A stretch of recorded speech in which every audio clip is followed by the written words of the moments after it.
Dude, Lurk, you were here before the stream even started. I sat down and I was like, it's time to get going. It's time to get everything set up. It's time to do the thing. And then Lurk, I look over as I'm getting everything prepped, and I just see Lurk already typing in chat. I hadn't even pushed any buttons yet. The man was already here. Or Woman, I don't know. Maybe they're a zombie piglin. And they are eternally in the stream. That's how they're to do it. Figured out your secrets, Lurk. Lurk, Glass Pig, James. Hey, Glass Pig, you joined us for a movie night last night. What up, dude? Apologize. How's it going? How's it going? I was just running fishing farm, AFK skeleton grinder, you know the works. For a little bit before the stream started. Just trying to get some levels, trying to farm out some levels, yeah?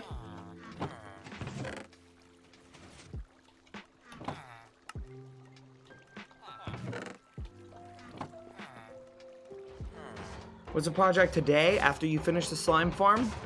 I actually don't know. I mean, I know what I want to do next, and that's the Guardian farm for sure. That's not even a question.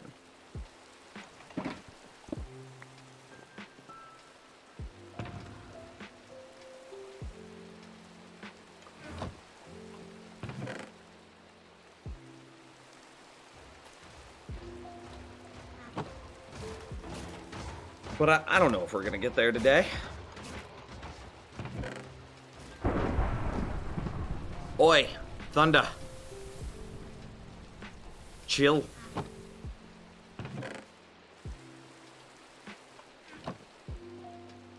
I need some golden carrots. I'll just blat that on. Just trying to get prepped before we go do some more work at the Quad Chunk Slime Farm.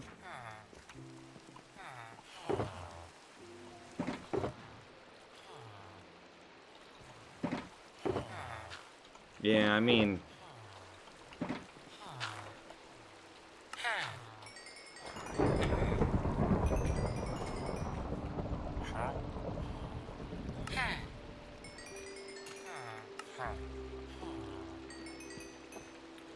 And done. Blat, blat. Yeah, we just don't care. We'll let those despawn over time. 357? What up, chat room? Okay, so we take a quick nap.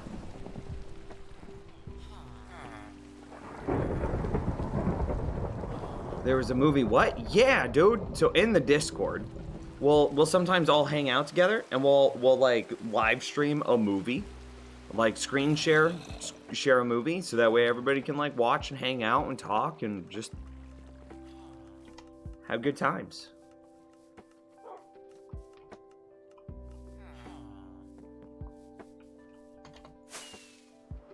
Oh, I wish I knew. Join the Discord and then connect your Discord and your Twitch together. It's under the Connections tab in Discord. And then, I mean, that's what you missed, is there's some supporter-only channels where we posted about it. And, yeah, that's what you would have missed out on. Reeds, Matt, how's it going, guys?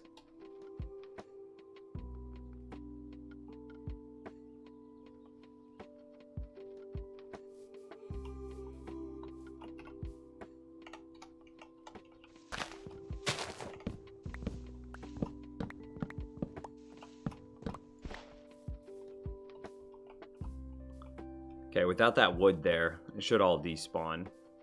Yeah.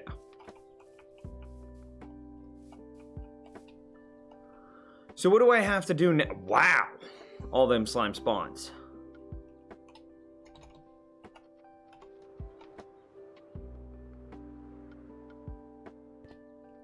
That was almost like a perfect flight, my dude.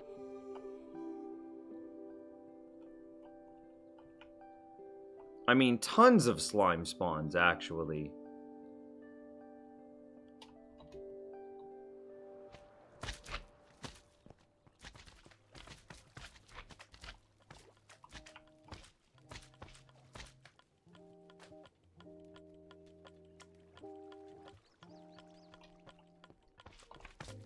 That's good. They both immediately aggroed onto the golem. And then it looks like he's still tracking the golem down there. And it looks like the iron golem can hit the slimes, but the slimes can't hit the golem, which is also amazing. He's tracking the golem. Immediately dies. Boop him down.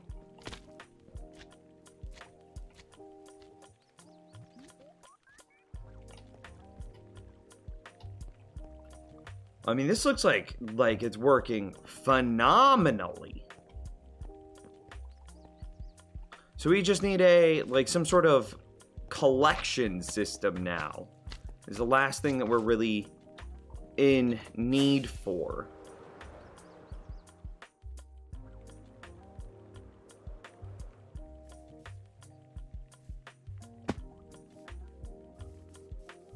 So how do we create like a nice little collection system? That's what we really need to figure out today. So we want it to be available. So whenever I fly in, I'm going to be, I'm going to come from the base over here. And I want to fly in very cleanly. Like this, right? And then I just want to land on probably a bigger platform than that, but you get the idea. So doesn't that mean that we want the tubing? Because again, we're going to have to use some water streams here. So doesn't that mean that we want the tubing of this to come up the back? So we would come up this way, and then we would go through this wall into a storage tower that's, say, right here. So that way, I mean, I'm kind of thinking about, what is it from the X-Men? What is that, the room where Charles Xavier goes to, like, plug into the machine and scan for X-Men? What is that room? Dude,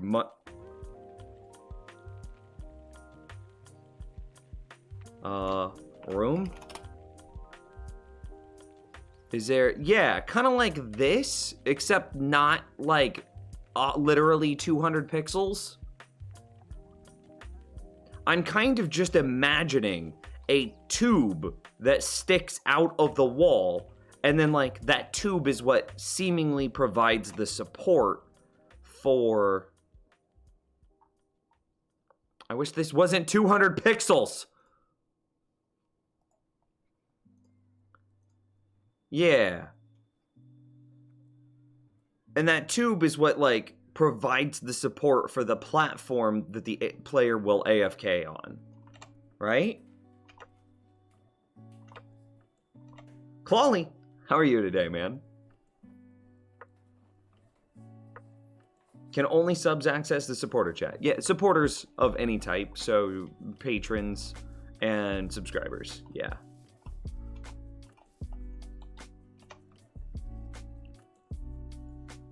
Big brain, literally big brain. Mad Cujo, yeah, thank you, dude.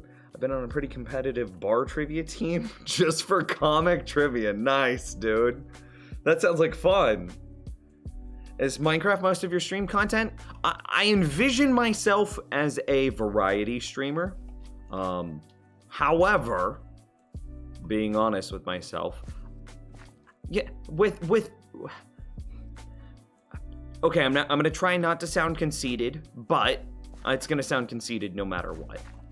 So just bear with me here. It's just objective truths, right? I have 164,000 subscribers on YouTube with something like 40 million total views. Most of that is for Minecraft content. So I am known for Minecraft, which means that Minecraft is the most successful thing that I could stream. Someday, when we have like a really cool, dedicated like audience and that just likes hanging out more than they like the game, I think that we will go back to variety streaming. But until we have that like core dedicated audience, I think we're gonna be in Minecraft for a bit longer. You feel me?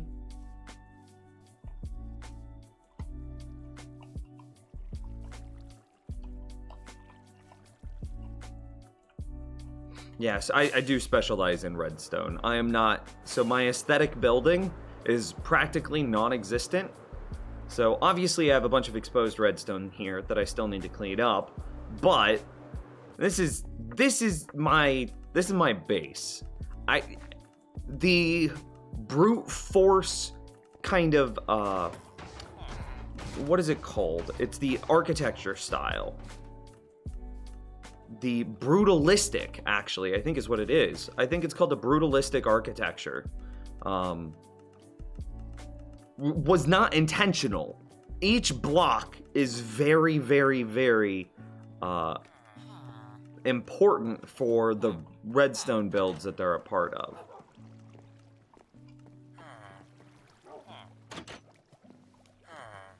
So, almost no aesthetics here. That's just not something that's in my wheelhouse. Here, let me show you the most aesthetics I've ever done in my entire life. Let me show you this real quick. Oh, hey, I actually am already here already. So don't look at that, though. Not yet. It needs context. 3D pixel art. I don't think 3D pixel art counts as aesthetic building. And you can see here that this was the beginning of a chicken. I don't think either of these two things counts as aesthetic. 3D pixel art is just 3D mapping and placing blocks, right? But this is the most aesthetic thing I've ever been able to build my entire life. Like I've been playing Minecraft since early alpha, and this is it. It's nice. I recognize that this is a nice windmill, chat room. I see it. It's good. Do you know how long it took me to figure this out? How many times, it was such a process. I even have the counterweight on the back. Like, it's nice. This is a good windmill. There's no interior. Oh wait, there kind of is an interior. I forgot I built this. Little spiral staircase that goes up. Interior's not great though. For sure, we can continue. Little platform up here. That's it. And then I was thinking maybe I'll continue this up and then put like a ladder up into this space, right? And then fill this in flooring. I don't know. But this is it. This is the magnum opus of what I'm able to do aesthetically.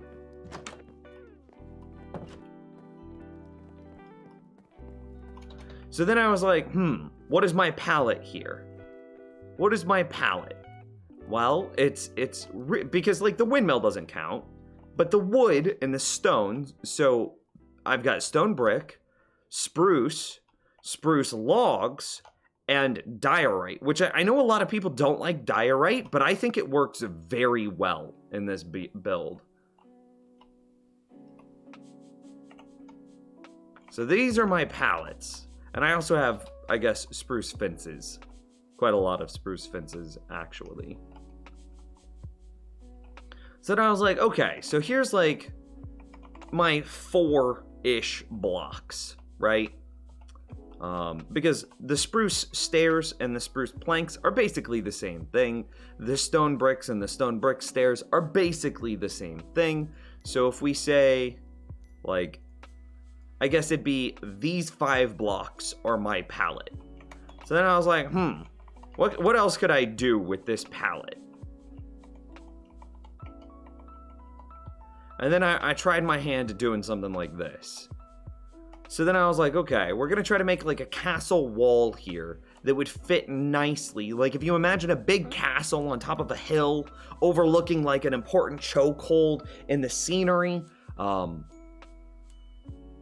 and then like, or overlooking the fields and plains of the farmers that feed the castle, and you've got this windmill like built off in the distance or something. What would the castle look like that overlooks this windmill? So I was like, okay, it's definitely got to have a lot of stone brick. So then I threw a lot of stone brick, but it's not just going to be clean stone brick. It's got to be, you know, it's a big old beat up castle. And then we've got cracked stone brick, mossy stone brick. Hell, I even did a little bit of cobblestone with some cracked stone brick around it to make it seem like it took some damage and then was hastily repaired at some point. I don't know if it looks like that. I don't know if that's what you get whenever you look at it, but that's what I was going for. We've got some like nice little, I don't know, castles don't have glass. So then I put in some stairs for the viewing ports. And then the stone or the spruce fences. Remember, I've got to use this palette. And then I was like, how do we just do a standard wall? It needs to have some depth to it. I just started with a wall and I was like, no, this is boring. So then I was like, okay, where's my palette? So then I looked and I was like, okay, we got to work in the diorite somehow. So we're going to put some diorite back in there, and then some stairs in like an interesting fashion that looks like it's creating support. And then we've got the arches that build off of the log that's protruding. And then we have these are like the arrow slits that like an archer would shoot through. So you would think like, you know, somebody's attacking, something like that. That's the idea here. You'd be able to defend yourself, right? It works. That's the idea. Aesthetics. And then, yeah, see, nothing on the back, though. Very, very bad. And then, all of this was really just a flex, so that way I could show a working castle portcullis. And I don't have the switch on the other side, but I could.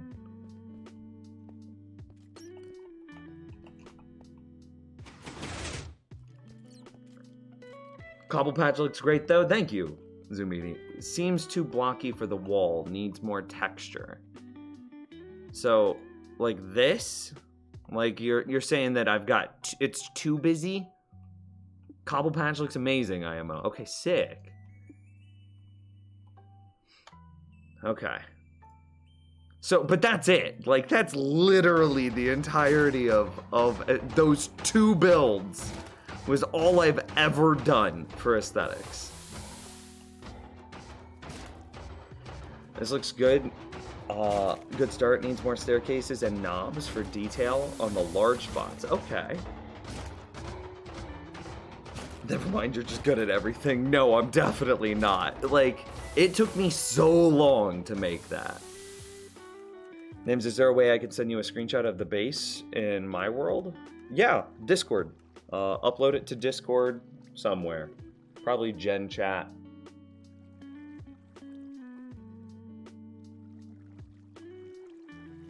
Catching up in chat room. Yeah, there you go. Eyebrows gave you some help.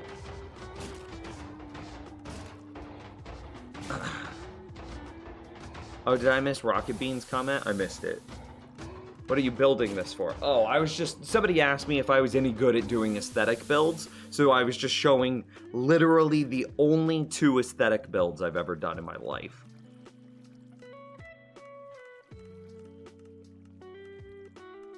Did Minecraft just hydrate me? I missed it, Uskal.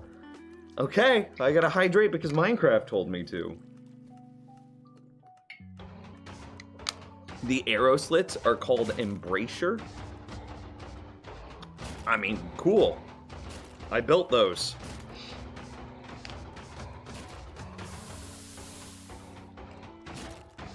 The tower on either side of the entrance could be rounder. Yeah, probably to make it match the windmill a little bit more.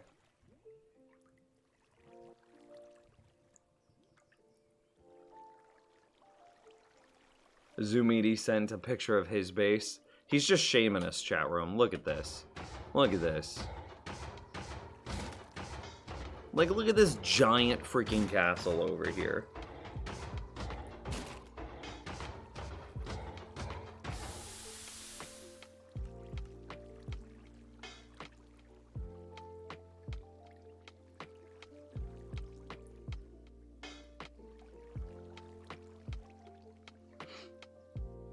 I wish shaders were part of the base game, honestly, because they really elevate Minecraft. I might rotate to Bedrock at some point, if I'm being honest with myself. The fact that Bedrock just has shaders built in, I'm not a fan of mods. And I'm not a fan of quasi-connectivity. Doesn't shader, or doesn't Bedrock scream my name? Oh, did I say Zoomidi? I totally meant Lurk. I'm sorry, I just read Zoomidi right whenever I saw this. Might be.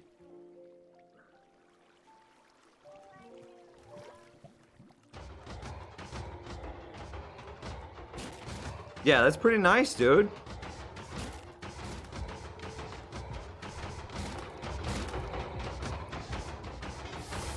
I mean, I agree with you to a point, James.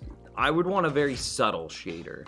Because right now, everything looks like it's lit perfectly evenly, and that makes it seem kind of flat.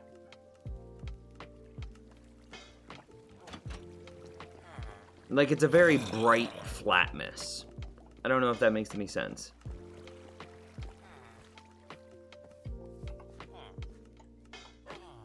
Did I bring over all those other blocks?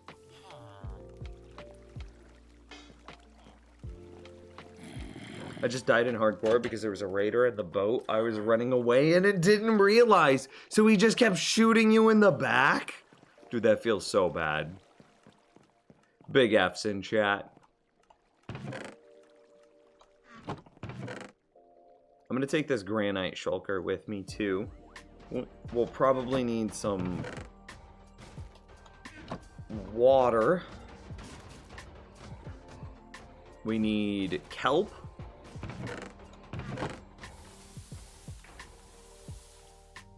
Yeah.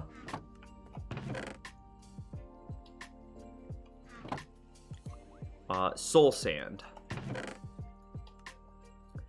Anything else? Slabs, which we should be able to get out of the granite shulker.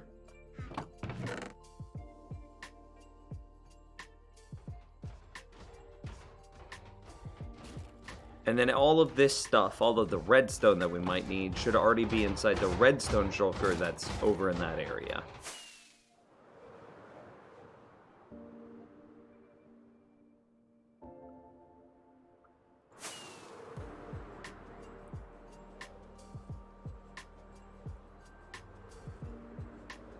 So many Hearts of the Sea. I don't even know what they're used for, if I'm being honest. How's the slime farm? We're almost done. I just need a collection system. Oh, you know what I forgot? Wait, no, I might have it. I need cactus and sand. This is bad. Okay. Cactus and sand. Well, there's sand. Cactus. Cactus. There's cactus. Okay, we good. We good. That's just one double chest. Just one. I mean, at this point, I'm pretty sure I have all of the slime that I need. But I want the farm to be done. Heart of the Sea is for conduits? I mean, I know that, but I don't even know how to, like, set up a conduit. Or what use cases you have conduits in your world. Like, I just don't even know.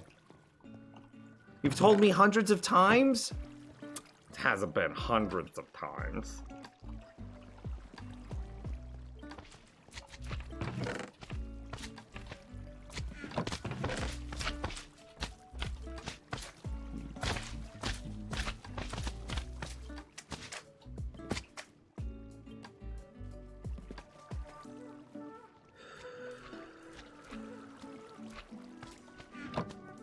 So what sort of...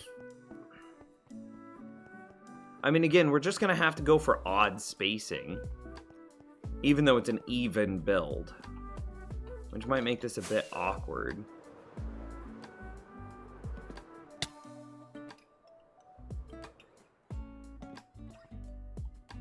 Oh, wow. Oh, wow. There's so many. I mean, that's probably faster dying by the iron golem than it would be to die by the magma. So I don't think I'm mad at it. I think it's okay. Because he gets 2-shot there. Whereas... like, look at how long... oh, well, he just died to the iron golem.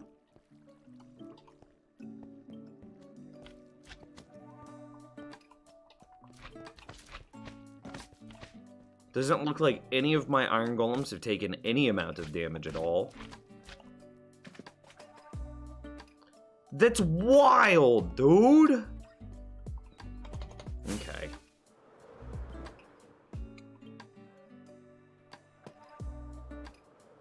Is there a way that we could build a 2-wide storage system?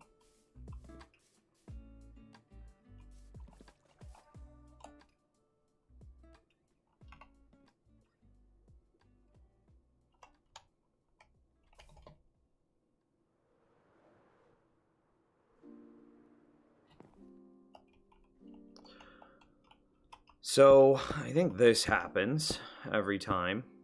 I'll just go out.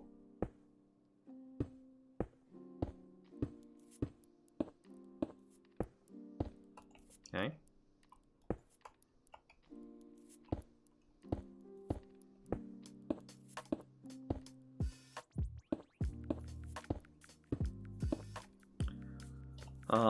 And then I want to AFK right here. Which means that I really want the storage solution to be there.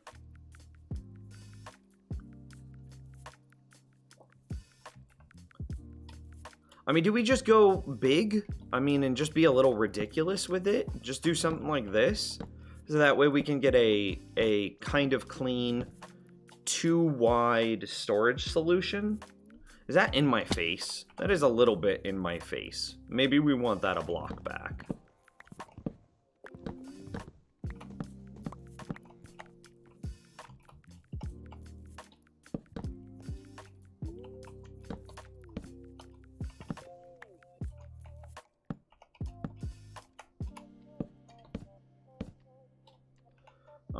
Then for getting the items into this, it literally should be this easy. And then whenever that hopper fills up, so it'll prioritize the lowest chest first, right? So whenever the lowest chest fills up, then this hopper fills up, and then this hopper would start to get items, in which case they'd go into that chest. And so on and so forth until they've finished filling up all of these chests.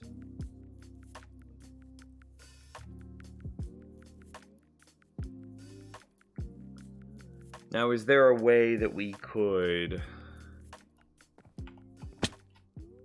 Okay, let's do a thing. Let's give ourselves a little platform to stand on now.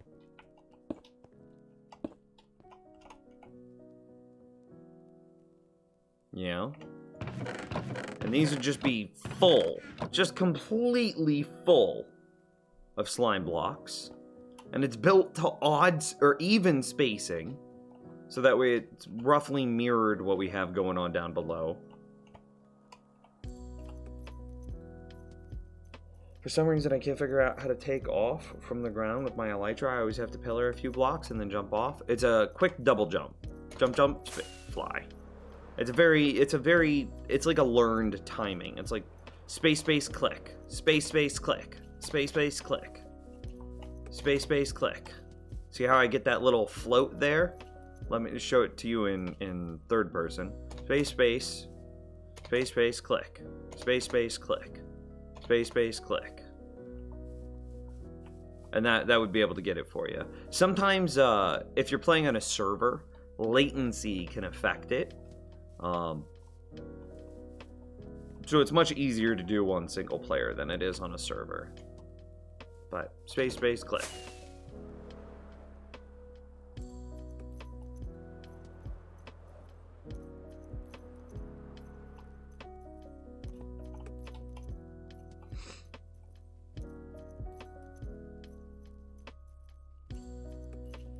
So then, if this is just how we're gonna do a storage system,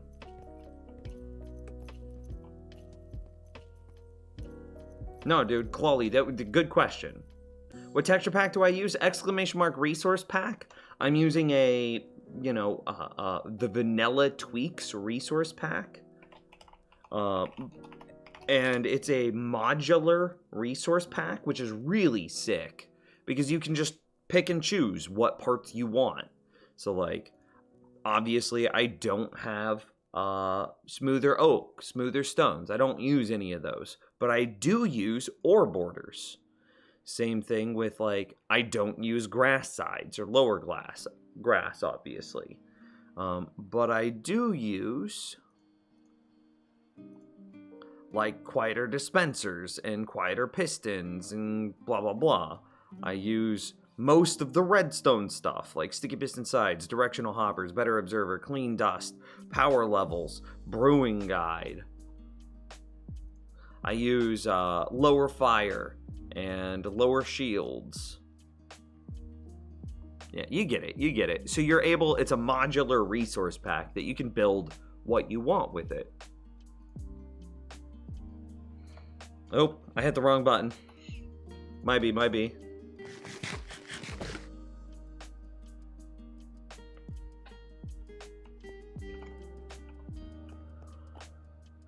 Okay, so we need to get some sort of sand-based item destruction in this.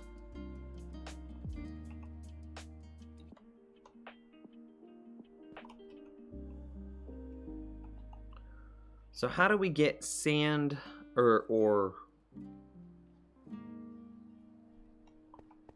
sand into cactus item destruction? Might be a better way of saying that.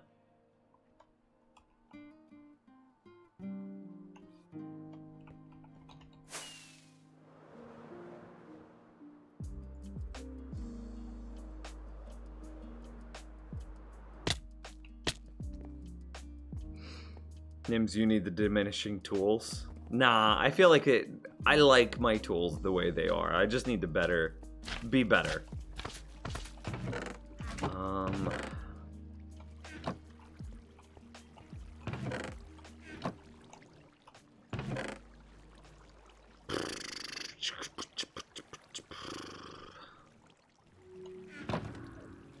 Put that in there for future me to find.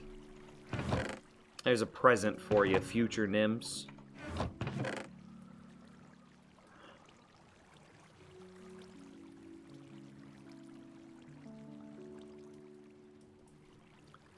How do we...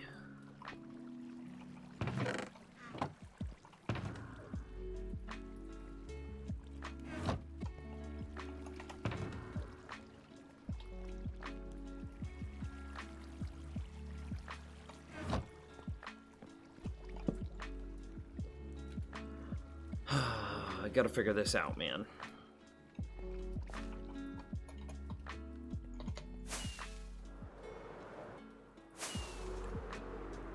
That's pretty good flying. I'm proud of that.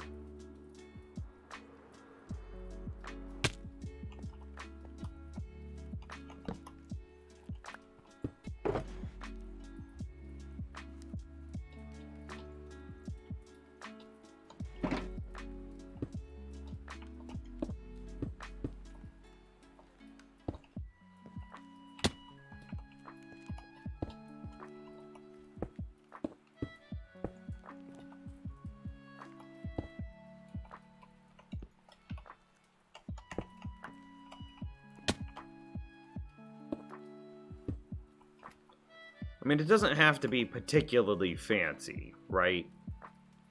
I just want a spot that I can AFK while all of this is still running. Does that make sense? What kind of AFKing you going to do here? Another fish farm? Maybe. Just so that way I can get experience at the same time. It's not really for the fish. I think I would actually just instantly destroy the items. But you know, if I'm gonna be stood here anyway, then yeah, it would make sense to have something to AFK on. Okay, so with that kind of spacing,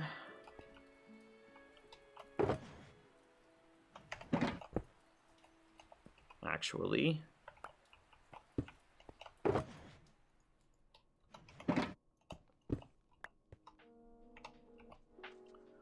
I want scaffolding.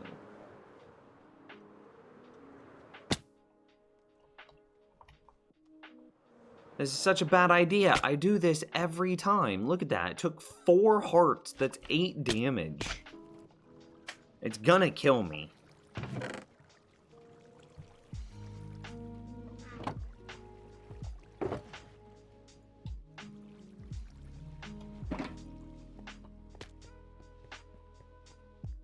Drip Carrot, how's it going, dude?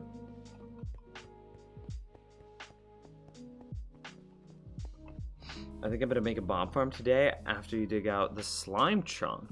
Yeah. What type of mob farm are you gonna make? Is it gonna be any sort of special one that can handle Enderman? I'm always interested in overworld mob farms that can do Enderman.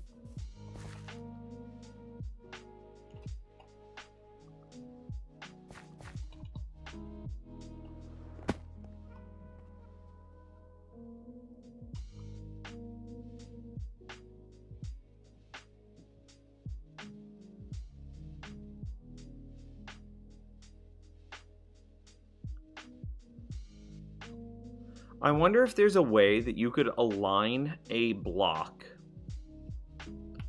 against say a chest, have it fall down.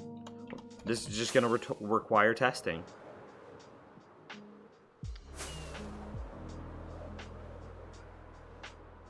But if you could make an overworld Enderman farm, wouldn't that be better? Because then you could have it running all the time without making long, tedious trips to the end. Oh. Okay, so here's my thought. If we have a hopper and some sand, and then some cactus on that sand, right? And then maybe say a chest. Doesn't the hitbox of the chest look like it lines up perfectly with the hitbox of that cactus? I need more chests. I need like 1 billion chests. Okay, maybe not 1 billion, but you get the idea.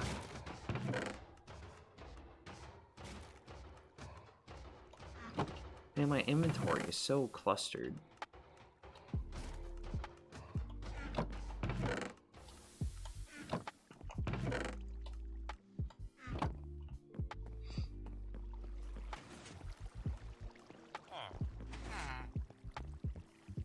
It definitely would be very nice. The portal is like 500 blocks away from home base. I mean,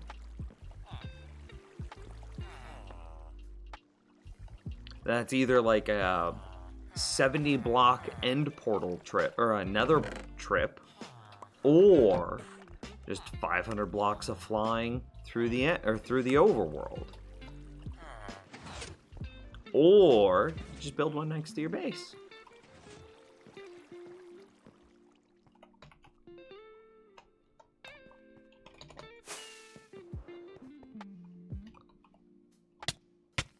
Yes, I definitely cannot jump on this.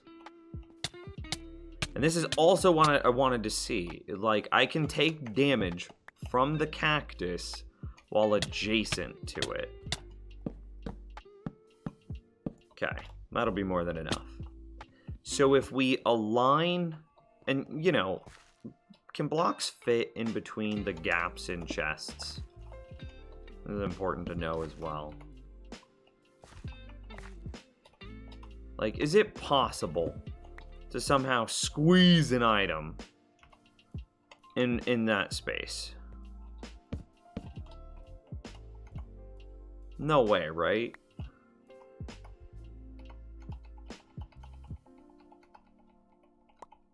Okay.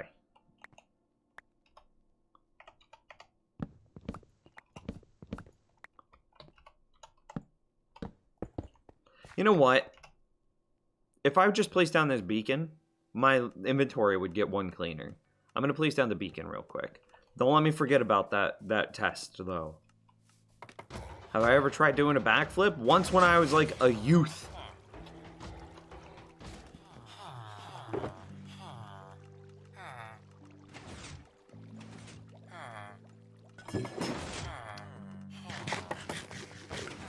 Many eons ago.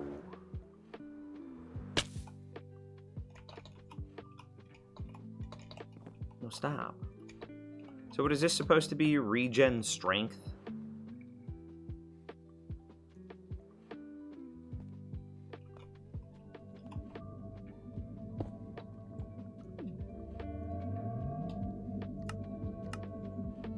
Meh.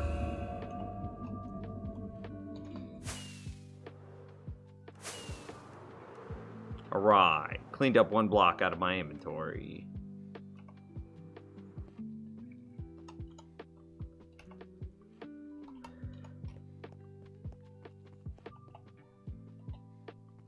Damn youths.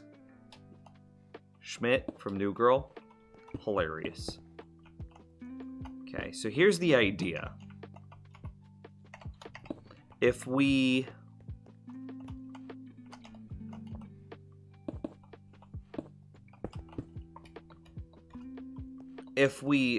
run a block... Probably need to make this water so that way it's fair, right? So what is this? 1, 2, 3, 4, 5, 6, 7, 8.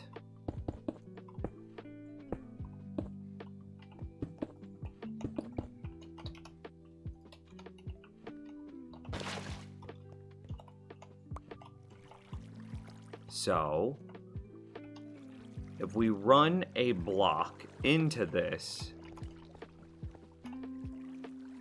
Okay, cool. I think that was picked up by the hopper. Now, what if this hopper is full? This is the question. What happens when the hopper is full?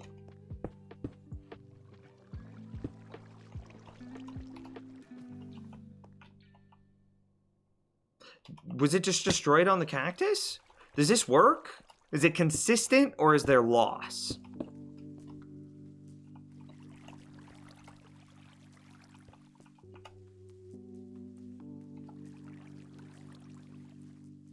I mean, that all works. Okay, so we need to count.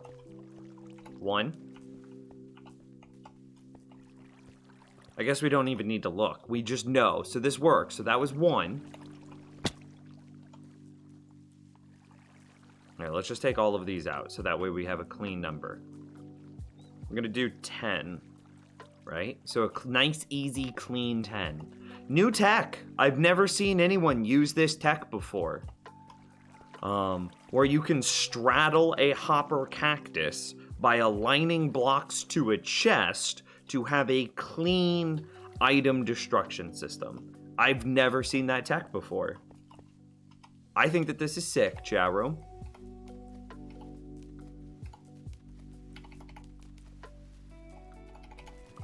Okay, I did a couple slow ones and then a couple fast ones.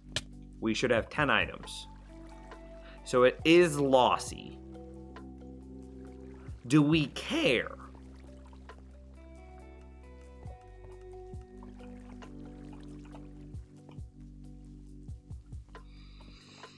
Yeah, we kind of do care.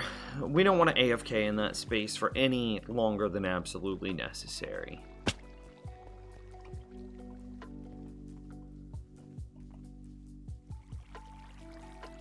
Which one do I listen to? The one by Chilled Cow.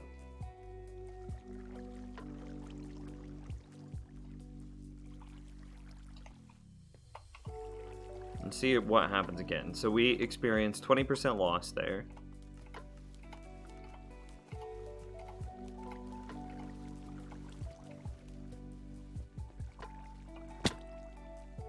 All 10 made it in that time.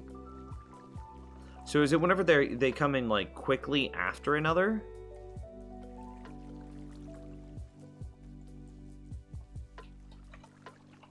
They mean to do that.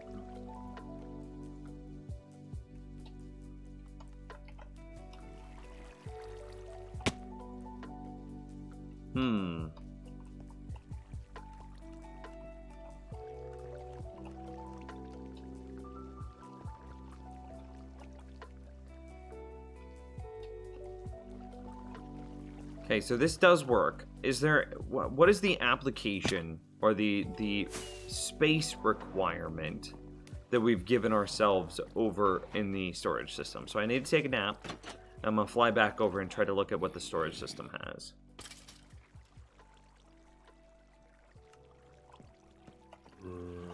I have no idea how to say your name, man.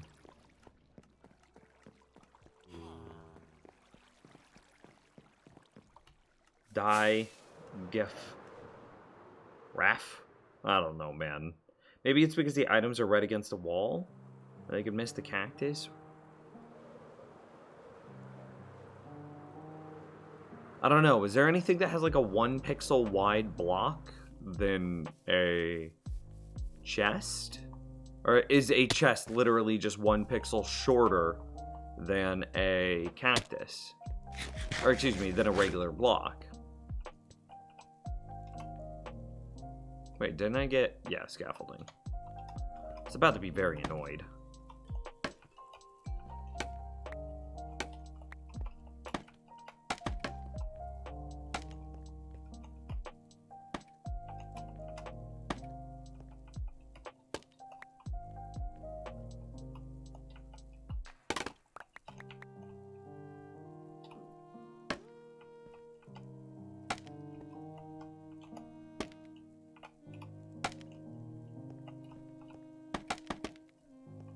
Okay.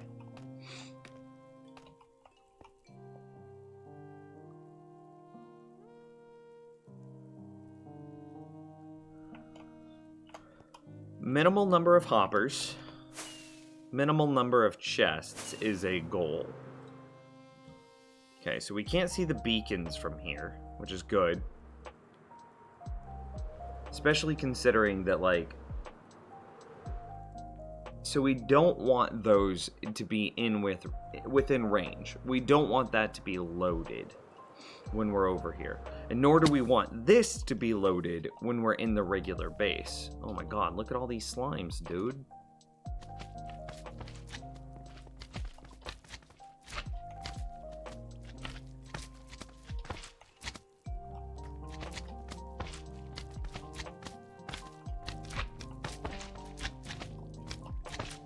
He saw me. Okay, but now he fell.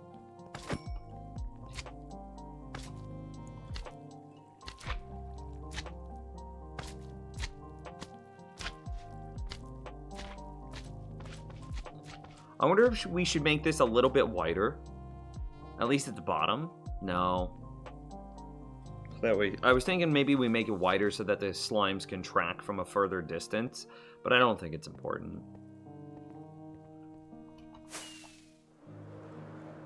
You finished the slime farm already? I mean, kind of, right?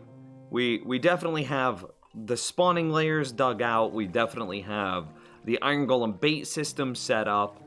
We've got very rudimentary item collection, but we don't have clean item collection, and that's the last thing that we're working on today.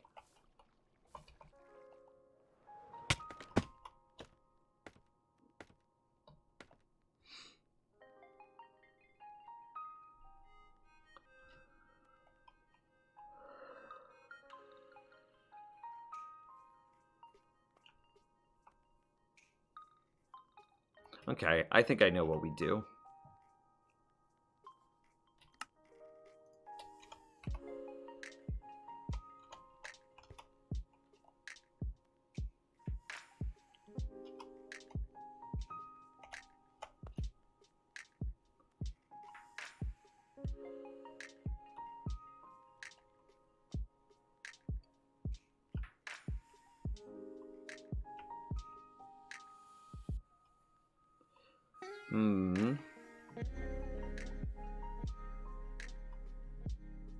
I wish there was another block that you could destroy items on. There's only 3, right? It's lava, cactus, and fire that destroy items. Is there anything else that I'm forgetting?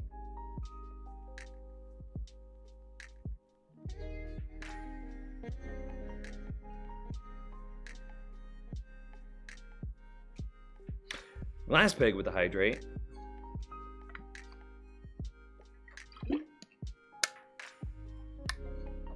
I mean, despawn, yes, but that's not destroying the items. That's despawning the items. But sure, I guess you could add it. Lava, cactus, fire, despawn. Is there anything else? Magma blocks. Sadly, magma blocks don't destroy.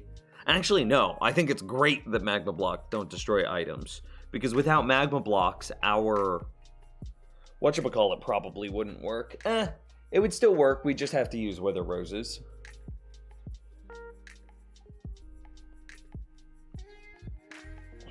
Does a campfire destroy or allow items to pass through? I can't remember. I actually have no idea. That's a good suggestion. I have no idea. I don't think I've ever even made a campfire before.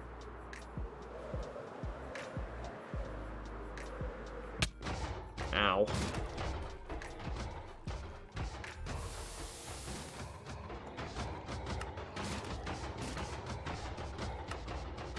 Sticks, charcoal, logs. Okay, so everything that we need is made in the tree farm.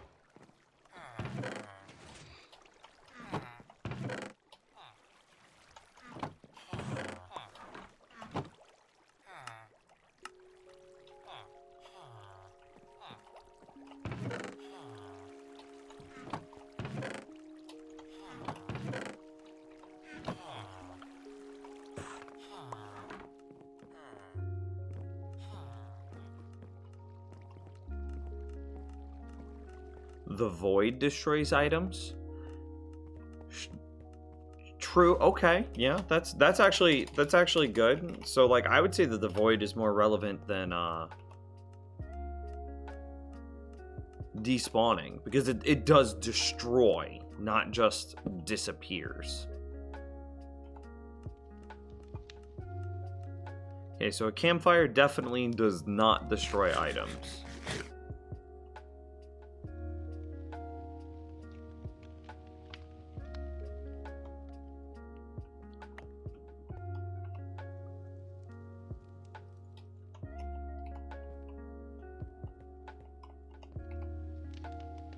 Yeah, definitely not. That's a good thought, though. But it hurts me? What?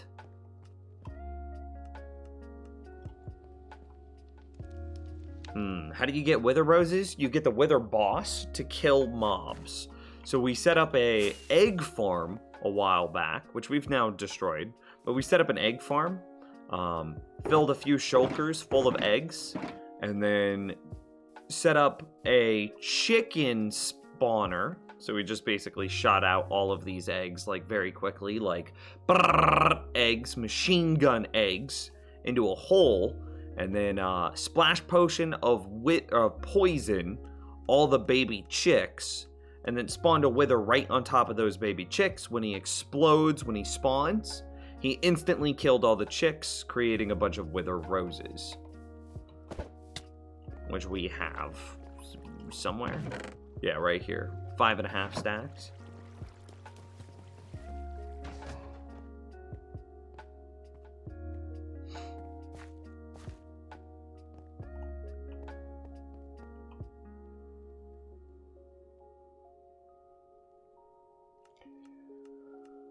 Anything. So fire, lava, cactus, void, despawn.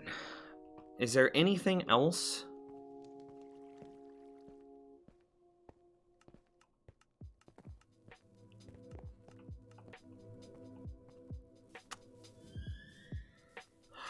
Thinking.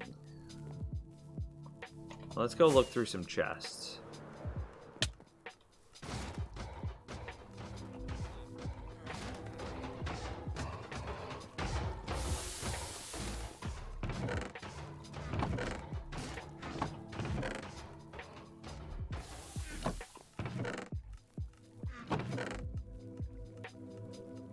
Magma doesn't, because, and we know this because of my mob farm, which uses magma to finish off mobs that have like falling protection, so feather falling, or zombie chicken jockeys, or spiders that clung to the wall and took reduced fall damage. So we know magma doesn't destroy items. There's no way a wither rose destroys items, right? TNT, hey, I'll take it. That's actually an answer. Lava, cactus, fire, void, TNT. Yup. Christopher, how's it going, man? We just last touches, final touches on the slime farm. I have to set up some sort of item storage system that also has like overflow protection, so that way we don't just have a billion slime balls sitting on the ground. And it's a very tight constraints that I've given myself, and so I'm trying to figure out or remember what all blocks destroy, what mechanics in Minecraft destroy items.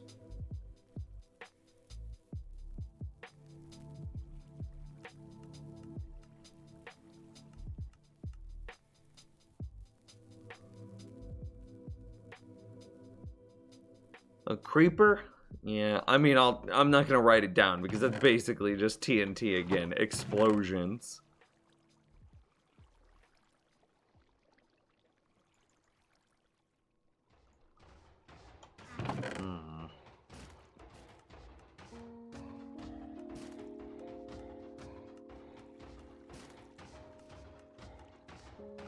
Cactus seems the easiest and won't cause lag. Yeah, but cactus is kind of like, all of them have their difficulties with getting placed. Like lava, as an example.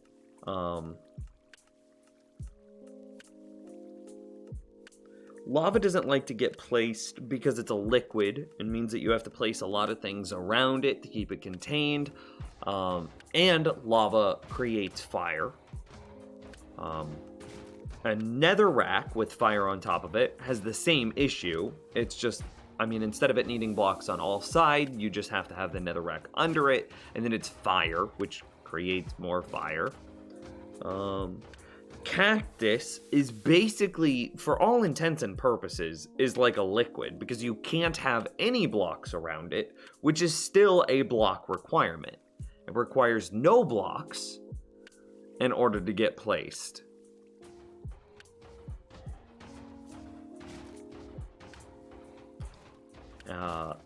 Void is basically unusable because we don't have a way of punching downward through the void, I believe. And then TNT is a... I mean, I don't even need to explain that one.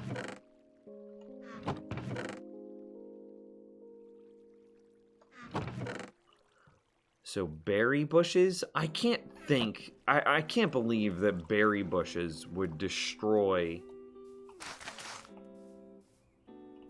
Why doesn't it hurt me?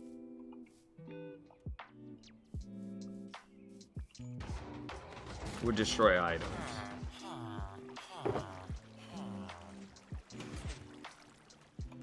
Has to be grown? Oh, okay. That's what I thought. That's why I went and got the bone meal. Okay. Boom. Now they hurt me? Yeah. They don't destroy items.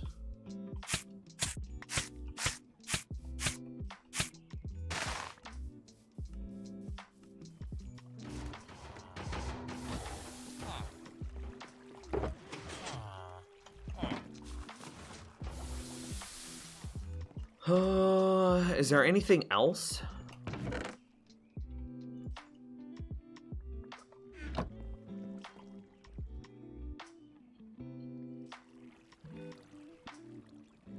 I don't think there is. Kind of feels like we need a proper trash can in Minecraft, huh?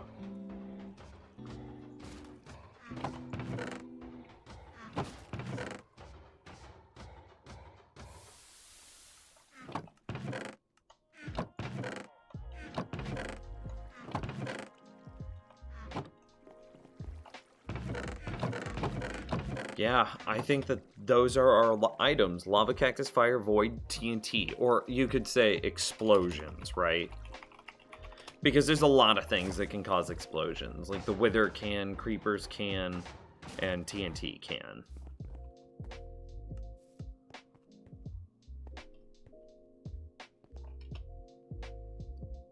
So Void is out. Explosions are out.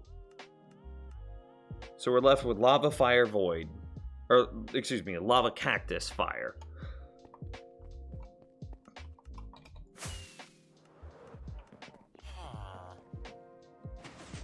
Fire would be annoying. Gas would be... That's a good point. Ghasts are also an explosion. TNT, Creeper, Wither, Ghast. Yup. Anything else to do explosions? No, I think that's it. Fire charges, yep. Fire charges do explosions too. But do fire charges destroy items when they explode? I actually don't know on that. I said the Wither, but yes, the Wither.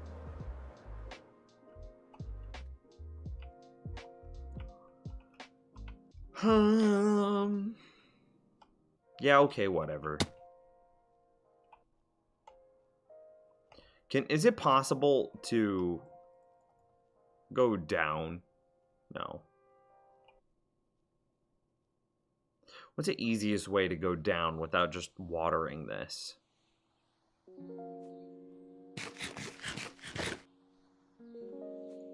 Blazes? I mean, yeah, but all they're doing is creating fire, which is actually destroying the item. They don't create explosions.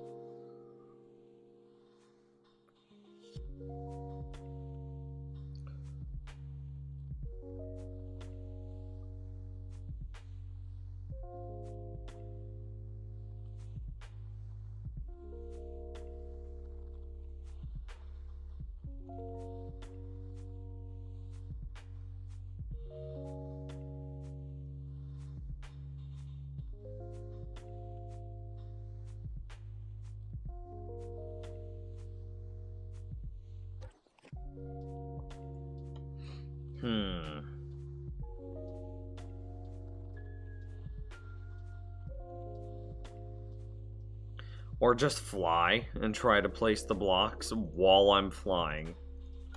Doesn't that seem a little risky? Yeah, this is gonna be so hard. What? I need to place them on the down.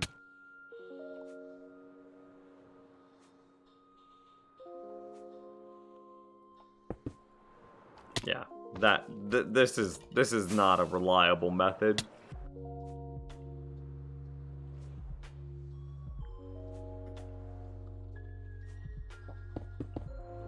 Well, that one worked. Oh.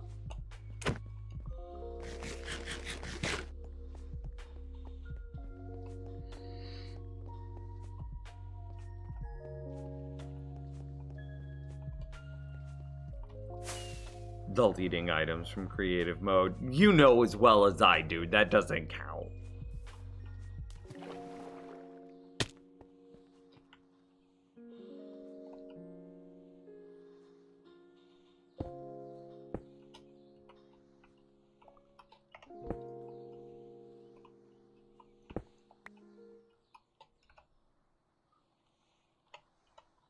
This is my first time.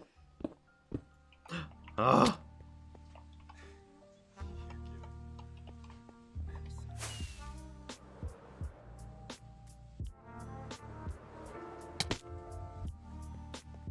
So much unnecessary damage, so much risk being unnecessarily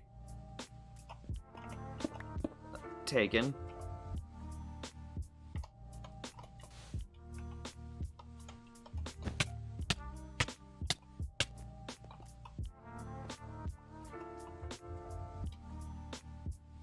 I actually hate this.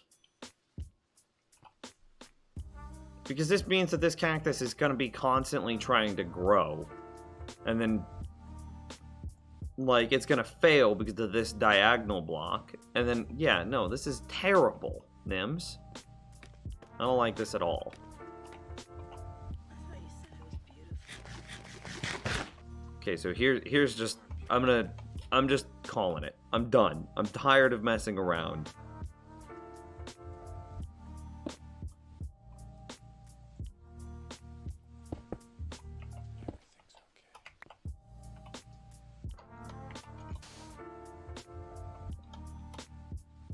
Nope, I was one block too low.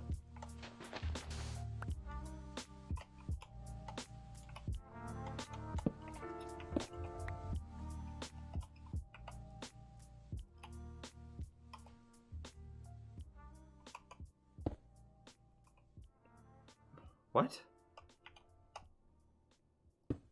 There we go.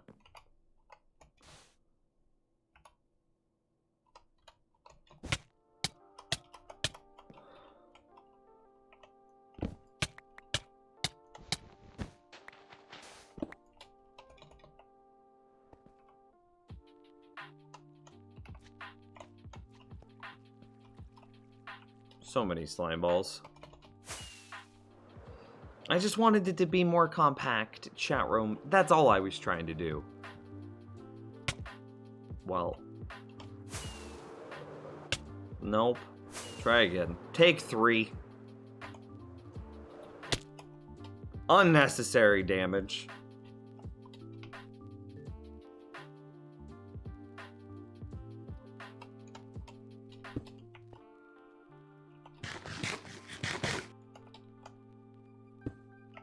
That was dumb.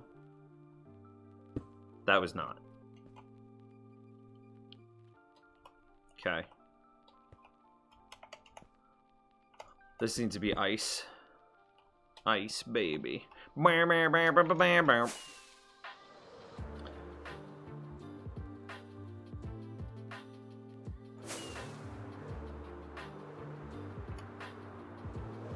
I don't think I have any ice in my ender chest, so we're just gonna go back to the base. I kind of forgot that we needed ice, TBH. Probably going to need a lot.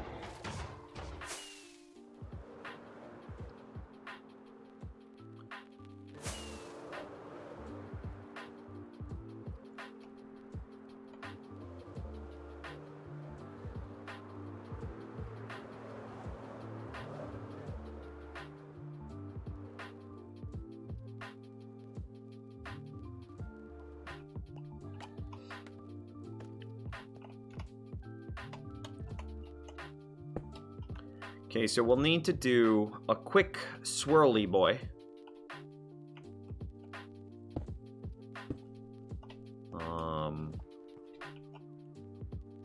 Probably something like this.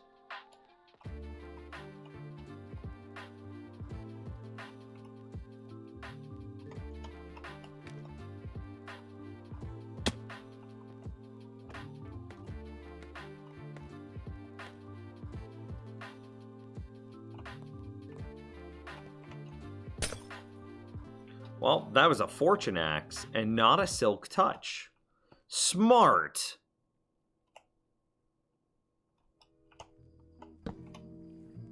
Go ahead and swap that now.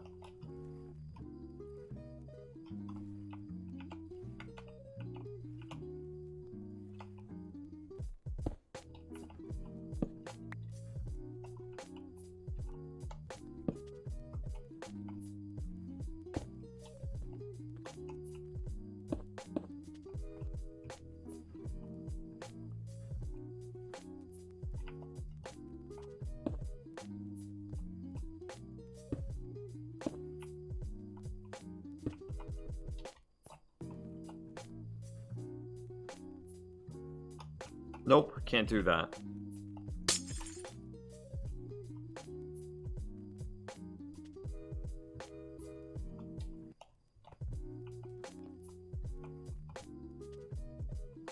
Actually, I don't think I even want it to come out this far.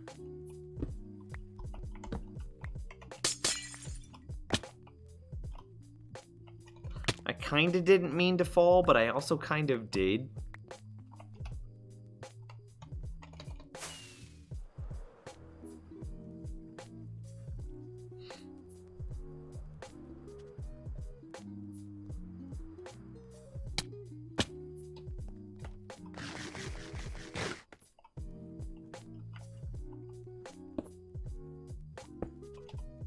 Yeah, I think I like this much more.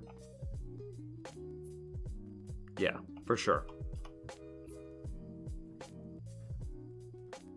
I don't have any blocks on me, but 100% this is how we do it.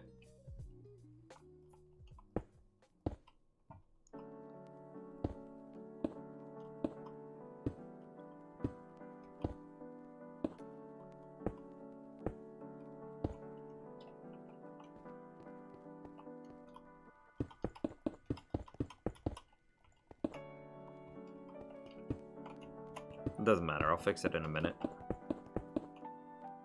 Oh my god, that I actually needed it. We had exactly the right amount of polished granite.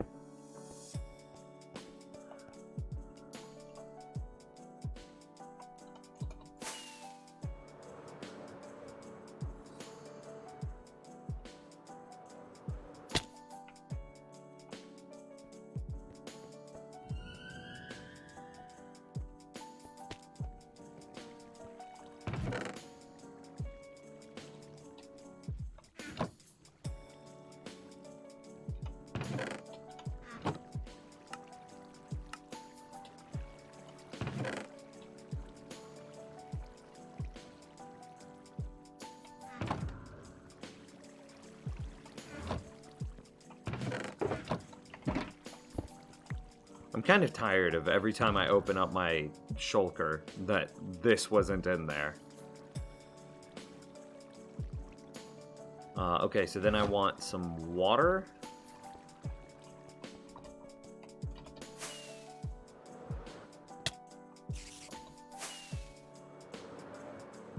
Oh, I didn't light it up. So let's just go back to base and take a nap. Also get some more rockets.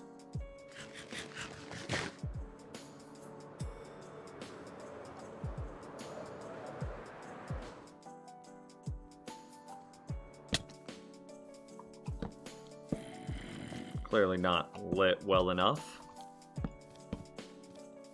Don't know how that happened.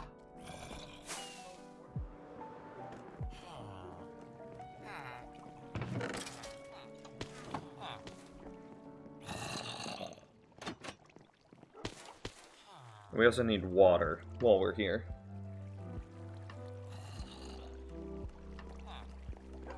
Hello? Apologize?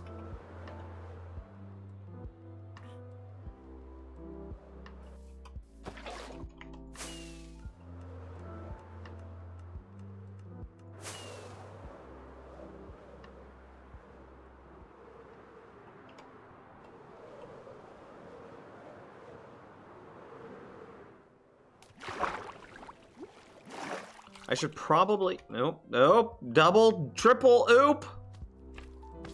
You know, it's fine. This is just my life now. So what I'm thinking is we go slab here, and then we go water like that. Well, that was kind of dumb. I forgot that that was a stair.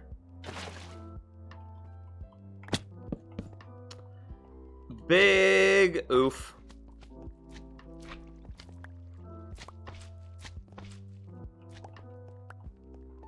Don't even know what lurk means. To lurk is to participate in a way where you don't say anything or acknowledge anything. Yeah.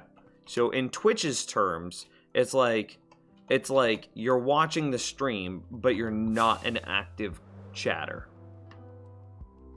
Yeah? Yeah.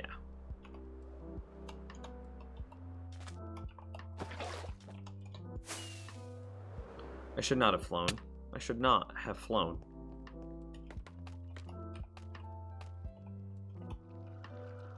All right. 1, 2, 3, 4, 5, 6, 7, 8.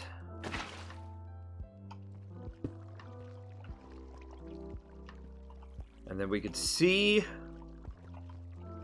that if I were to throw some items in here, it will quickly get thrown through. And then all of those items will be added here. Was it 4 carrots that I threw? I thought I threw more than that.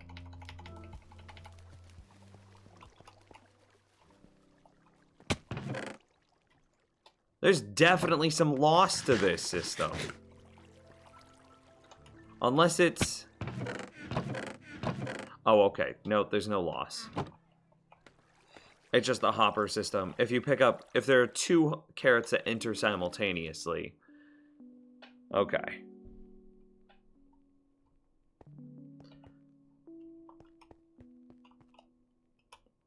Good. Some torches just to light it up for the short term.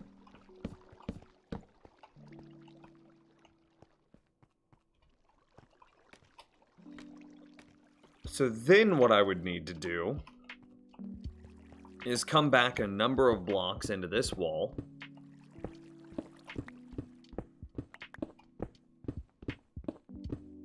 I don't even think that we need to go up, actually. That guy's just gone for forever. So what are we on? It just needs to be the, what would this be? It'd be Z207. That's it. That's the only conditional that we have to follow whenever we build our bubble elevator later, is it just has to come up in the 207 range. Make sense? What is this machine? Hack and Super Turbo. Welcome. This is a quad chunk slime farm.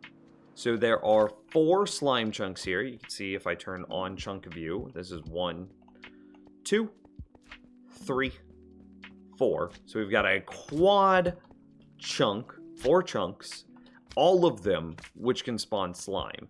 And then we've got a bunch of iron golems embedded into the walls, so that way the slime get baited, they get jabaited into attacking the iron golems, which they can't reach, they can't hurt, which then pulls them down into some water streams, where they then die on top of some magma, accelerated by iron golems if they're large slime. And then the slime balls that they drop are going to be collected by some hopper minecarts.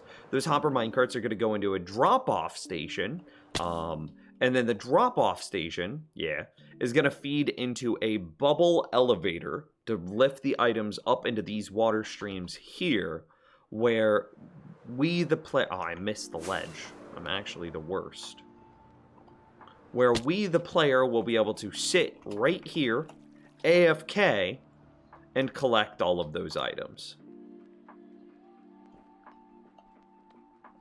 Slime's not getting collected. Yeah, there's there's a little spot right here against the fence that the slime balls just don't get collected. I just haven't updated the storage system, and this storage system is completely full. That's why this is just 100%ed. Yeah, yeah. And I made all of this in hardcore. Dude, this is one of my least impressive builds. But Fathoms, I'll just put a roof above myself. Alternatively, chat room, do Phantoms, are Phantoms limited by the mob cap? And/or do Phantoms eat the mob cap? What's another interesting thing that we could do, theoretically, is this could be where we also set up our Phantom farm. Our AFK Phantom Membrane farm. I could be literally AFK on that spot and killing Phantoms while I'm AFK spawning slimes. They do eat the mob cap, but it's only like 4 at a time, right?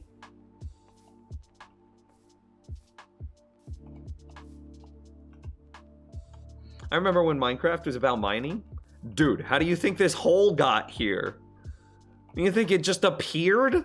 Do you think that these millions of blocks, tens of thousands of blocks just suddenly poofed?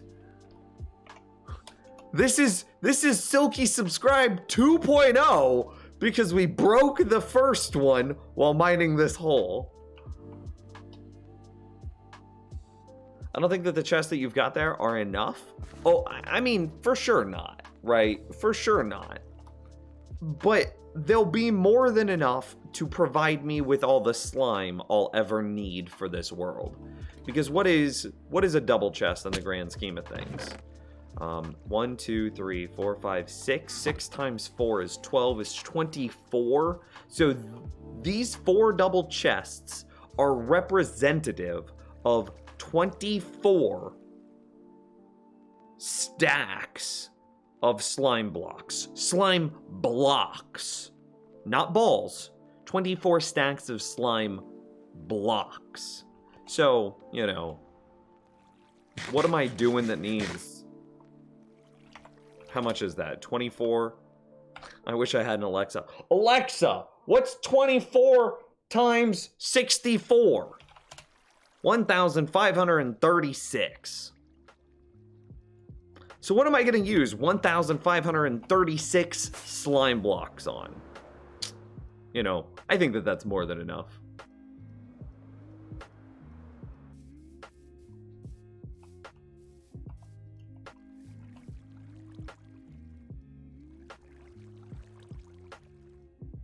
Six times 9 times 4? But you wouldn't actually do 6 times 9, because 6 times 9 would give you, well, that would give you the number of, this would give you the number of balls. Yeah? But to then get the number of blocks, you would actually do 6 times 9 times 4. You'd do 6 times 9 times 4 divided by 9, which could be simplified as 6 times 4 times 9 divided by 9, right? Like, equals blocks.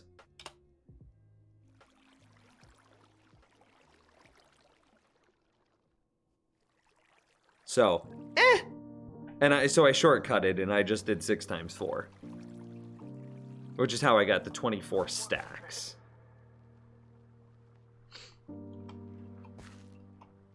Does that make sense, Christopher? Because they'll give me balls. So I'll get 6 times 9 times 4 balls. Right?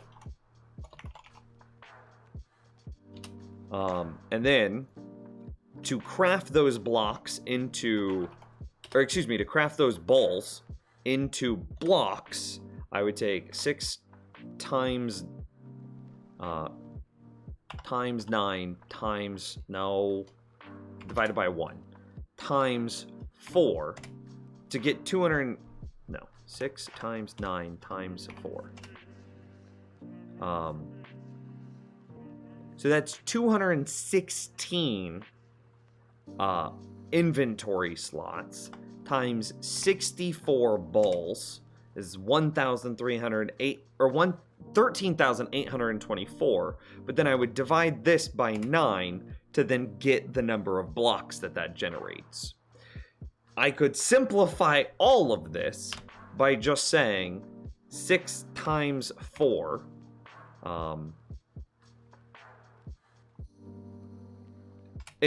that's how many inventory slots, and then times 64, right? And that's way easier math. So I shortcut it a lot.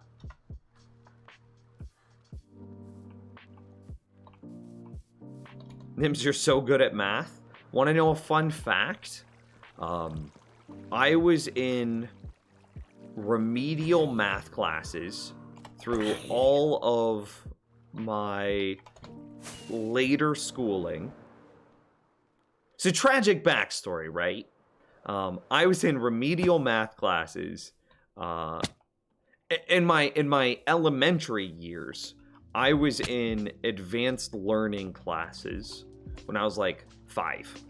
And I was learning like pre-calc and advanced algebra when I was 5 years old. The school that I went to had some sort of like college reach program, and again,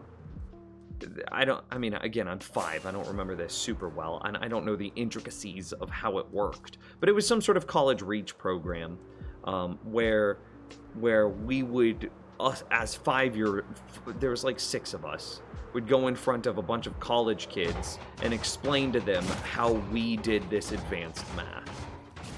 I did that when I was like 5. And then in high school, I was in remedial math classes, doing basically the same thing that I was doing whenever I was 5, because, and this is tragic backstory time, so I attempted suicide like a few times in my youth. I got put into like, I don't want to say state custody. I went to a wellness hospital, right? And then they were like, "Oh, your home life is shit. Good thing your parents got a divorce. We'll put you with your other parent." And I was like, I'm like 13, 14 at the time. And so then I was like, all right, sick. Let's do it, other parent. That wasn't any better. And then in that situation, it was actually way worse for me. My mental health got a little bit better, but basically by every other metric, I was failing. So like, I was failing every single class in school. My social life was being completely destroyed, but I was a little happier. But then I was like, this can't go on for forever. So now I'm like 15, 16. So I was like, this can't go on for forever. This will eventually change. But in order to have a positive outcome, and this is like 15-year-old me talking to myself, but in order to have a positive outcome in life, I need to graduate high school at a bare minimum, which I will not do at this parent's house.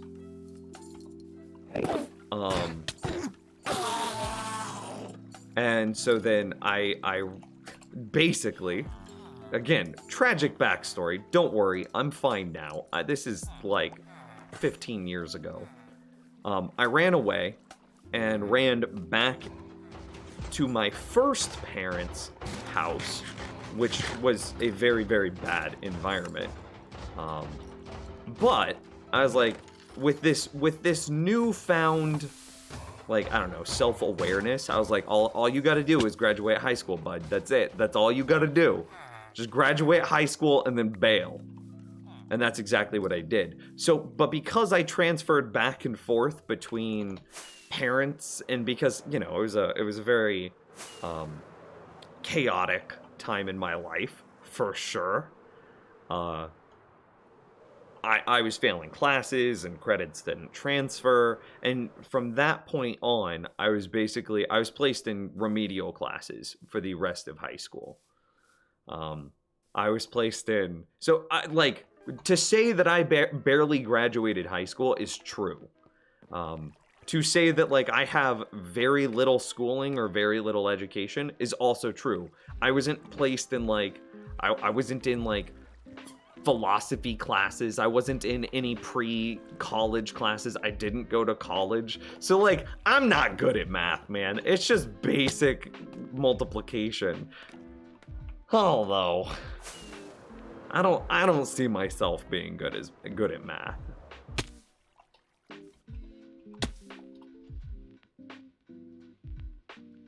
Any Brussels sprouts lately? Absolutely not. Brussels sprouts are disgusting. Okay, so we need, what, like a drop-off station? Is there a way to make a drop-off station that has a waiting period? Like, you could queue up minecarts into a single drop-off station? Or do you just, well, we just need 4 drop-off stations?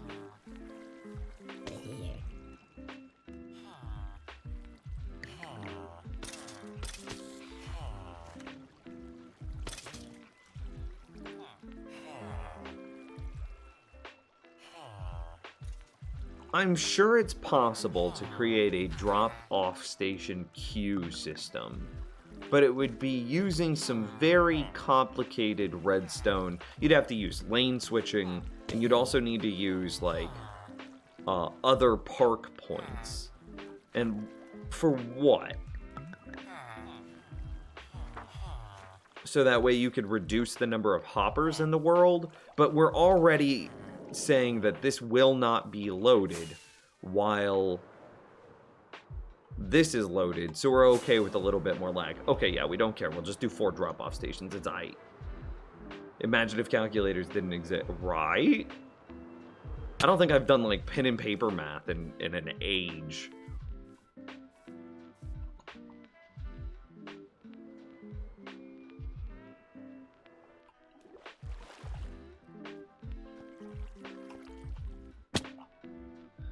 So we need, it's the 207 mark is what we need.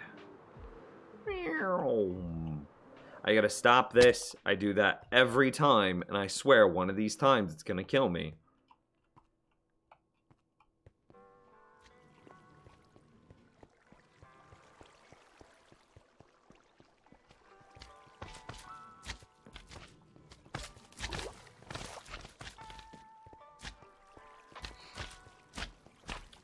So the 207 mark is where we need... Oh, goodness. This is gonna be... We can't have any unexposed blocks here. Okay. Because then slimes could spawn at that point.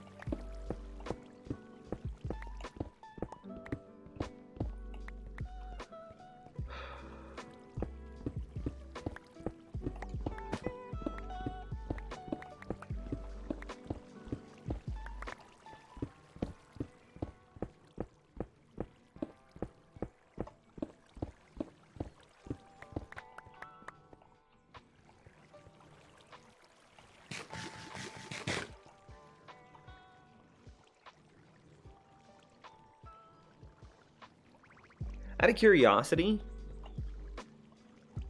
no, that... Would that work? Hang on, I'm having maybe like a brain blast moment. Okay, that was not a brain blast moment. But I'm having a kind of brain blast moment about maybe it could be very easy to create a 4 drop-off into smart dispenser lift station.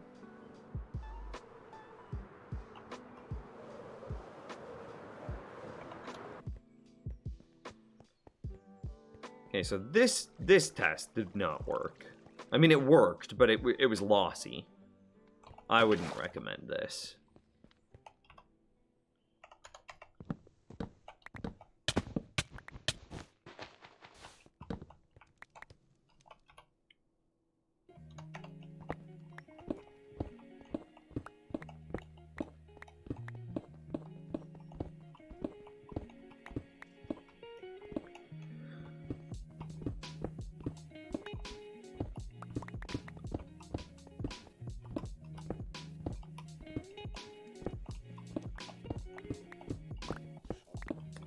maybe this might, what I'm about to do might be a little greedy.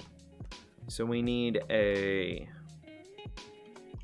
need to just get rid of a bunch of items out of my inventory is what I need to do.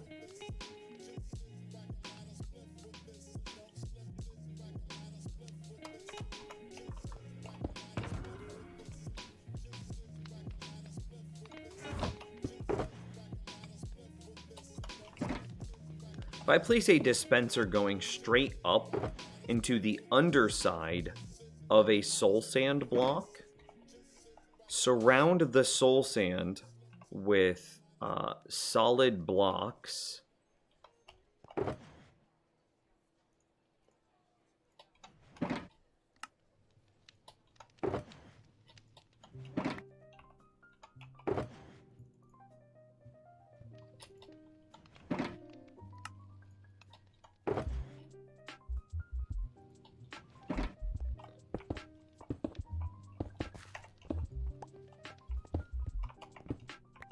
what happens whenever you shoot an item out of this dispenser?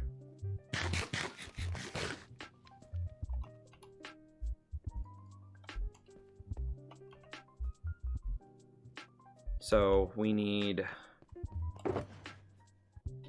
a composter, or excuse me, a comparator into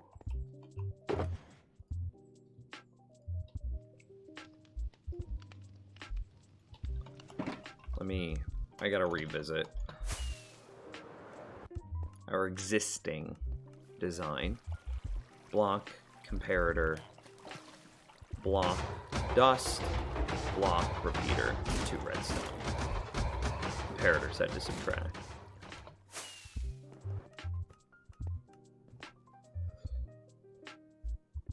Well, dude, apologize. I'm super happy that we could be here for you, man. And like, honest, like I said, dude, it gets better. And I was kind of fortunate that I kind of realized that on my own.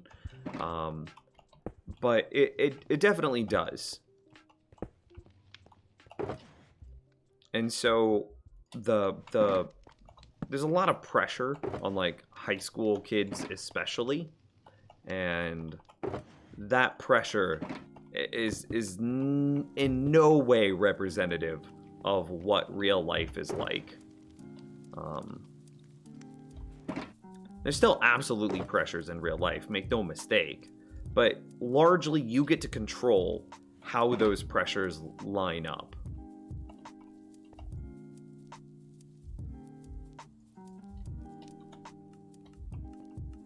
So does this just work for forever? No questions asked?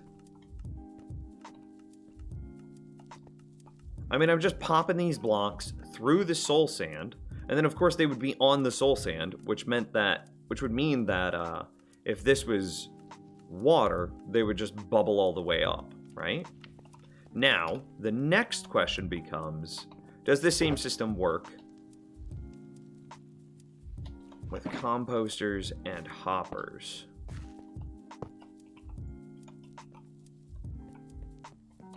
And then, do we have water on us?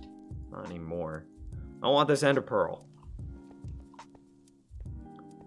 Splat. Okay.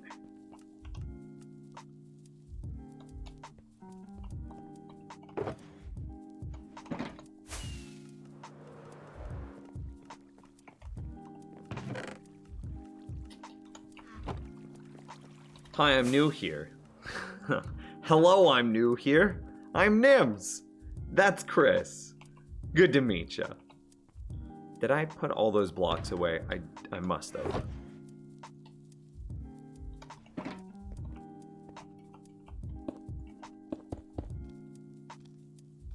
Bud, could you not?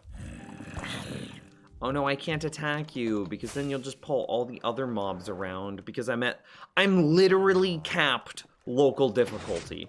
6.75. I did it, chat room. This is as hard as the game can be. At least in this area.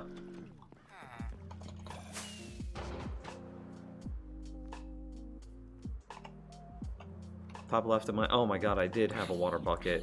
Your eyes are better than my eyes. What am I making? I'm working on a smart dispenser design.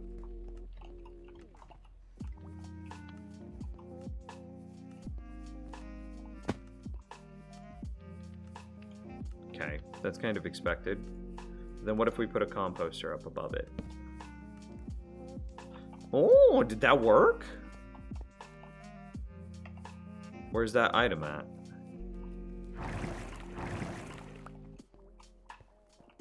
Was it inside the composter?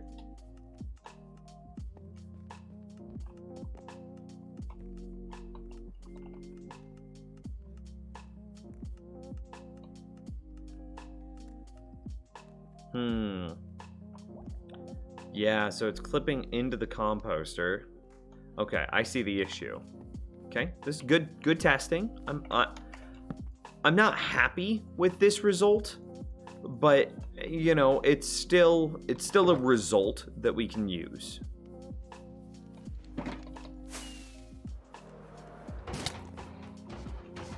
Actually, I didn't want to come all this way. Blap.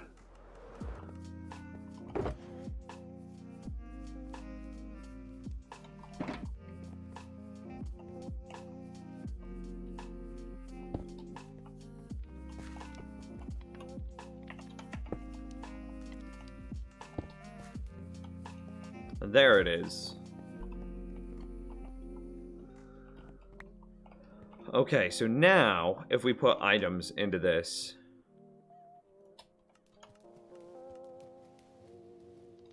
as expected,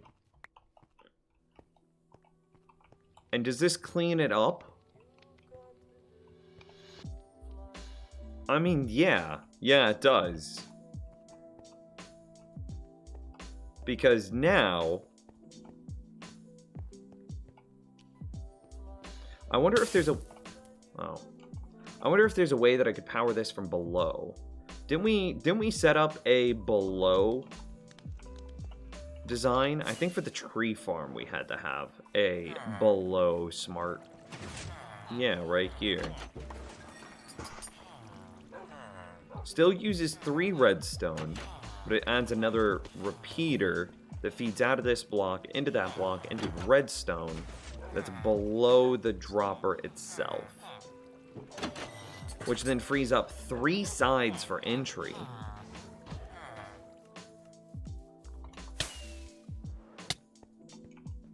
Which would be the equivalent. This is single player, I'm sorry, man. We do have a public server, well, kind of public server, for patrons, if that's the sort of thing that you'd be interested in.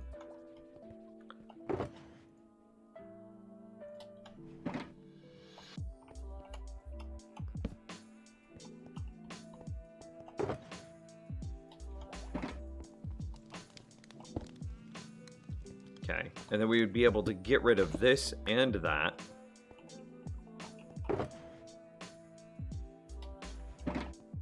Look at the size Look of at the that thing. potentially Eric with the $5 redos. Thank you very much, my man, for the $5. That's wonderful. Thanks, dude.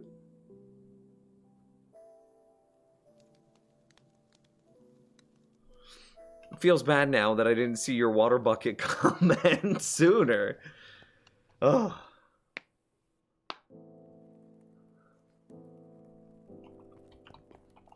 Okay, so this should still work all the same.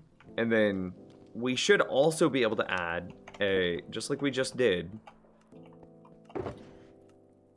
a dropper in this position as well. And so now we have a 3-entry smart dropper directly into bubble elevator with minimal lag because the hoppers are shut off. So for shutting off hoppers, it's like composters greater than dropper dispenser greater than what is it? Furnace. Yeah. Slash, you know, blast, reg, or smoke. Because they're all the exact same thing. is greater than, well, I think off, or like, I guess powered might be a better way of saying this. Powered into composters, into dropper dispenser, into furnace, into, I don't remember what the next one was. I think it was barrel, greater than chest. I think for reducing lag, that's how you want to do it. So if you could just have these guys be powered when they're not in use, obviously that's the best thing, but sometimes that's just not possible, so getting a composter on top is the next best thing. But because we need the solid block in order to push the items up through the blocks here, it can't be a composters because composters aren't solid block. So the first solid block that we're able to use in this configuration is a dropper to reduce lag. Oh. I am getting the dropper, the smart dropper fed by hopper configuration figured out.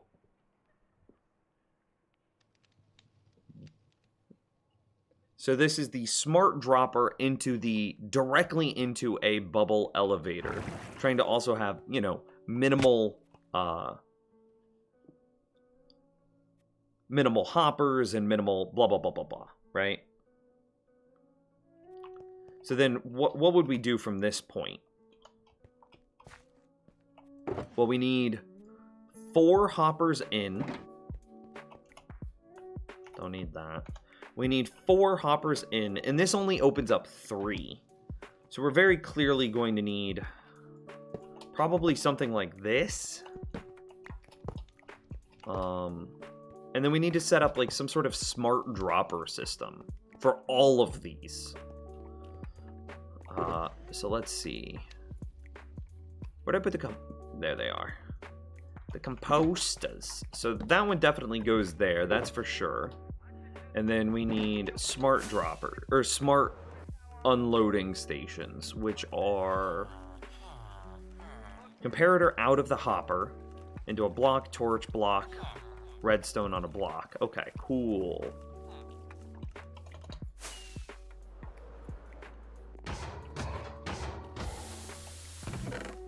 I literally only have exactly 1 powered rail. That can't be true.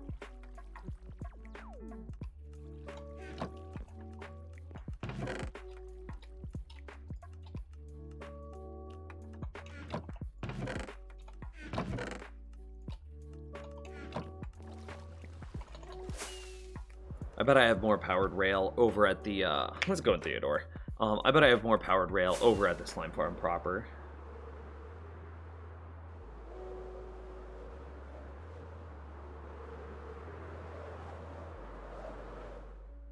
Chat room, out of curiosity, how would you feel if I did try to get some aesthetic builds into this world? Just gave them a try. It would be very different. It would still be like the super analytical building style that, you know, that's just who I am as a person. But instead of it trying to be like pure logic, it turns into pure aesthetic.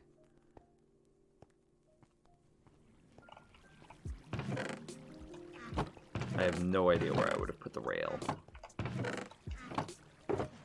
Oh, in the rail chest, of course. Okay, so we're not gonna take all of it just in case.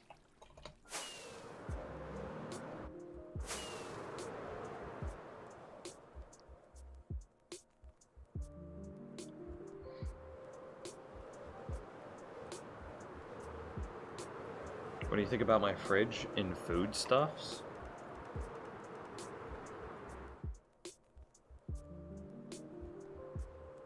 I don't see a fridge video in foodstuffs.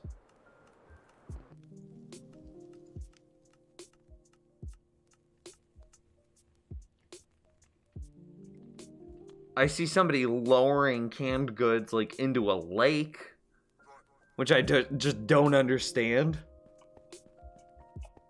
Okay, Christopher, Grasspig says it would be fun to do. Christopher says do it. James says I'd be super down watching you try. I like how you said try to do aesthetic builds, expecting failure. Watching me, you're implying that I would sit there and just flounder. endlessly. Did I not pick up regular rail? Am I actually dumb? That's his fridge? Wait, are you saying that you're putting goods into a lake? And the lake is cold, so it's keeping your goods cold? Okay, okay, I guess that makes sense.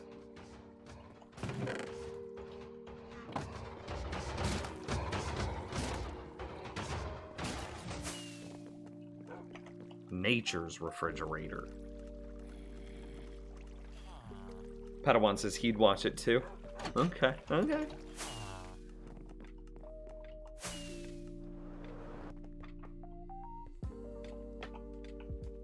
Okay, so I mean, this is the concept, right? So this doesn't really matter what happens here. These are just gonna have to come in from different points. So here's one area. I mean, I don't know how I'm gonna have to keep track of that, but you get it, you get it. I don't need this sand. Let me dump off this sand. Name's TV Love. I'm trying to come up with a new emote, my man.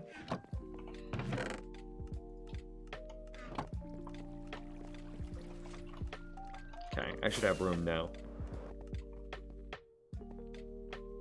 Yeah, and Christopher said he'd watch that. Okay.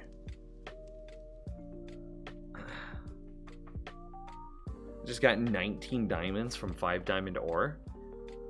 That's like almost the max that you can get with fortune. That's near perfect, dude. That's insane. Congrats.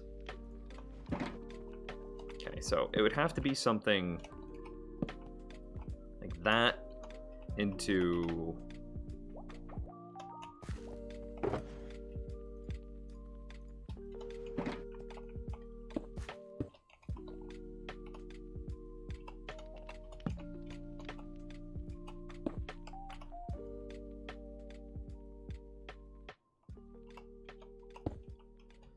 Makes sense?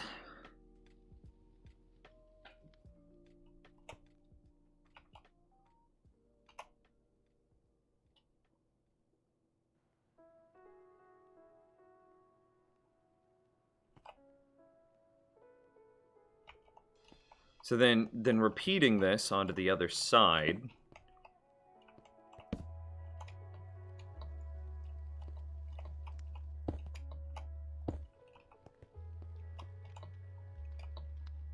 Grab the redstone.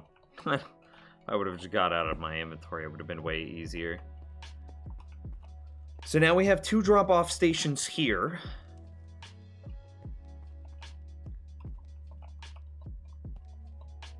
And then we need to do a drop-off station on this side.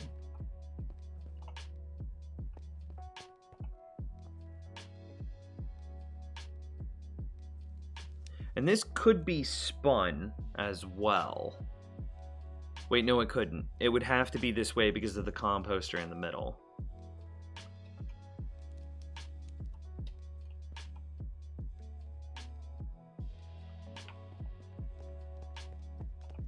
So for this one, in this configuration, that would have to be there. Which means that the powered rail probably wants to be... In chat room, does anybody know if you can powered rail bounce a minecart off of a dropper?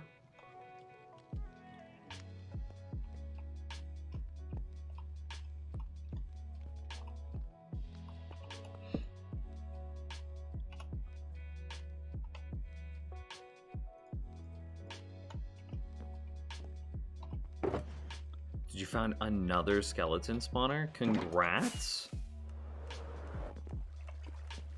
Hey, Nim, super weird question that a donation came from my username since I haven't donated today, but I did send bits yesterday. Is it possible to do gifted donations like gifted subs? Basically, yes.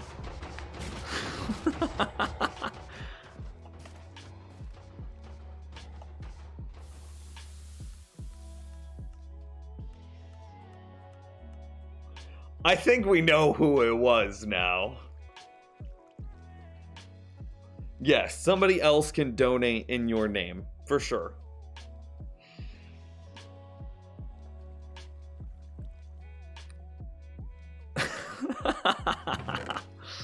It's okay, so there's a little bit of context here with people that have potentially in their name. A long time ago, we're talking years and years ago. I need a minecart. I don't have a minecart. Talking years and years ago, we had a user in chat. She was super active, and her name was possibly Dana. 2, 3, 4, 5. Possibly Dana. She was pretty cool. She liked to hang out. Really great conversationalist. And because she had this like hypothetical as part of her name, like potentially or possibly, people would frequently donate using her name because it was possibly Dana, like literally. So it became a running joke, and then she would, of course, you know, freak out, and she's like, "Oh my gosh, what happened?" And it just kind of became like this running gag, right?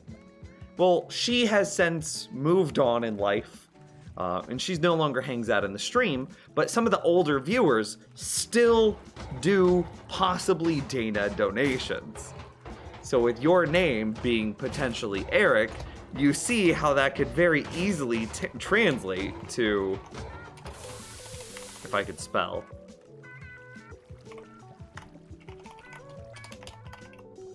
right? It almost is too perfect if we're being honest. Like, I didn't catch it at first. I am so surprised how almost perfect your guys' usernames are. Maybe, Eric, you gotta hang out in the stream because I think we found, like, the love of your life. Her name is possibly Dana. Potentially Eric and possibly Dana? Match made in heaven!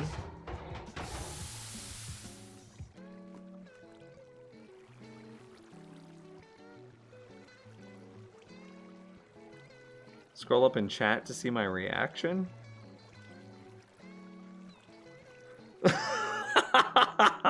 Okay. Yeah.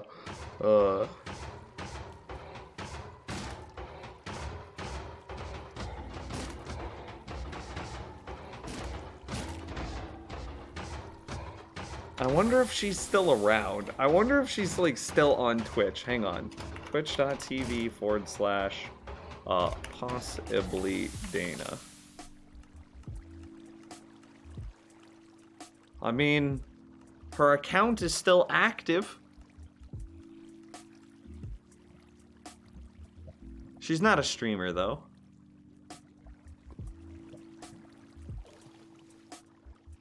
Was it possibly Dana, or was it possibly _ Dana? I wonder if she's in the Discord.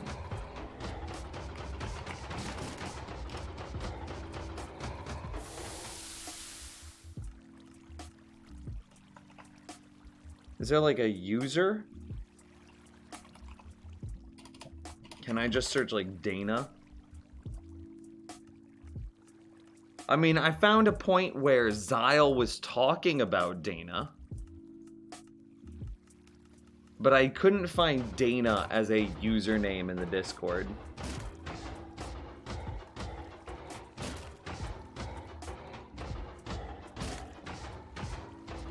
So many unread whispers. No, I've read all of them. It just, I don't know why it doesn't clear them.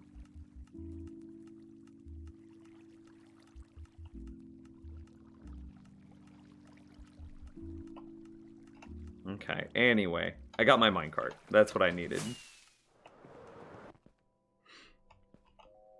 So we gotta finish building this.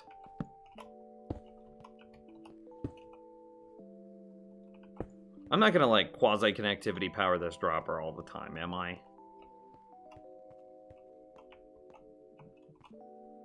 I shouldn't.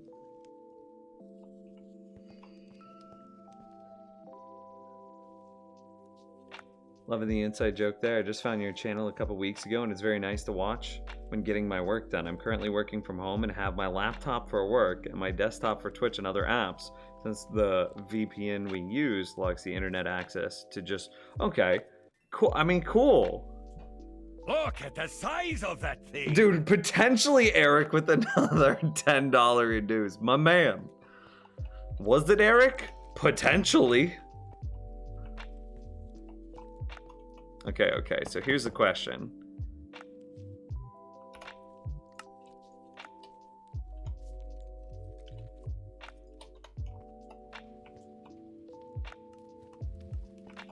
Okay, that was maybe a bit much as far as items go. Okay, cool. So, droppers are solid blocks that can push a hopper minecart. That's exactly what we wanted to see.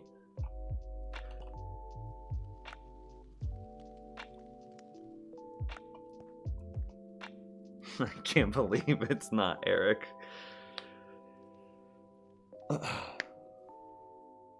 Yeah, it is mean, Twitch, Uskal. It is. So we could do something like this. Have 4 different drop-off stations for our 4 different minecarts, all leading in to a single collection point. Yeah?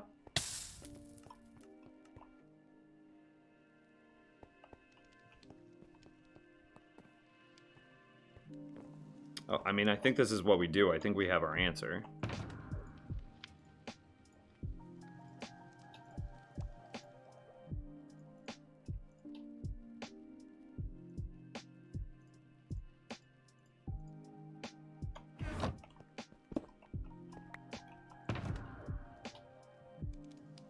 Why would I... Wait, did I just put all of this stuff into the... Oh my god, I'm so dumb.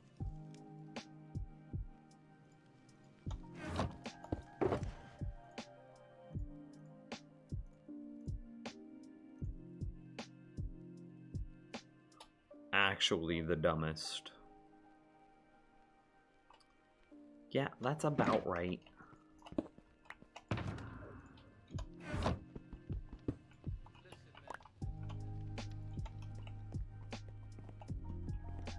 Alright, so I'm going to leave that built so that way we can reference it whenever we're setting it up inside of the slime farm.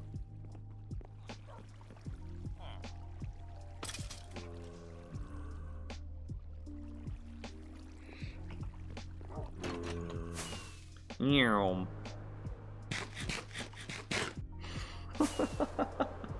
That's just... But possibly Dana and potentially Eric. That's... Oh, man. Yeah, I mean, you got me. I mean, I know. I know. I don't even need to look. I just know who did it. But you got me the first time because I didn't catch it right away. I was slow on the uptake. Okay, we need to go this way.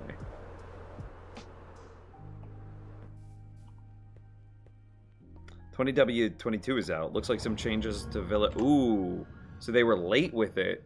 Minecraft snapshot. Thank you for letting me know. Let me take a quick beat here. Let's take a look at this together. Busy week for us. Want to squeeze out a snapshot, squashing a bunch of bugs. Enjoy your weekend. Encountered some experimental changes to graphics rendering of the snapshot, which might reveal some issues on a small number of older graphics cards. If you do find any graphical bugs, please report them to the bug tracker, blah, blah, blah. New features. Piglins now sometimes dance in celebration of a completed hunt. Okay. Villager workstation. What is this?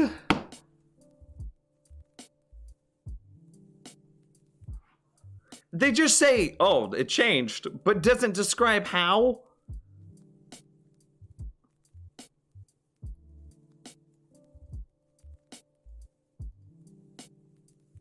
Oh. Bells can be hung from the underside of more blocks. Okay, that's nothing. When a villager that was traded with is struck by lightning, the witch it converts to will no longer despawn. Okay, that's kind of good. That's actually kind of a nice quality of life change. Wait. No, that's nothing. I was about to say, does this mean that we could have, like, witches that never despawn? And it's like, NIMS. Name tags exist. We already had witches that would never despawn. You're actually an idiot, NIMS. So this... I feel like we must have a Mojang dev watching our stream. I feel it, dude. Because, like, look at that. Witches, when a villager that was traded with is struck by lightning, the witch it converts to no longer despawns. Doesn't that feel directly in response to all of the rants that I've gone on about how crappy the I-Words villager breeder is? I mean, isn't... I mean, I know, right? There's what, like 36? We peak up into the mid 60s sometimes. The overwhelming likelihood of a Minecraft dev like Dinnerbone or Jeb or anyone knowing my name is just knowing my name or knowing our community is infinitesimally slim. But tell me that doesn't feel like it's directly in response to the complaints I've made about the community.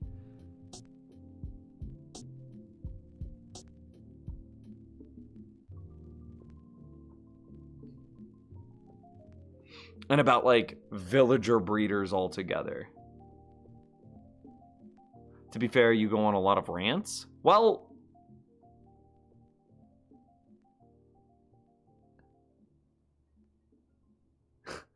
What's interesting is you see the accuracy of my rants. The villager, okay, cool. They do list them. Sick. I feel personally, I don't know if this is weird for you guys, but I feel personally validated. Just by this line, when a villager that was traded with is struck by lightning, the witch it converts to will no longer despawn. This validates me and the complaints that I have about the poor design processes that go into some of the community's builds.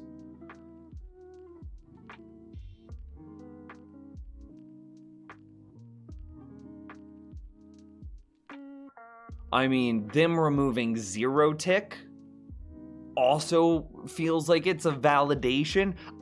I mean, I know that I go on a lot of rants and that I probably, to you guys, I probably frequently sound like an old man yelling at clouds. But the clouds parted for me a little bit.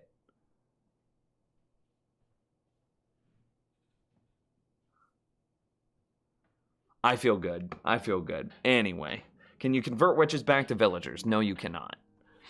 So the villager workstation logic. Villagers no longer try to work at the same workstation. That's fine.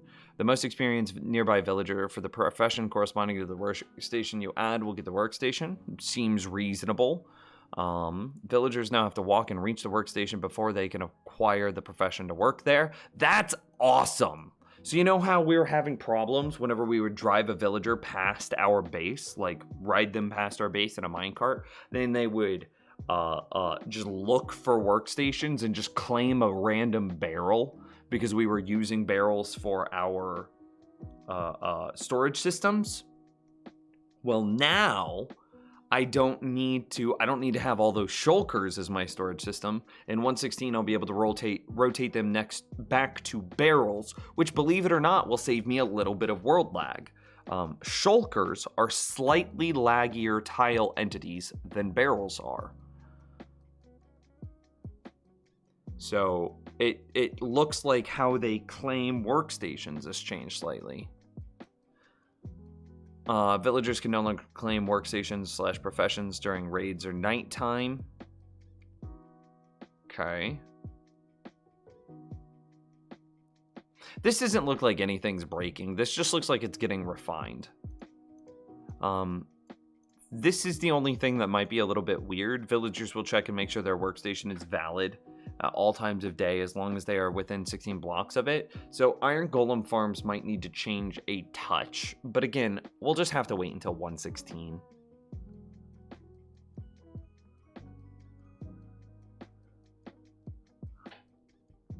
Technical changes, shader support for accessing depth buffer. I don't know what that is. Renderer now uses per pixel blending layers for some transparent elements. I don't know what that means. Slightly changed data pack loading to prevent custom data packs from crashing. Cool. Cached repeated block type lookups and collision during pathfindings for increased performance. Yo, I like those two words, increased performance. That sounds great. Minor optimizations and collision detection. Sure. Top level element in predicate file can now be array. I don't know what any of those words mean.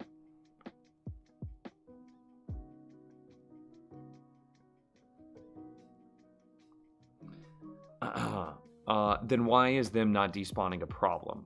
That's a good question. That's actually a great question. So if we look,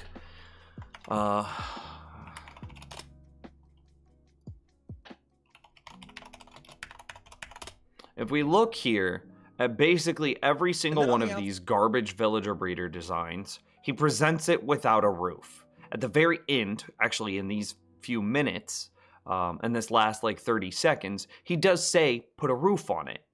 But do you know what the lightning strike conversion for a roof is? It's totally fine. It's a weird stat. It's like one of those like Minecraft. If there was a Minecraft trivia game, like how far away does a lightning bolt convert a villager would be on that trivia. It's such a sneaky bit of information.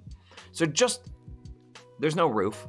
So you would lose your villagers. And as a matter of fact, I don't know where it is, but somebody once linked to me, let's see.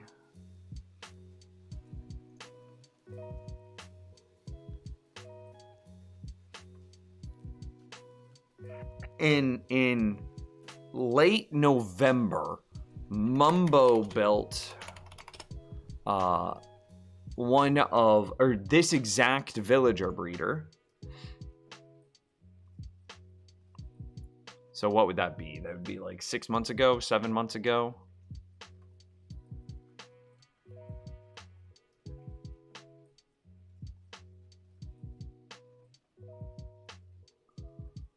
Somewhere around here.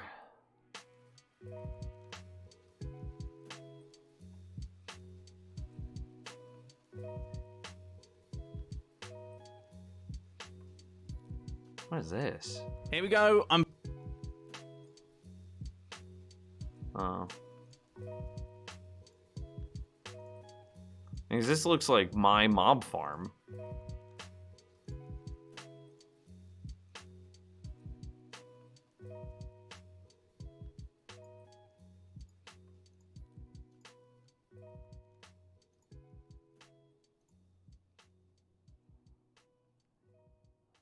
I mean, it's just, okay, anyway, doesn't really matter. It's fine. Somewhere in here, he builds the villager breeder. It gets struck by lightning because this design was a bad design and very negligent in its building processes.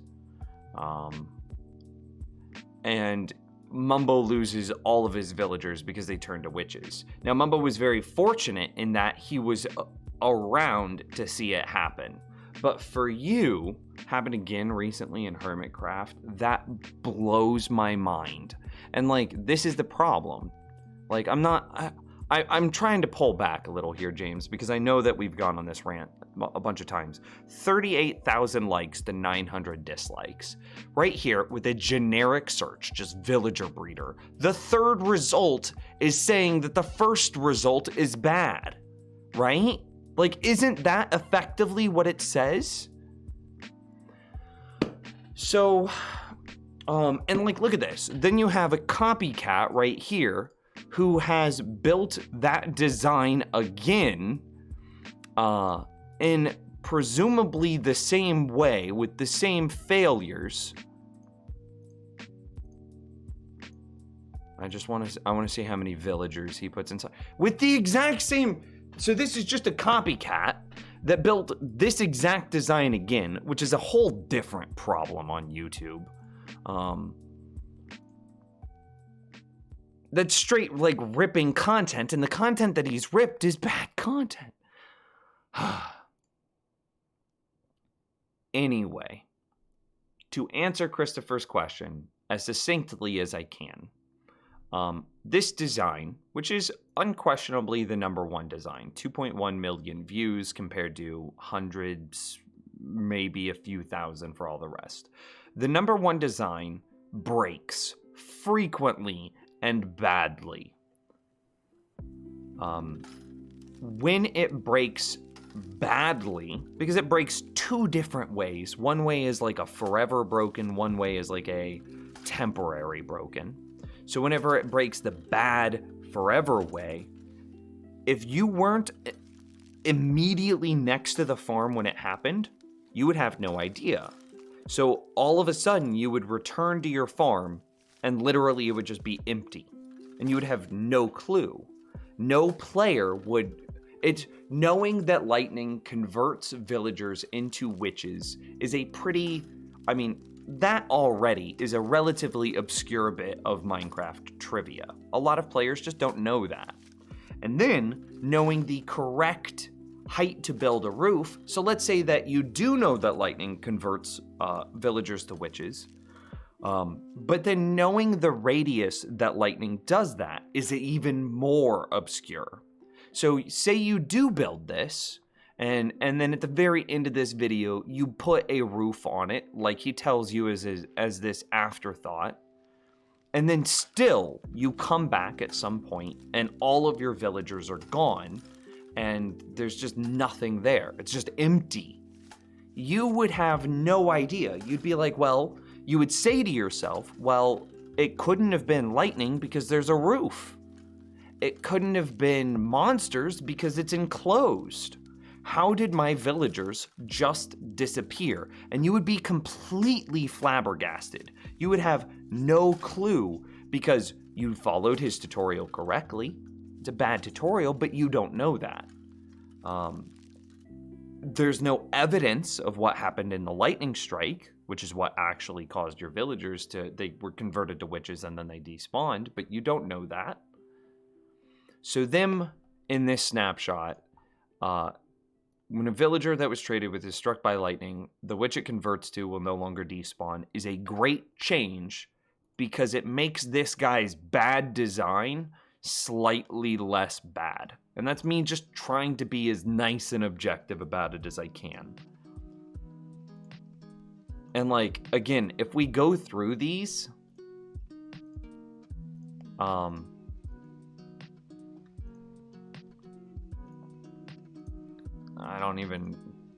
he didn't even show it at the beginning of the video.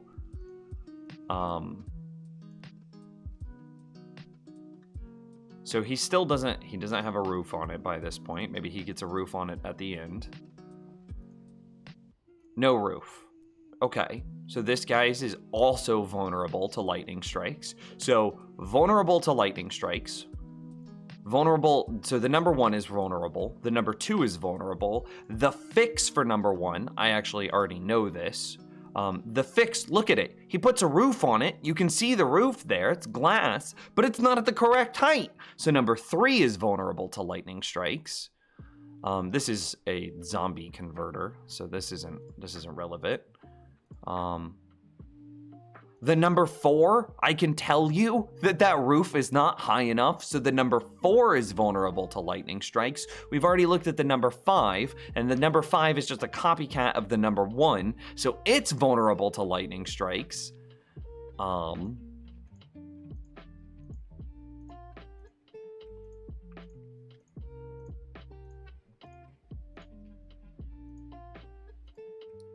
I mean, this isn't even a villager breeder. I don't know why he would call it that, but sure. It's also vulnerable to lightning strikes. So we have yet to find a villager breeder that is not vulnerable to lightning strikes. So this change fixes how much misinformation currently exists in the Minecraft community. With this change, all of these bad designs, and no, they are bad. I was trying to find a different word, maybe to be a little bit more political, but they are just bad. This change will highlight how bad all of these designs are. So it's to help people see why something happened. Yeah, I would say, yeah.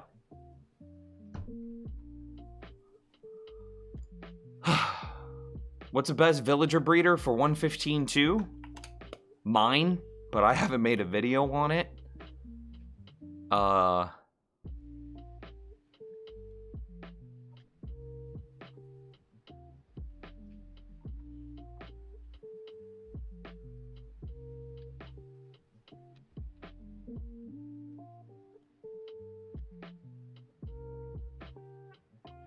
Yeah, I don't think any of these. See, this is I hate this titling. This is such garbage, malicious titling. It shouldn't. Yeah, I'm gonna just click out of that because I don't want to. I'm actually gonna quit YouTube altogether, which hurts his results. That's more important than liking or disliking a video.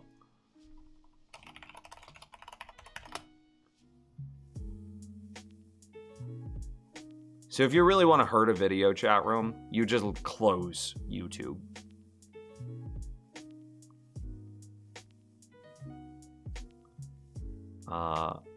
Disliking the video is still engagement. The only thing YouTube cares about is retention. Which is why, like, super, whatchamacallit videos. Yeah, see, this one's still broken. This one's vulnerable to lightning strikes. And again, none of these farms should be using a double villager inside the breeding chamber, because the problem with the double villager is it requires an infinite supply of carrots and potatoes. And it requires like a fast infinity. It requires a very quick supply of carrots and potatoes. If it's a slow supply of carrots and potatoes, then it's going to then it will break for hours at a time. It will eventually correct itself, but it will break for hours at a time if it's a slow supply of carrots and potatoes, like what you would get from a villager produce farm. So if you just have a villager that's walking around farming carrots or potatoes, you cannot use a double villager as your breeding chamber. All of this is derivative of a villager breeder that I think RayWorks made, that this guy copied and smashed together with a villager produce farm that don't work together. And because he did it and got 2.1 million views, that information propagated badly throughout the rest of YouTube. And like, I know that you're tired of hearing this, James. I know that a lot of people are probably tired of hearing this, but this is why I'm so frustrated with YouTube, is because this guy did it once. RayWorks provided good information. This guy took the good information, interpreted it poorly because he didn't do his homework, and then him shortcutting propagated bad information across the rest of YouTube.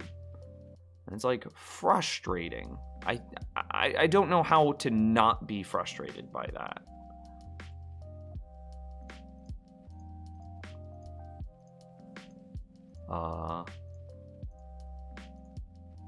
I wouldn't use these either, because there's chances that babies get stuck behind hitboxes and then your farm breaks because it doesn't. You have too many villagers per bed.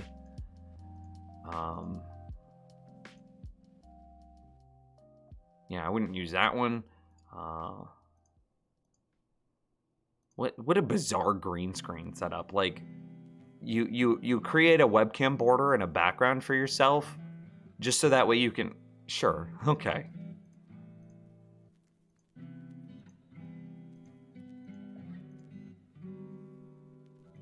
So this is just a food farm. This isn't a villager breeder. I'm curious though, does he set up his food farm correctly?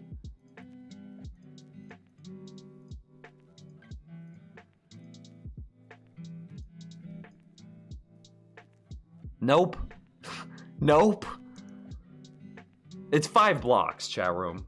is what you need. You need 5 blocks of distance from the lightning strike to wherever your villagers are. So let's say that you went 5 blocks up, right? And then you just put a roof there. Well, that still wouldn't work because if lightning struck right here or in one of these corners, the villagers that are here in the hungry, starving villagers would be converted to witches. Because lightning can strike up to a few blocks away and convert them. So this is bad. Wouldn't use that design. I mean, again, if you build it in a biome where lightning strikes happen, it will eventually break. As soon as a lightning strikes, even remotely close to the farm, every single one of these is bad and wrong. Every single, I cannot find a single video that does not have, that properly protects, I mean, bad and wrong, that properly protects your villagers from lightning strikes, which was why this change, this change is so good.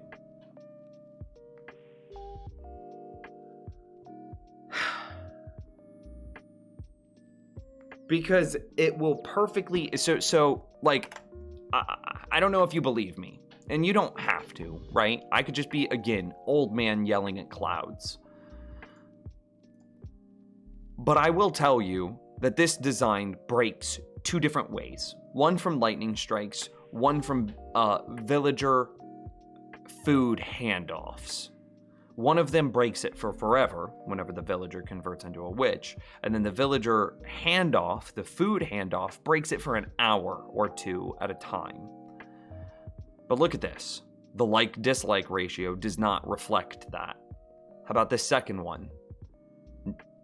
Nope. The like-dislike ratio maybe kind of reflects it. That's a pretty steep dislike ratio, all things considered. You know, same thing, doesn't reflect this. This one's not a thing. It doesn't reflect it, man. I don't know. So this is, I've ranted about this and how bad villager breeders are. And this feels directly in response to how poor the community is building villager breeders. Checks Pixel Riff. Let's see.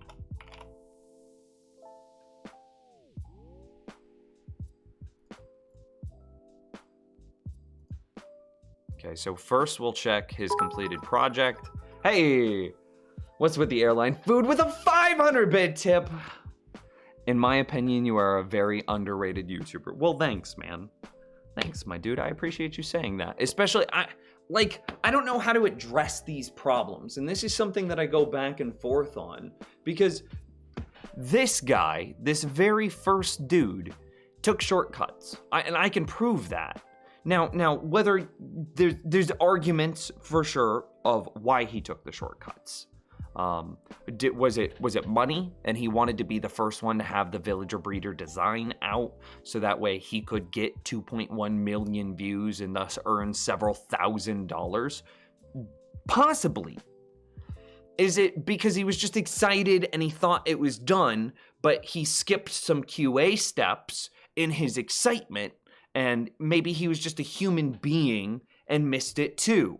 That's also possible. Is it likely that it's somewhere in between, that because, you know, he is a human being and he needs money to pay his bills and pay his rent and take care of his family? Yeah, there was probably some amount of money motivation, but it was probably also that he was excited for the design and therefore skipped some quality steps. It's probably somewhere in the middle. Probably. But like, I don't know how to say, hey dude, you're doing the community a great disservice here. especially considering that he has a voice that reaches so far, 629,000 subscribers. He has a voice that reaches so far. How do you say, hey buddy, this is a great disservice that you're doing in a way that's not a volatile attack? Anyway, this roof is wrong, for sure. That roof is wrong. He might not have problems, though. I don't know. I'm not going to unmute the video, and I'm not going to watch a 31-minute video. However, he will never experience a problem, because you see how he's building this in extreme hills in areas where it can snow. Well, if it can snow, then it can't strike lightning, which means that there's no issues here. His won't break. These villager breeders only break if lightning can strike them, right? And if you're in a biome where it doesn't thunderstorm, if there are no lightning strikes, well, then they won't break. So, and I'm not going to watch his 31-minute video to try to figure out if the thing can break. With another 500-bit tip, I'm just 500 bits? Dude, thank you very much. Pixel Riv's impulses, so it's copycat, which is also a huge problem inside of the Minecraft community. Yeah. So he still has the soft stall problem, where it breaks for a few hours. Again, this does eventually correct itself, but it breaks for a few hours.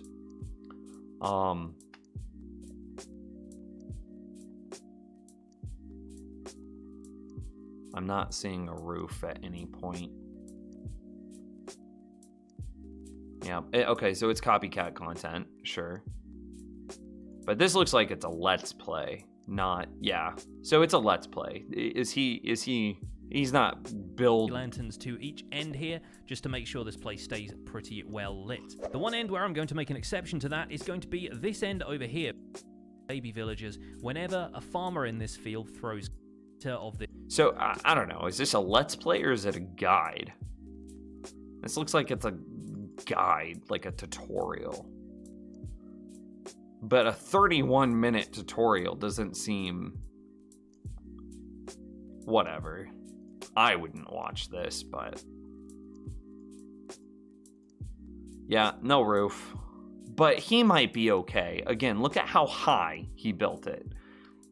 So he'll have the soft stall problem, where the villagers just get in a hand-off trading stall, but he won't have to deal with lightning strikes.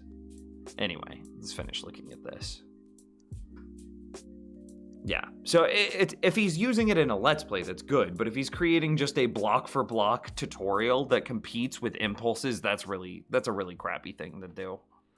That's like, hey, I drew this, so then you draw the exact same thing. Like, that's not...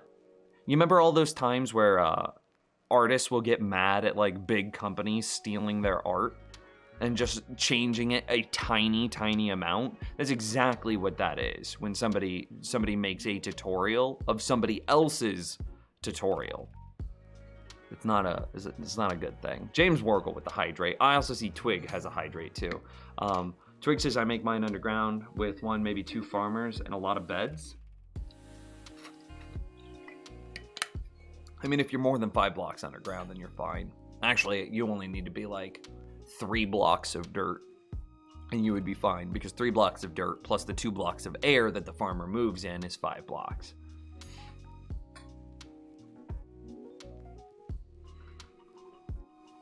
Scrolling up a chat real quick, making sure I didn't miss anything. Again, use impulses design with a high roof. It still hard stalls for a couple of hours. It's not a good design. Full stop. It's just not. I think he knew about it and he built it. So you're talking about Pixel now? Okay. So again, he'll still have the problem where it stalls for a couple of hours, but it won't hard break because of the lightning. So that's good.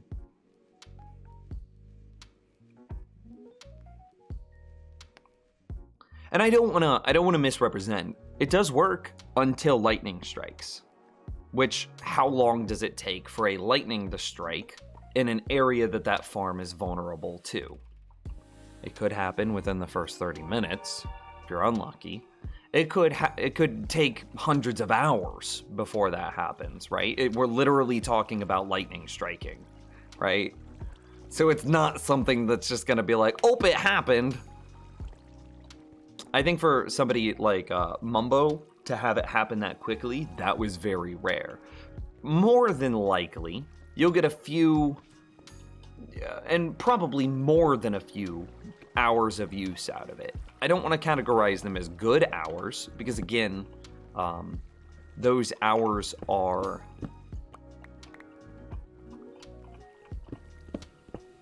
Once it gets into that spot where the villagers are stuck in that handoff loop, nothing happens until the farmer can farm up like, I think it's like 300 carrots, something like that. So he has to have so many, he has to give them so many carrots or potatoes or whatever they're breeding with. He has to give them so many that that the inventories of the 2 breeder villagers caps out. So that's where my couple of hours comes from. So if you, however long it takes for the farmer to hand off so many carrots, potatoes, produce, food, however long it takes for the farmer to hand off so much food that the villager's inventory caps out, and the second villager then can actually pick up the item, that's how long it stalls for. 2 or 3 hours. And then it stalls, and then once that and then it's good for, you know, a few hours. It's probably good for like 5 hours until the villager that has the full inventory, his inventory drains, and then it breaks again. Why do you use the ore borders? Hey, that's a good question. I actually like that question. I don't know. I'm a little angsty right now. I'm high energy. Not angsty, high energy. So I want to move. And so I want to show you the ore borders. I'm going to give you a great example of it. Do I still have that iron? No.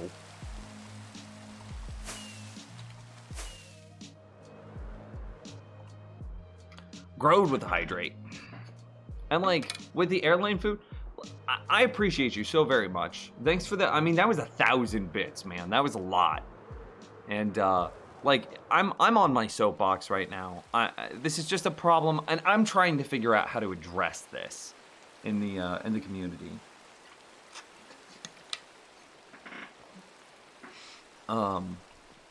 Because I have to recognize that I do have some voice. And how do I address this in a way that's healthy, that makes the community better? Because like, I need to recognize that my frustration here isn't a healthy way to grow the community either. And my frustration is probably equally detrimental as their spreading of misinformation, if that makes any sense. So it just in a different way. My frustration is unhealthy in a different way compared to but equal to their misinformation. Anyway, so I've got to figure out a way of addressing these problems inside of the community that makes the community better for it and not just more drama filled.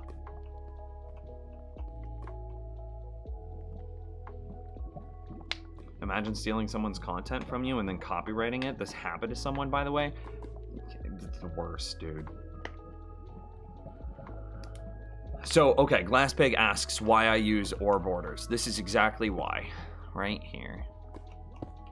In this situation, I would have no idea that was iron without the ore border. Now imagine if that was diamond. So I can actually shut off my ore borders. you have no idea, zero idea that that's iron and not stone. There's absolutely no difference between the top few pixels here and the top few pixels here. So I would walk right past that, never knowing that that was some sort of ore block. And this is largely the reason I use ore borders. And it's actually got me diamonds before, because there was a diamond, you know, right under the lava, like on the surface of the lava, but there was a block above it, so I wouldn't have ever known that it was diamond. But the ore borders made it so I knew. Okay, I agree, but I'm not too bothered about a rare occurrence. I mean, it's fair. Everybody's level of risk and tolerance is slightly different, for sure. My concern is hours.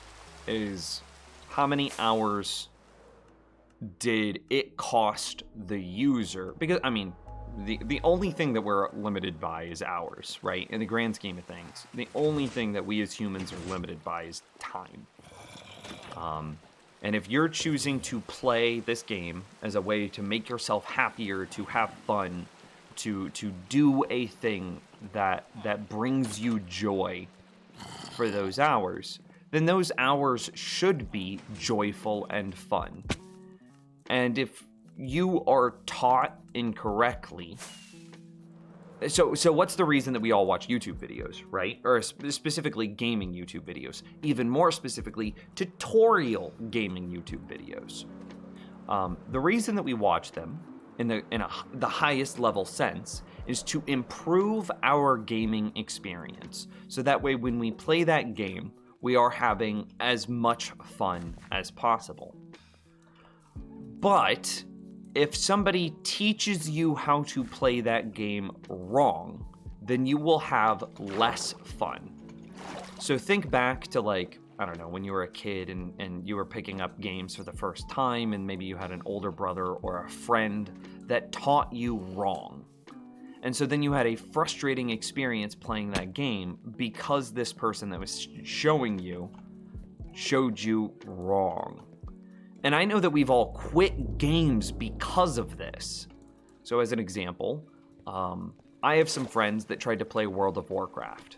And World of Warcraft is like a game that I played a lot back in the day, and I still play a little bit now.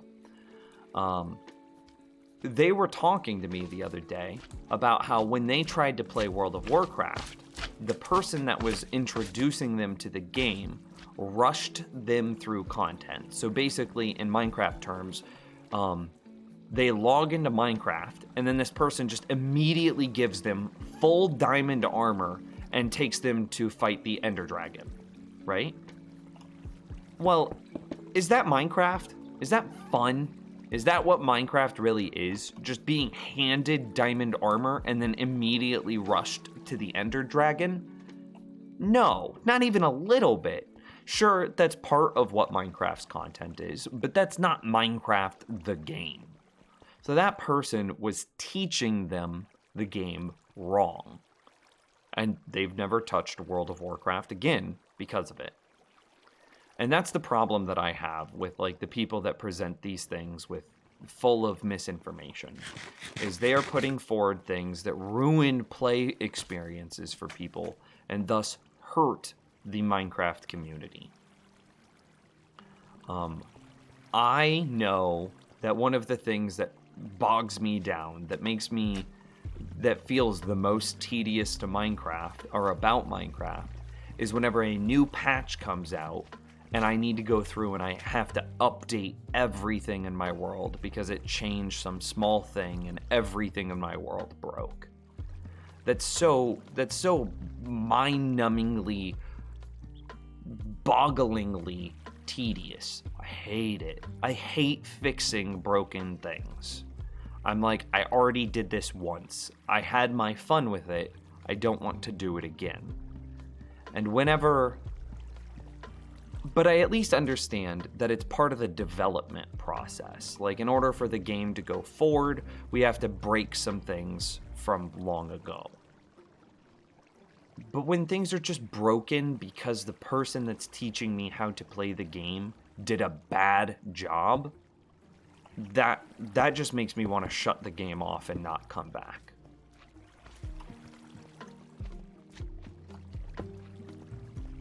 And that's the thing that I'm really, I want Minecraft to be around. I mean, we're coming up on Minecraft's 10th anniversary. I want Minecraft to be around in another 10 years because I think that Minecraft has a lot of really great things that it offers like a video game community.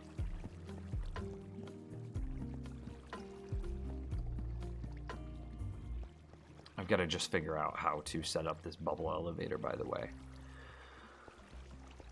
And I don't think that we get another 10 years out of this game if people approach Minecraft. So the reason that Minecraft is popular in the first place is because of content creators.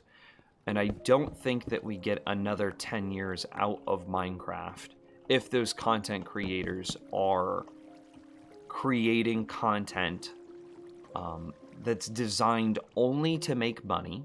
And I'm not saying that any one specific person is, but we can all know, we've all heard people say, oh yeah, I want to get started as a content creator because I want to get rich. I want to make some easy money. I've heard it. And I literally just hang up on those people. I'm like, there's no talking to you. I'm not saying that that's what any of those people are doing. I'm just saying it is a problem that exists in the community. Additionally, the community fails if the people that are creating content are doing so in a way that is disingenuous to the viewer. So not necessarily for money, but more for fame or notoriety or what have you. Because those people don't have the passion for it either. They're not going to make content that's the best content that it can be. They just want to make the content that makes them famous. It's very hand in hand with making money. And I worry that those content creators are shortcutting the community for instantaneous gratification as a sacrifice to the longevity of the community. I don't know if you follow, but I think about that all the time. So I really am bothered whenever I see people do things like that. I guess we'll just set up an ender chest over here. I'll stop overthinking this.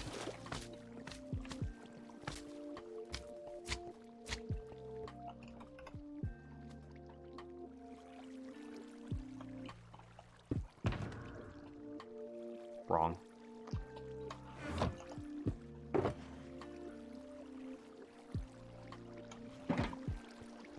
So over here somewhere, I need to set up a dispenser facing up, somewhere like on this line, right? So something like this.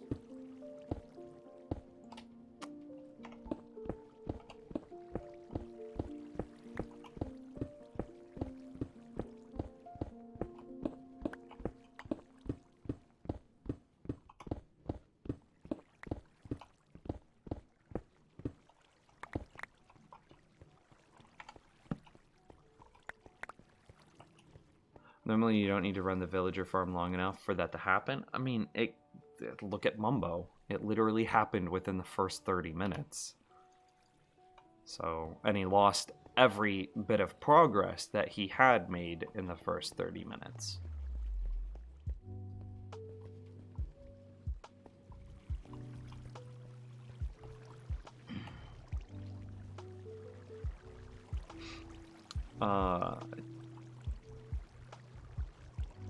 Teaching someone how to play can be really annoying, though. Let's say you're teaching someone how to play Minecraft, and he is all the time like, how do I beat the dragon? I saw someone do it on YouTube, and then you tell him that you have to find Enderman and be prepared, and he is like, this game is so boring, and I want to beat the Ender Dragon, this game is for kids, and he becomes really hateful. Like, then you don't want to talk. You get what I'm saying? Sure, but, like, I don't think that that person ever really wanted to play the game in the first place. Because to just immediately jump into that bit of content, the game is not that. Right? The game is the journey, the game is not the destination. And if all he cares about is the destination, then I would say that that's not a friend or not a person I would want to play games with. Do you watch Hermitcraft? Sometimes. Okay, so we need to get... I don't have hoppers. James, do you know who it happened with? This again, the most recent time. The closer the better, by the way. So I'm gonna try.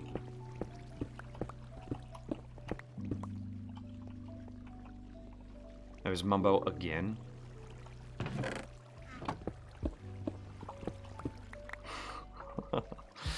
Really? I'm actually curious.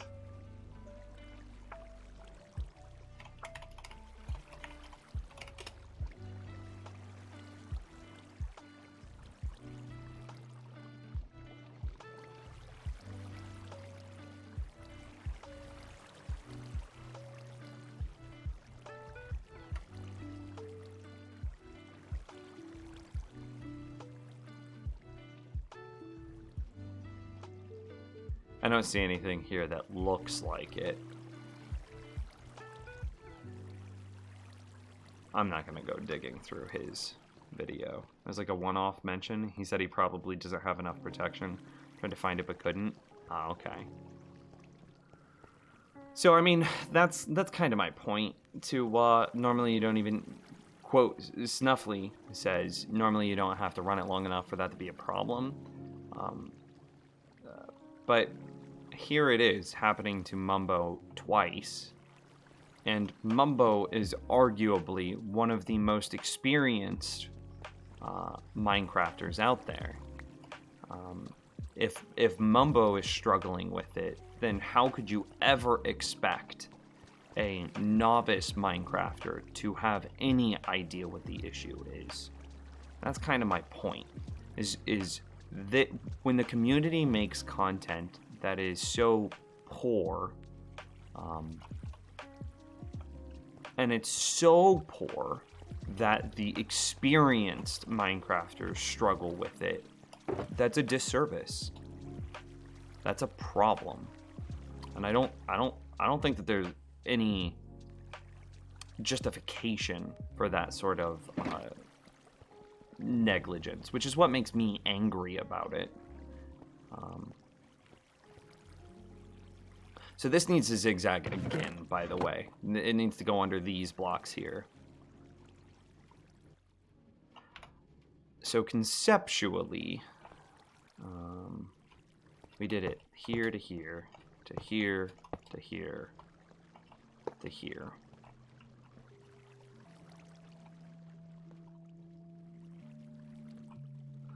I have to go pee. You guys have made me hydrate so dang much. What hermits do I sometimes watch? I fell in love with Etho back in the day. I really, really enjoy Etho's content. I don't think that I have any questions or qualms with any bit of things, like anything that Etho has ever produced. My goal whenever I got started into Minecraft was basically to take, like, when CNanners played Minecraft and when Etho played Minecraft, again, because I'm just that much of an old school Minecrafter, old school YouTuber, I'm now referencing CNanners. There's a bunch of people that probably don't even know who that is to take, like, Etho and CNanners and be like some sort of their love child, if that makes sense.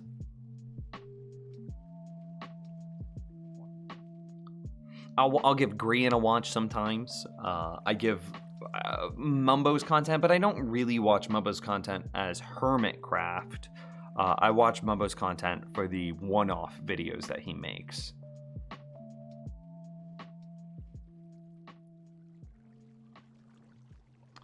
Just had villagers disappear as like a one-off mention. Oh yeah, I read that already. Yeah, when you introduce somebody to the game, if they don't understand the gameplay and aren't willing to adapt to their preconceived notions, there isn't much you could do. Very much so. And again, if all they care about is the destination and not the journey, then they're not interested in the game. And this is sort of a thing that's kind of hard to grasp, but sometimes people communicate in ways that are nonverbal. So if all he wants to do is experience the destination, then he doesn't really want to play the game, and you shouldn't recommend that game anymore. You should just try to drop it and move on, because he's clearly not interested. Some people only, I don't want to say the word tolerate, humor a suggestion because they feel obligated to. Because it's hard for them to say no. It's hard for a lot of people to say no. And people, like, the people that are best at communicating get good at reading between those lines and understanding that if somebody says, like, okay, but I want to do it quickly, or I want to do it this, or I want to do it that, well, they're now putting a bunch of conditionals on it, and they actually don't want to experience the thing, and that's kind of a way of saying no. And you should try to reevaluate what you're presenting, because communication is a two-way street, right? So you can't just say words that make sense to you. You have to say words that will be received in the way that the other person understands, right? So if I am I don't know, let's say that I am some sort of scholar, right? And I have a very deep and robust vocabulary. If I start saying a bunch of words that you have no idea what they mean, then the thing that I'm trying to communicate, you will never understand. So even though I'm communicating perfectly, eloquently describing the thing that I want or the thing that I want to do, you would still have no idea, because I'm not communicating in a way that you can understand. So to him, he's trying to communicate this no, and this is where it gets weird and where communication kind of sucks, is that he's trying to communicate a no, but you're not understanding, and that's just through your life of experiences and through the language that you speak, both literal language and kind of your learned worldly view language. And both of you would need to grow a little bit to be able to understand each other a little more thoroughly. So it's just an unfortunate thing. Again, that gets better with age. People get better at communicating as they get older. So I wouldn't worry about it too much. So I have to go pee. I will be right back.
Chat room!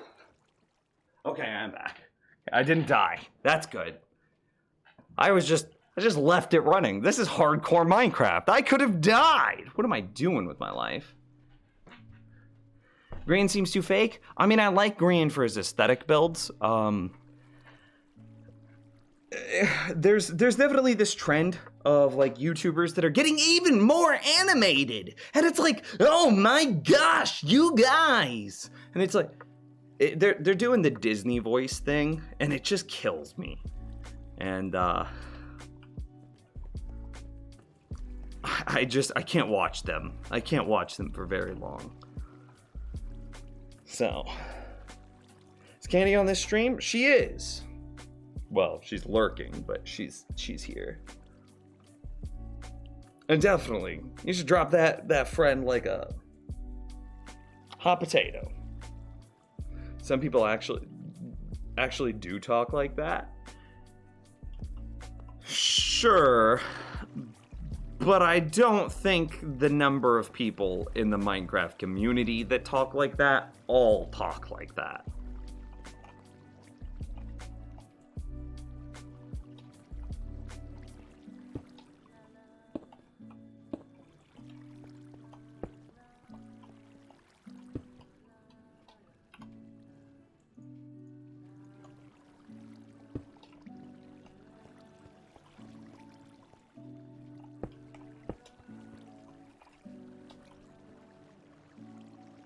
Oh, it doesn't actually need it on this side.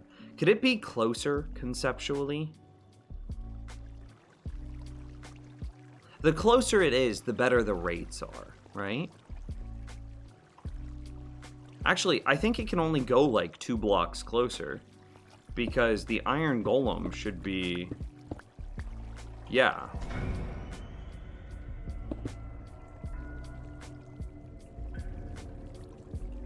Well, I think that's what we do with this. I think that we actually move this so that way it uses the shared wall of the iron golem.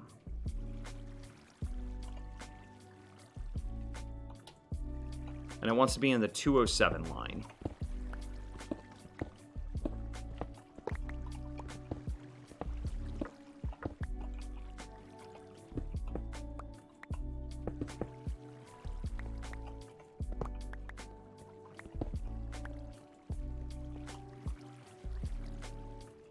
So then, okay, so cool. Wait. We need to go below.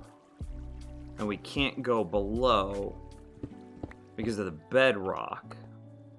If you power bedrock, does bedrock transfer a signal?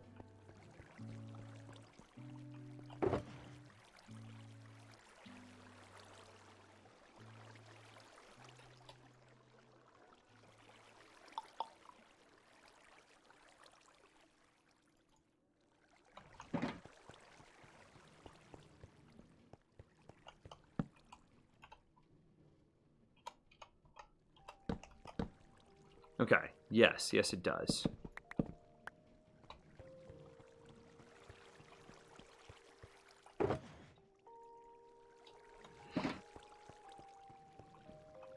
Nims pinged you the Mumbo vid with a villager break if you wanted it. And you got the correct timing too, you're a legend. Let's head back over to the villager area. Dropping items through too. Right, I think that's enough of the industrial district. Let's head back over to the villager area and actually sort out this situation. I mean, I don't even know what happened here. Were they struck by lightning? That doesn't even make any sense. I don't understand. I guess I'll just transport them back over by boat. I mean, that tends to be a pretty good way to go. Right, I've just hopped in the boat. That hasn't worked. I mean, cool. What a fantastic addition to the game. 2 things in one boat really was. Like, do you remember the days before this? I don't like the fact that boats get stuck so easily though. That's one problem. This poor village is just gradually getting dismantled over time.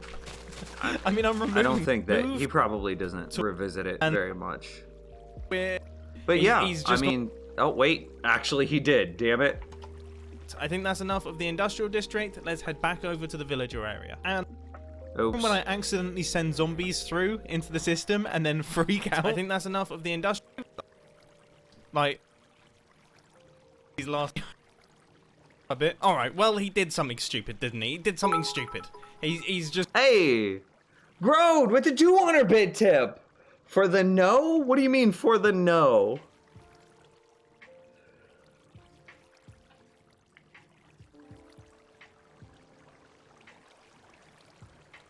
Well, thank you for the 200 bits, though, man. You're a legend.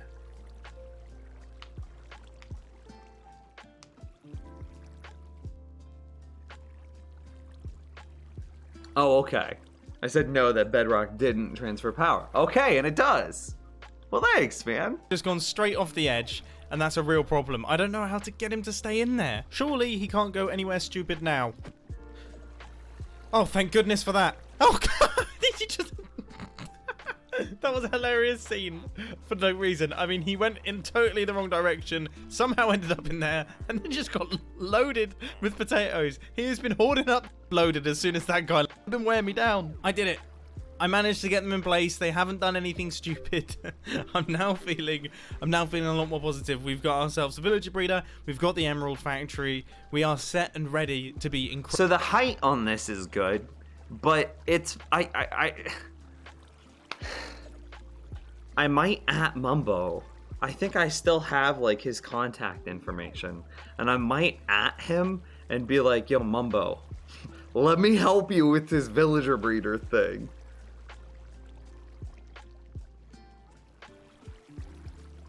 Incredibly wealthy hermits. Anyway, I really do hope that you enjoyed this Hermitcraft episode. I'll catch you in the next one. See ya. Because I'm actually like, look at this. So I can't tell the hedges here, right? But it might be possible for lightning to strike this hedge and then convert the villager that's on top of that fence. Like, from his perspective, he's done everything correctly. And he still has no idea why it keeps breaking. And this is the second time it's broken on him. And he's on arguably he's on the server. He's part of the community that collectively has maybe the most, maybe the second most, maybe Sidecraft has more Minecraft experience. But he's on, I think we could all agree, the second most experienced Minecraft community that's ever existed. Second, probably to Sidecraft. And he still can't figure it out. This isn't trying to be mean to Mumbo. It's just to highlight how bad of a design it was. Oh, thank you very much for sharing it with me, James. I know that you were probably hesitant because you know my feelings, but thank you for sharing it with me regardless.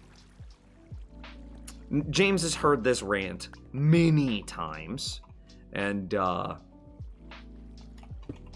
so that has to go there. Because this is the only way that we could get the underground storage, or the underground signal out. So that was, I'm sure it took a moment of bravery for James in order to send that link. So thank you, James.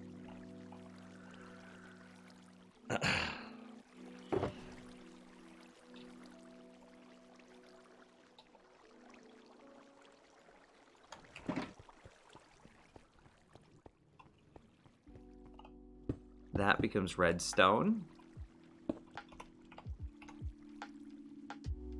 Comparator. I respect your views on the subject and admire your passion for it. That's a very political response. Thank you.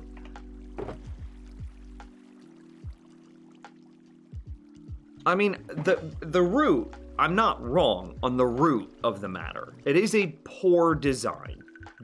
I don't think that that's even debatable.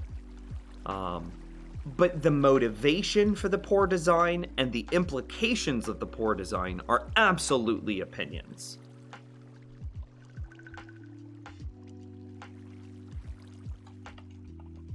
And I think that we would agree on that point as well.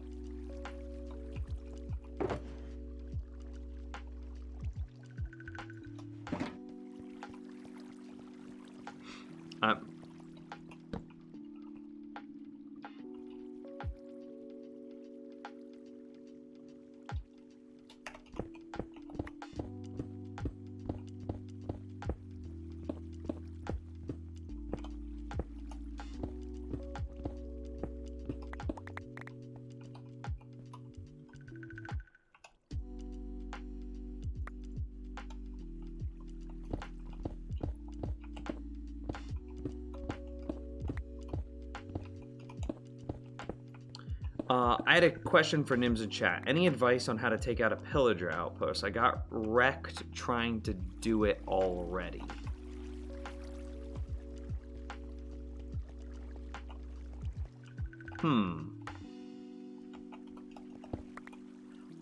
Probably just to get full enchanted diamond armor. Pillagers are one of the... I would say that pillagers are meant to be equivalent in difficulty to like a wither boss or an ender dragon fight.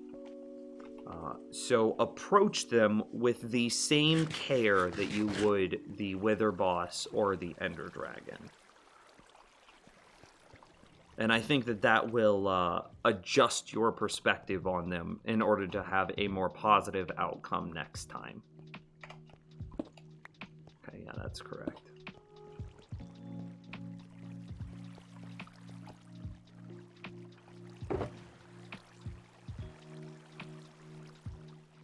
My baby thinks your voice is someone on the phone and they keep trying to talk to you. That's so cute!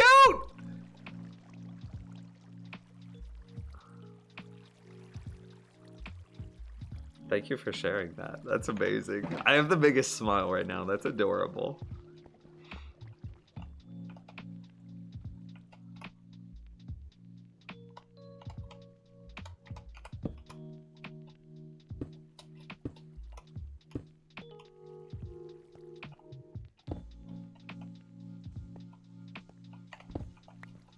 I'll go to this side just because I can replace it with a polished granite.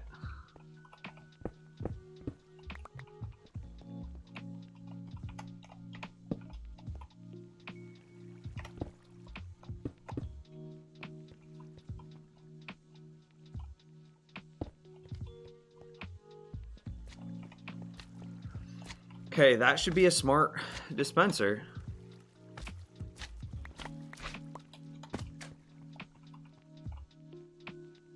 OMG, okay, I was way underprepared. I haven't played since 112, so I had no reference for them. Yeah, so villager or pillager outposts, I wouldn't say are at the difficulty of an ender dragon, but a pillager raid absolutely is. A pillager raid is absolutely, in a different way, of course, you know, fighting the ender dragon is a series of challenges. You have the bow challenge, then you have blah, blah, blah, blah, blah. All of the MLG waters that you need to pull off, and etc., etc., etc. And like the wither boss has its own challenges as you fight through the terrain that it's exploding and the wither effect and blah, blah, blah, blah, blah. Pillagers are different. Like a pillager raid is absolutely comparable in difficulty to the ender dragon and the wither boss. But a pillager outpost can be kind of gamified, but that is a pillager outpost. Trying to think of something that you would know from 112 or earlier that is comparable to a pillager outpost clearing. Oh no, man. They're tough. I mean, even in this hardcore world where I'm very much so in the game, I still don't mess with pillagers unless I have to.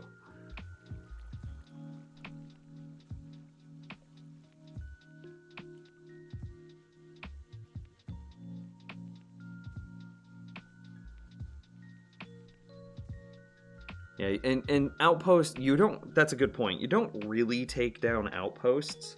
Outposts are more like think of them more like a mob spawner. Like one of those cages where mobs just spawn from over and over and over. Think of them like that. You wouldn't, or an ocean monument, yeah. They're just areas where mobs spawn. I wouldn't actually try to clear one. Because then you're doing the equivalent of destroying a mob spawner. And pillager outposts have some very, I mean, can I show you something? I haven't gone to this. No, I was gonna go to my raid farm. Hang out for a bit. I'll go to the raid farm after I finish the slime farm. Okay, so we're gonna get to work then. So that way I can do that. But I will show you a farm that automatically farms raids.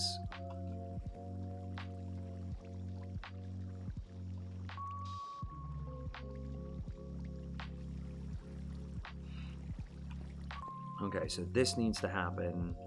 And then dropper facing downward.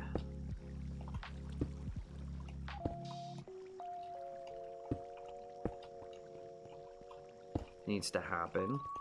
And then those will eventually be blocks, but not today. Do I have dirt?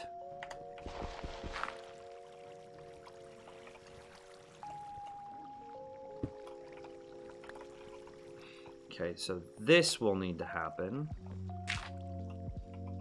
And then eventually this will pillar up and become water, but not yet. And then this needs to all be solid blocks, so that way it goes straight up. And, you know, we'll say that this should probably be solid blocks too, so that way it finds the air block correctly. And then this into that, into that, into this, into that. Okay.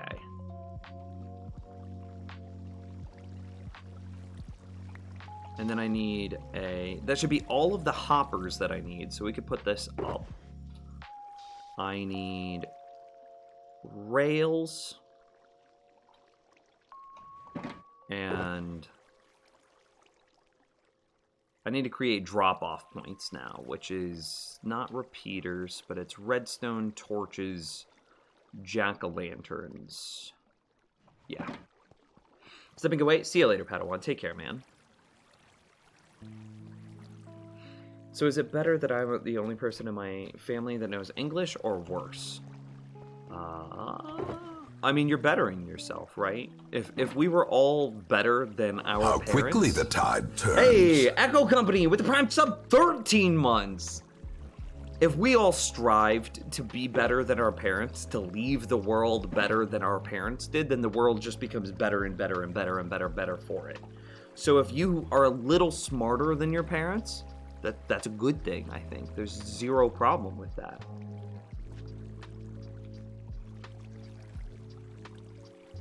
Out of curiosity, apologize. What's your native language? Your mother tongue.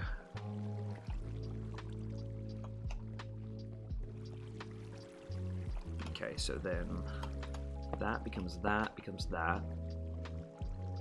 Greek, okay.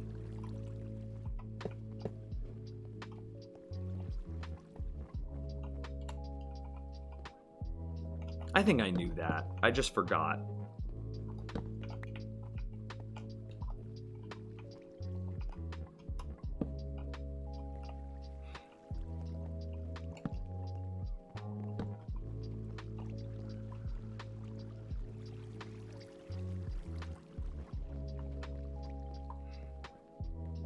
Yeah, and this had to go here because of how the bedrock had to line up. Okay, I'm happy with that.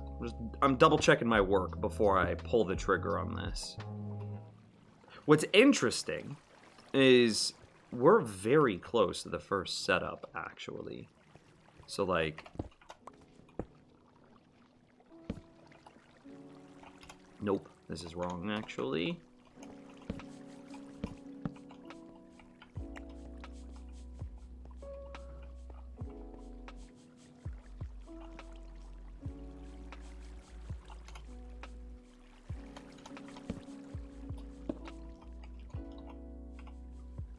And there's our first setup.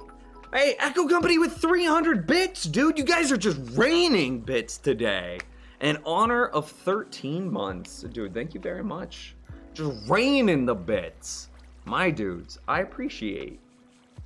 I appreciate greatly. Still learning English, though. I'm pretty bad at the moment. Nah, I think you're great, dude. I don't think that there's been any message that you've sent in chat that I've had to question what you meant. I understood what you meant simply. I didn't have to give it any like deeper thought, which means that your sentence structure is good, your grammar is good, everything good. Okay, I'm curious. I want to do something. This is something that I love doing because people are blown away when they realize that their Android phones can do this. Okay? I'm going to do the thing. Okay, so I have an Android phone. Be my Greek interpreter. All right, I'll be your interpreter. How are you today? Πώς είσαι σήμερα? Would you like to get lunch after this? Θα θέλατε να φάτε μεσημεριανό μετά από αυτό? A chicken sandwich sounds really good. Do you know of a place that has chicken sandwich? Ένα κοτόπουλο σάντουιτς ακούγεται πολύ καλό. Ξέρετε για ένα μέρος που? No way! What in the actual F? Dude, like, not knowing a language is irrelevant now. Like, okay, that's a little bit of a strong statement.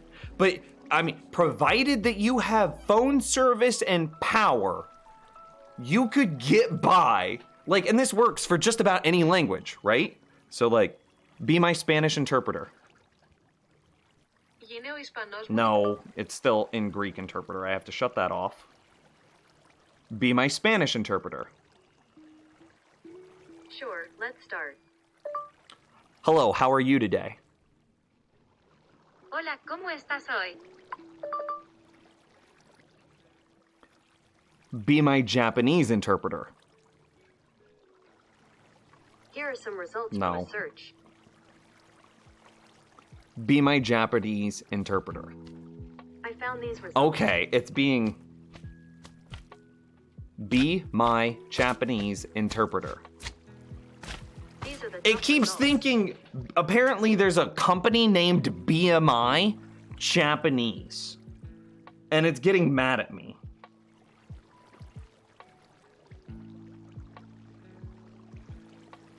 Japanese interpreter. All right, let's start. Hello, how are you today? こんにちは。今日はお元気ですか? Do you want to get lunch after this? この後で昼食を食べますか? You should subscribe to this streamer. このストリーマーを購読する必要があります。 Don't forget to follow too. 従うことを忘れないでください。 It got the wrong to there. It used to as in let's go to the store, not to as in also. Do Swedish?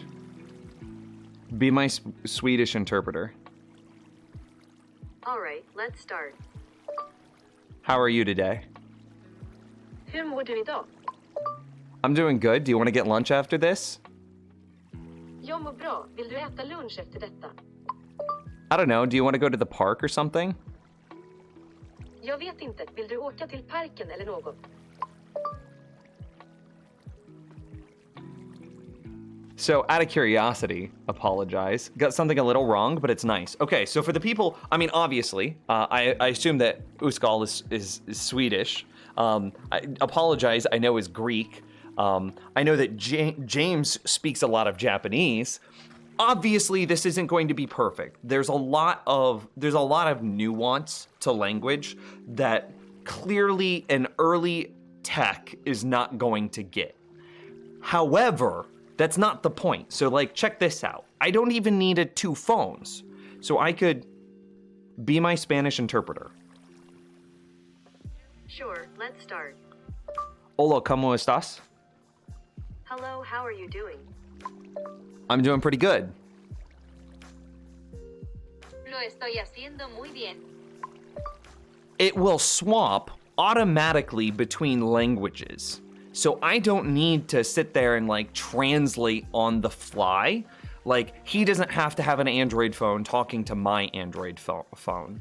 I can literally just say, be my Spanish interpreter, and then it will auto detect who's talking and then swap between whatever language that they speak in, convert it in real time to the other language, repeat it out loud, give the other person a chance to respond, and then convert it from their home, like their mother language, back into mine. Hola, ¿cómo estás? Hello, how are you doing? I'm good, how are you? Estoy bien. ¿Cómo estás? That's wild, dude! So do you do this with OK Google? Yeah, I'm just shortcutting because I don't like OK Google being enabled on my phone. Hey Google. Yeah, I don't think it's enabled. I don't like it listening to me all the time. OK Google. OK Google. Hey Google. Yeah, I don't think mine's enabled. I'm pretty sure I shut it off. Hey Google. Yeah, no, I'm not just gonna sit here and yell at my phone until it works. It was very formal, but you understood the language, right? And same thing, apologize. How did it do for Greek? How did it do for Swedish? You keep setting my Google Home off. I'm sorry. That's funny though. Might be. Nim, stop. I'm sorry, guys. I was trying to activate mine. That's funny. You should train it to your voice. What are you guys doing?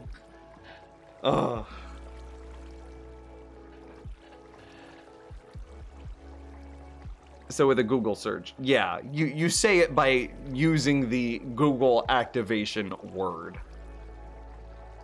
I bet that Finnish won't work very efficiently. It doesn't have every language. Like I tried to do, I don't remember what it was. I tried to do something and it didn't work. It was like, oh, we don't have that language yet. Be my Finnish interpreter. Here are some results from a search. It didn't like Finnish because it used the word Finnish as in Finnish line and not a language.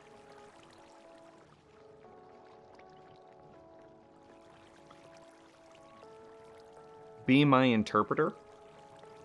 Okay, what language should I interpret to? Finnish. Finnish. Sorry, what language? Finn. Alright, Finnish. Hi, how are you today? Hei, miten voit tänään? Do you want to go get lunch? Haluatko mennä lounaalle? I really like spicy chicken sandwiches. Pidän todella mausteisista kananvoileipistä. Of course I understood it, but simple sentences like that shouldn't be a problem. More difficult sentences probably Tietysti ymmärsin sen, mutta sellaisten yksinkertaisten lauseiden ei pitäisi olla ongelma. More difficult sentences probably turn into Google Translate mash. Vaikeammat lauseet muuttuvat todennäköisesti Google-kääntäjäksi masiksi. The thing is that I have to put my phone language to English for it to work. Asia on, että minun täytyy laittaa puhelimen kieli englanniksi, jotta se toimisi. So like, I mean, yeah, sure, it's not going to be perfect. But if somebody walked up to me and they're like sitting there and they're like, English, no. And it's like, okay, clearly I understand that this person doesn't speak English. Probably they have some sort of, they will look different than somebody that I would recognize as a native English speaker. And so I'd instantly be able to be like, okay, I know how to help this person. And so like, you could do some very basic things, and so I could pull out my phone and I could do some like Tarzan-esque gestures, right?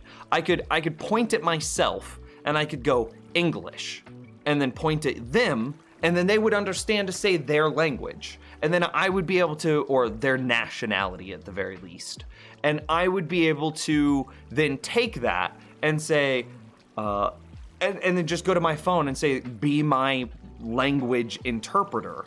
And then we're off. I mean, sure, it's not gonna be perfect, but because of this little freaking brick in my pocket, I could talk to almost anyone on the planet, and have, like, I don't wanna say like deep conversations, but I would be able to have simple to moderately complex conversations with this person. I have mind voice trained and it still pinged each time you said the keyword. Oh man, my bad. Works fine enough? Yeah. How do you say it? Interpreter. Be my language interpreter is what you would say. Phones are just rocks we put lightning in. Truth. I heard the greatest quote the other day. We're all just sentient meat bags. And it's like, yep, that's true too.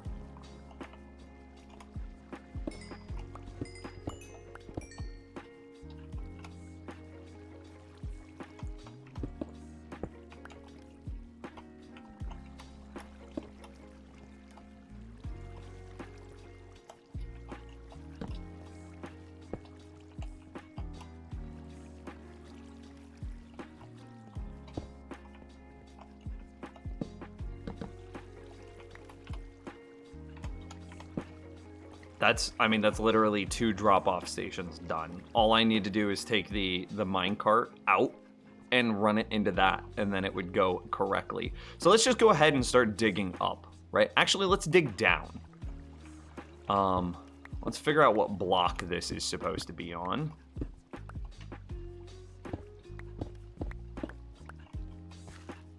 And this is 42-207, all positive.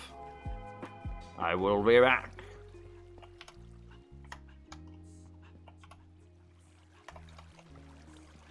Interpreter is the word that you're looking for. Interpreter. I prefer bags of mostly water. I mean, sure. It's all the same, right? Some dude. We're just spicy meat sacks? I don't know if we're spicy. How do you know if we're spicy?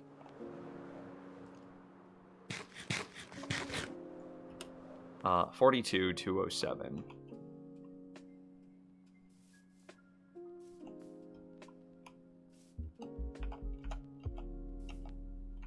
Awesome.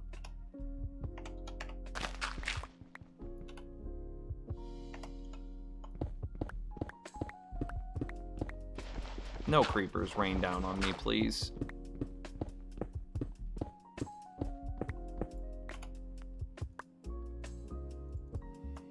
I'm gonna preempt falling in lava or creepers falling on me by putting on armor.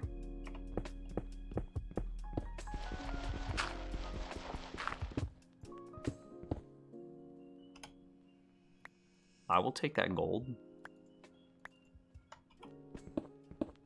I don't have a gold farm yet. 116 is still a ways out.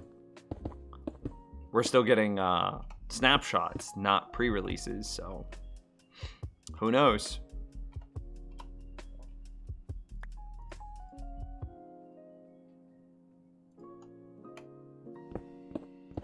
Potentially Eric, how's it going? With the hydrate.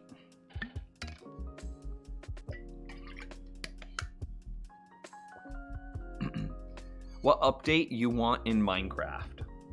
I want quasi-connectivity gone. No, before I want quasi-connectivity gone, I want complete parity between Bedrock and Java. 100% complete parity. I want them to be exactly the same. So that way our community can stop this like horrible segregated, some people are on Java, some people are on Bedrock, nobody knows, there's no clear distinction between them, and it's all just impossible to tell, and you're always having to second guess the things that you're building.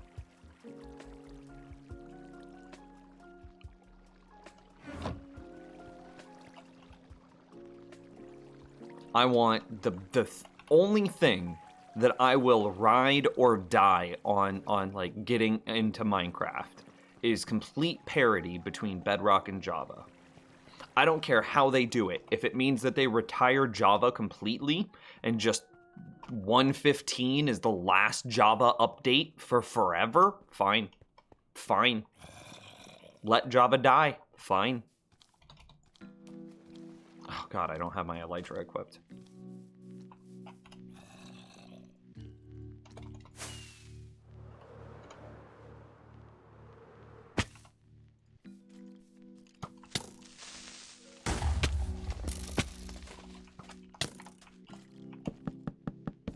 I didn't put water at the top, which is the whole reason I did this. I'm so dumb.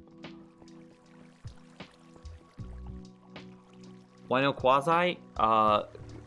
Basically, all of my motivation is to make sure that Minecraft lasts as long as possible as a game.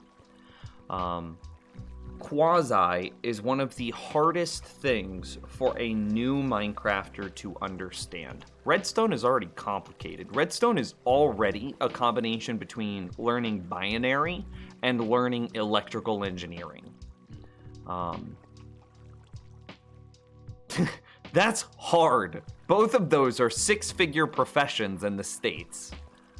Well, computer development can be a six-figure profession, like software engineer, and so can electrical engineer. Both of those are six-figure professions. And this is a game that they're trying to learn, right? It's already complicated enough. You don't need magic, blocky feelies that connect with each other through magic. It doesn't need to exist. And whenever you remove quasi-connectivity, like, there's nothing that quasi-connectivity does anymore that's unique. Quasi-connectivity used to be really important because you could get blocks into bud states, but that doesn't matter anymore with observers. Quasi-connectivity also used to be very important because you could create piston walls, but that doesn't matter anymore because you have slime and honey that you would be able to alternate to create however large piston wall you want.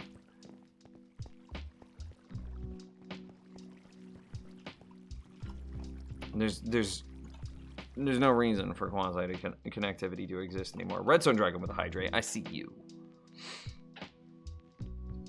See you later, Glass Pig.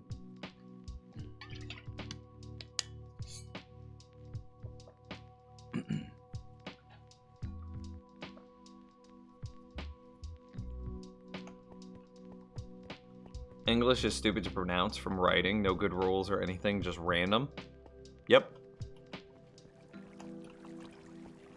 You're 100% correct. Yep.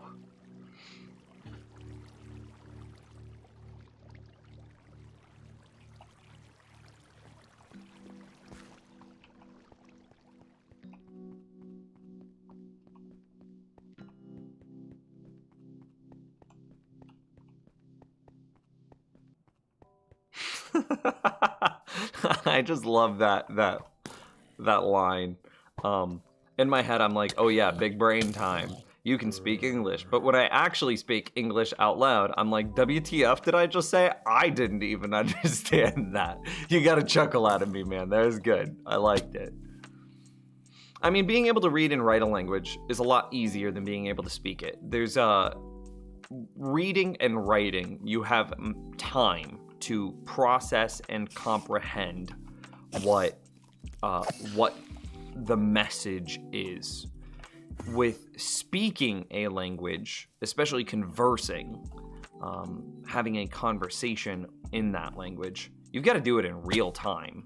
That makes it a lot more difficult. Hopefully everything at the bottom is set up correctly.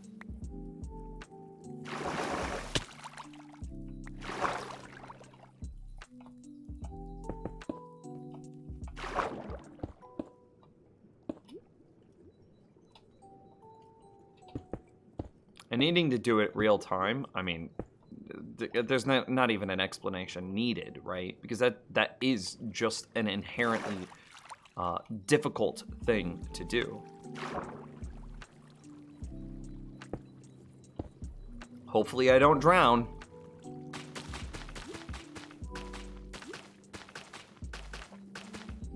And hopefully this is also less than 64 blocks. Will I ever do a 12-hour stream? I've done a few.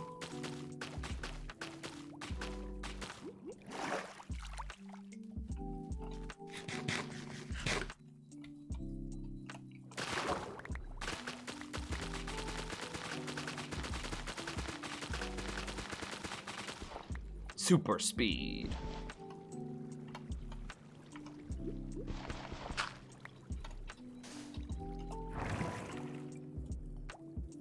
All right.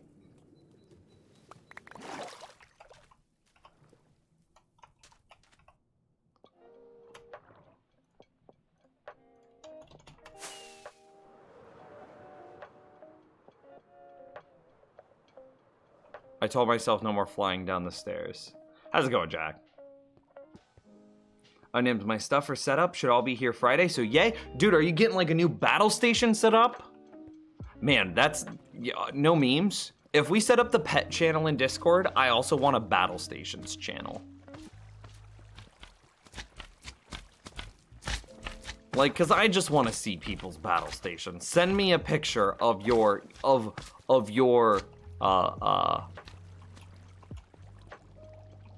I don't know what you would call it, of your battle station, of your comfort place, of your command station.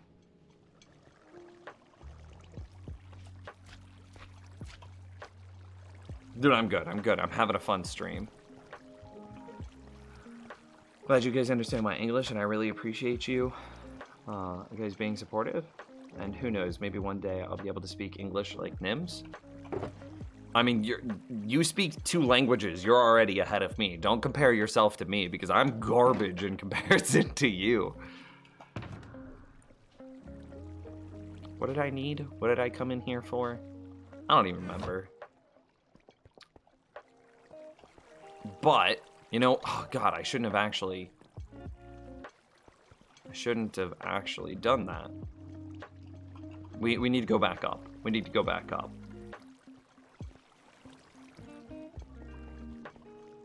Where would I put the pic in Discord? I don't know, just general chat for now.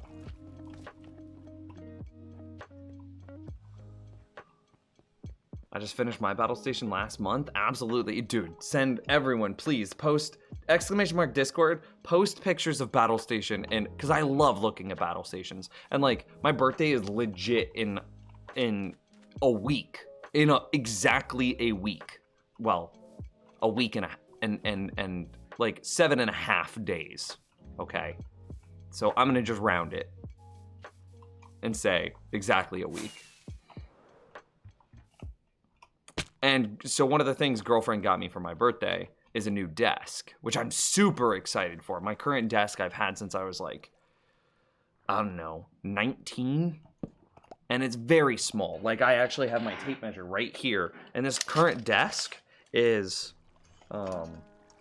38 inches wide. That's a very narrow desk. For comparison, my keyboard alone is 20 inches wide. My keyboard is more than half the width of my desk. And like, my left arm, which sits on WASDA, has to be basically center of my chest, like directly out from my sternum. Yeah? And then my mouse hand, which I'm right-handed, so it's on the right-hand side of my keyboard, actually needs to be here. Like, I'll turn my webcam on. I look like absolute garbage today. Don't judge me. But like, hello, this is me.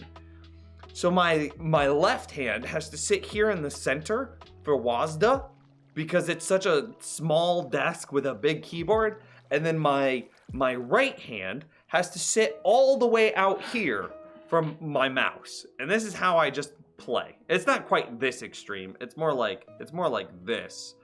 But it's still very, very uncomfortable, right? Because like, look at the angle on this arm and how tucked this arm has to be. It's just the worst, man. It's just the worst. By the way, I need to, like, I hesitate to say this because there's actually a movement right now of people being like giant turd nuggets, but I actually need a haircut. I can't, ugh.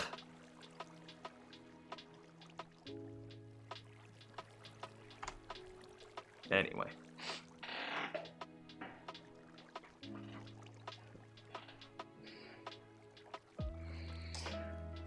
What is a battle station? It's kind of a fun way of saying your computer desk.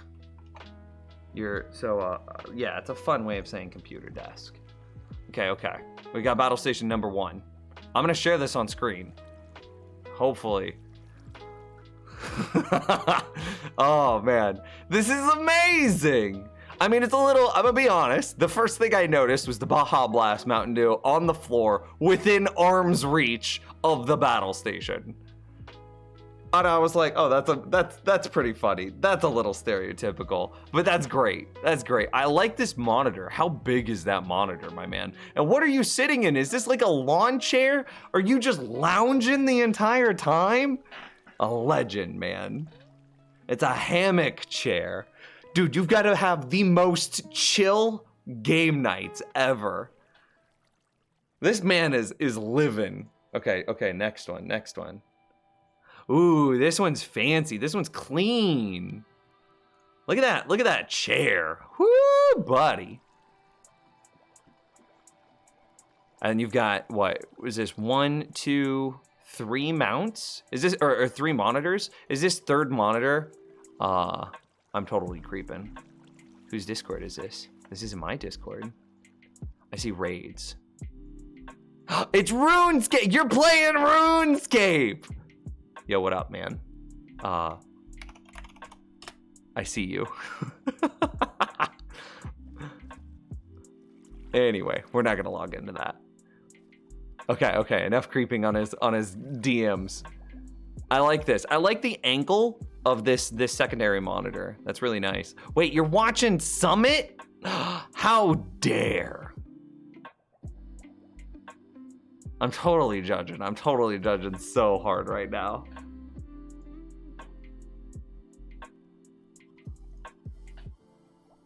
Is this I don't have one of these, but is this one of those QI charging things? You just set your phone on it and it charges. Dude, we have the same mouse. Who posted this? Candy did. So I have the all black version of the scimitar. I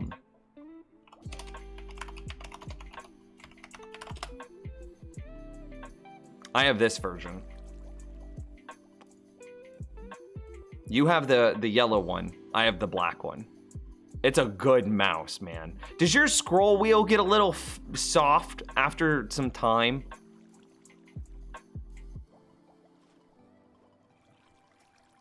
My scroll wheel gets a little squishy.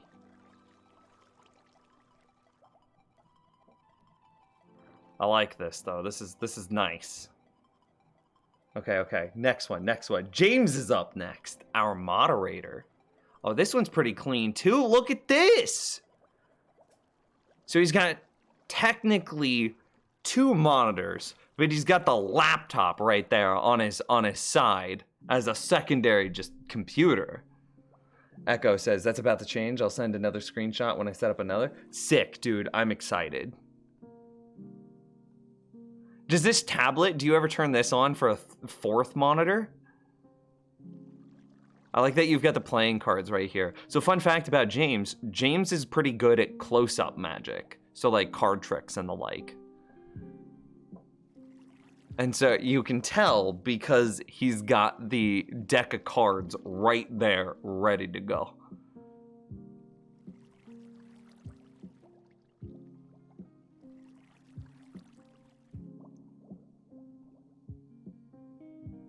I'm catching up in chat real quick. I'm sorry. We're just gonna stay here creeping on James for a bit. You need to get some stuff on your walls, my man. I turned on the tablet and had it fishing in Minecraft in the past. Nice, dude. The laptop is work laptop. So you sit there and you work on the work laptop and then you're actually playing some games. That's what you're doing. Yeah, it's a wireless charger. Okay, cool. Dude, my setup is literally my laptop on my lap sitting on my couch. I'm not cool. No, take a picture of the couch. I want to see it anyway. Apologize. I have a broken scroll wheel. It sounds like a new mouse. Dude, my scroll wheel was very hard to use at first.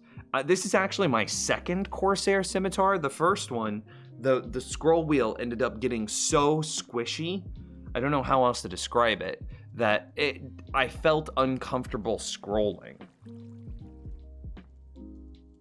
Oh, and look at this. This is James's. Look at that, dude. Wait, we gotta judge his cable management. Okay, so that's his rad. Cable management is clean there. What is this? This looks like a fan header. Where does that go to? Oh no, you could have done the fan a little better. Usually there's a fan header over here. If it's this fan, if it's this, the exhaust fan. If it's not a fan, I have no idea what it would be. No, it's gotta be a fan header. Oh, I know what it's a fan header for. So these AIO all-in-one water coolers plug into the CPU fan header. And so that's what it is. That's what this cord is. You gotta tuck that a little nicer. Yeah, it's to the water cooler. Right, I got it. I got it. You gotta tuck that a little nicer. Gonna judge other cable management though. Yeah, this one's all right. I would have liked to see it tucked straight back, but this is the easier shortcut method. Yeah, I'll give it to you. I'll give it to you. How do I get on your Discord? ! Discord, or just check the about section. There's a button. That's pretty clean though, James. I give you a 9 out of 10 on cable management. Very clean. I don't even see the wire out of this fan or the one on the top. Are these both exhaust? Because conceptually there should be a fan header somewhere in this spot. And that's typically what you plug this one into. And then there's usually one up here at the top. And considering that you don't have some wire dangling down. Yeah, pretty good. 9.5 out of 10. Mark down points, no, I'm going to go back down to 9. Mark down half a point for not tucking this wire. Mark down half a point for not tucking this wire. 9 out of 10. Still very good. This is cool. I enjoyed seeing your battle stations. I also enjoyed that Candy has the same mouse as me. I'm gonna call you Bacon because Candy is my girlfriend. I'm gonna be honest. What is this? I don't know what this game is. Anybody recognize either of these two games? Space Engineers or... And this doesn't even have anything on it.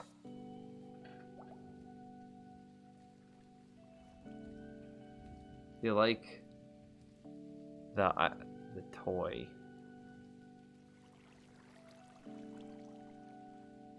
I don't see a toy.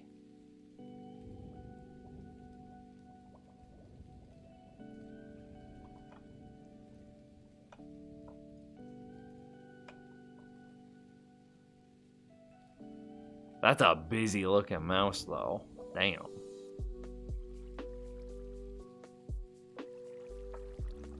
Answer your question about what size monitor. It's a TV, not a monitor. Like the other day, I'm switching to PC, but have Xbox right now. Okay. I mean, so this is a work in progress battle station. So temper expectations, chat room. Your setup is hot garbage. Don't care. I want to see it anyway. Oh, Zach sent his. Okay, lit, dude. Yo, this is basic, but it works. I like. What is this? Is this like an end table that you've got your mouse set up on? With like a MacBook? This is definitely a MacBook. You know what would look real good right next to this shiny monkey sticker? Exclamation mark merch.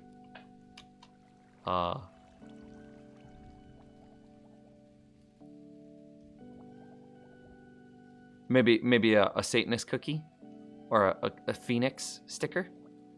Right here, right next to the shiny monkey, huh?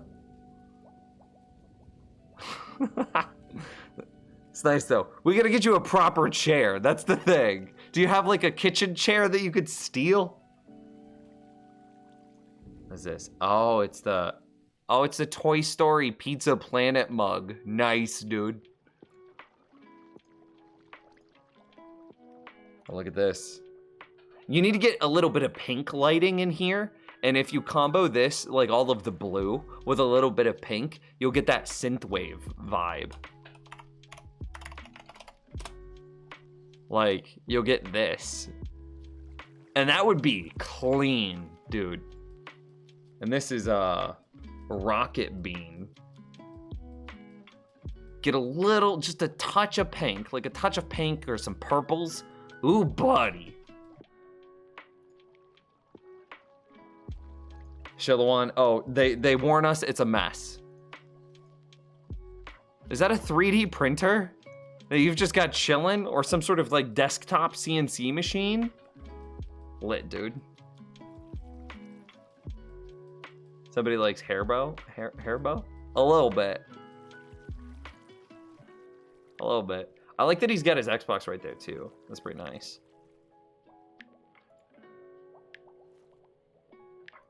This is a working from home professional battle station. This isn't done to be cool. This is like, I have shit to do battle station. Cause you've got the double monitors that are stacked, not side by side. You've got the printer right there, and then to the left of the printer, you've got like the 3D printer. This is somebody that's like getting shit done battle station.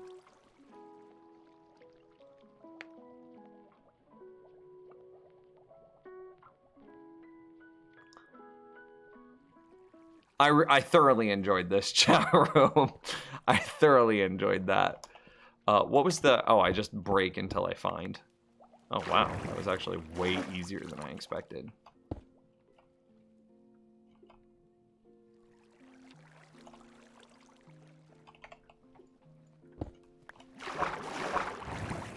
No, I didn't want to go up. I'm kind of dumb.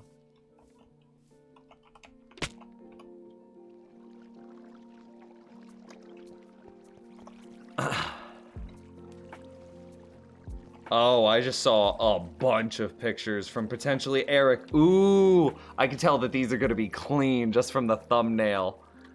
Okay, hang on, we gotta keep going. I'm gonna open them all and then we'll look at them. Ooh, and we get to judge his cable management too. Okay, so James got a 9 out of 10. Will he remain on top? Okay. So first thing, it looks like a good sized desk. I like the double monitor mount. That V mount looks clean. I like the 2 little desktop speakers. Where's your, I guess that this is probably your volume mixer here. So this probably controls the volume of those speakers. Gotta stay clean. I like the double hand sanitizer here. It's nice, it's nice. I'm gonna dock you points for a wireless mouse though. Because you don't ever want in a long gaming session, your mouse to die. The only way you could get those points back is if you tell me that this mouse pad is a wireless mouse pad and it's wirelessly charging your mouse as you use it. But I think Logitech is the only company that's making those right now, and these do not look like Logitech. That's the Steel Series branding, I believe. But still, very good, very clean. I like the water bottles as well. Gotta stay hydrated, chat room, hydrate. I like it.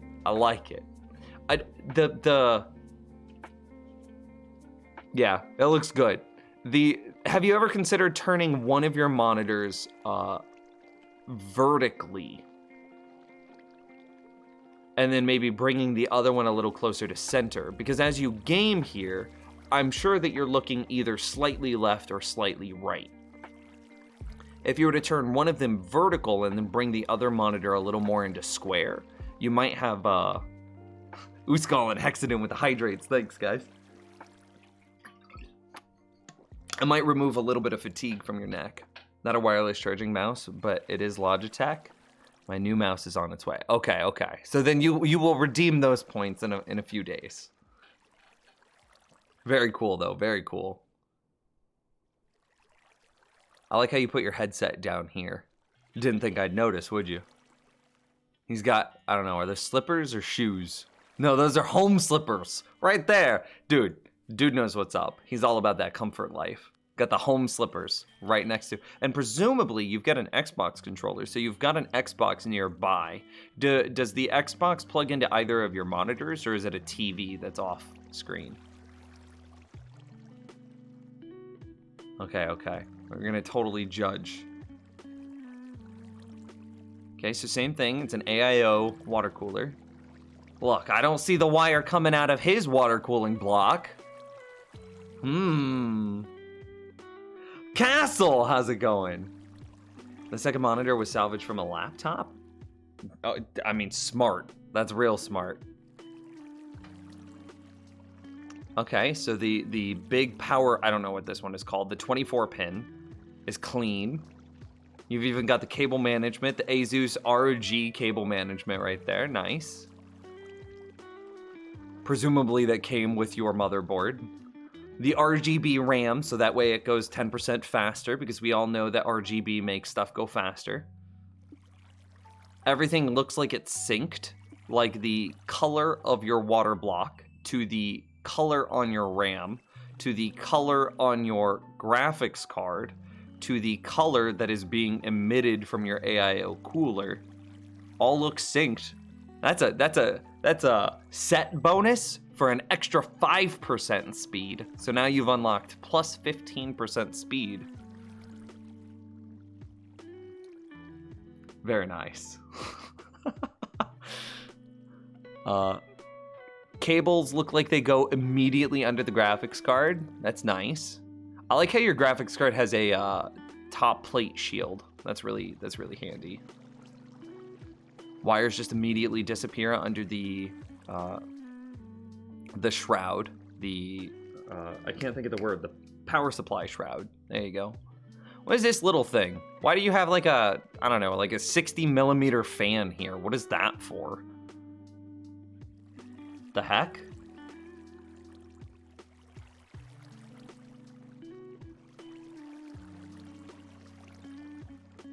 I don't like how the wires enter these headers, but that's not your fault. They just look weird to me. I'm not gonna dock you a point. I'm gonna give you a perfect score on, wait, there's more shots of wire management. Everything's, wait, do you have like tie downs? No, it's all Velcroed. That's nice, dude. Okay, and so you've got an LED strip. Does this attach via Molex? I'm gonna guess that it attaches somewhere via Molex. I like how you've got a little... This has got to be a... what are those called? They have extra fan headers, but they're also like RGB controllers. I think that's what they're called. This has got to be his RGB controller. Wire management looks clean. If I needed to change or unplug something, it looks like it'd just be a couple of Velcro strips away. And yeah, look at that. I'm gonna give you a perfect score, my man. 10 out of 10 on wiring. Very nice.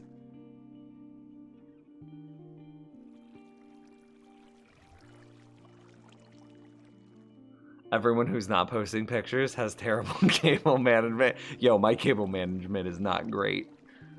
Oh, Castle posted some. Okay, so this is new. This is Castle's now. So let's close these.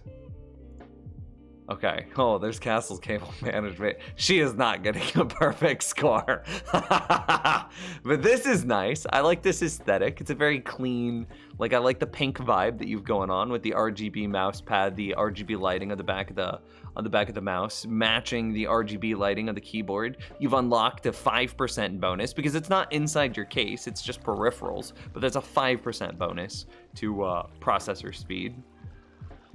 It's nice. See, no, it wouldn't be you, Candy, because you sacrifice functionality in order to get pink peripherals. You do not get to make that claim. Candy 100% would buy a crappy no-name company just because it was pink. rather than buying a name brand known good company like Corsair or Razer, and then RGBing their black to be pink highlights. Nothing, dear. I love you. You can mute the stream now. This is nice, though. This is very nice. And cable management.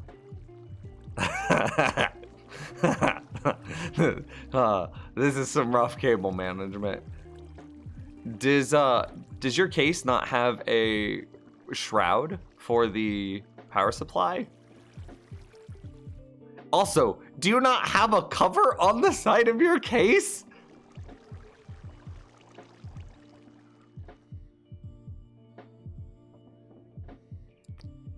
Oof. Did you wire manage your cables to the leg of your desk? Castle. I demand. No, I refuse to rank this. This is an abomination. This is Frankenstein's monster of cable management.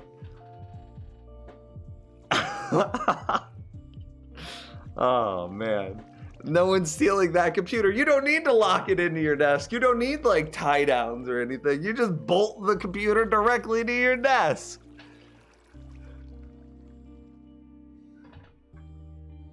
Eric says, yes, I'm going to get a third monitor to double stack them in the center with the vertical one on the side to the left. And I no longer use the Xbox in my room. It's in the living room. But the Elite controller for Rocket League, the small fan, is for better cooling on the VRMs for overclocking the CPU.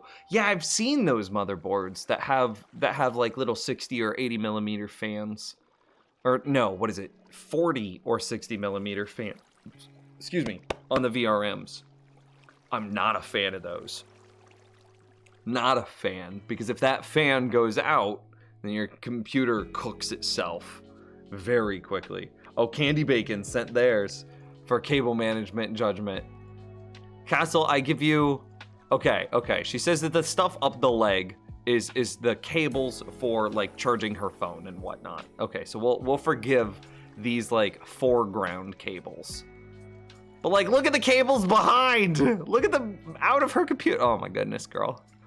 And like, even if we forgive that, what is this cable that like swoops in between and goes like up and around? Why does this one do a loop-de-loop? I don't know. We'll forgive that one too.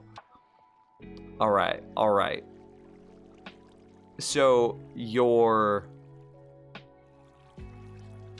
what is this one going to? This looks like a 1, 2, 3, 4, 5. It's got 5 something. It's probably to her AIO water block. But why does it go all the way over here? Wouldn't it go into the CPU header? Unless it needs like some sort of secondary power. Like it's like some sort of power cable. That would be a little strange, wouldn't it? I don't know, man. Like then you've got cables up here. And then look at this mess. Ignore the one in the foreground, but like you couldn't get that under the shroud. Castle. I'm gonna give you a 3 out of 10. It needs SATA power. Okay, that's kind of what I figured. I was like, for that many wires, it can't be Molex. It would have to be SATA power.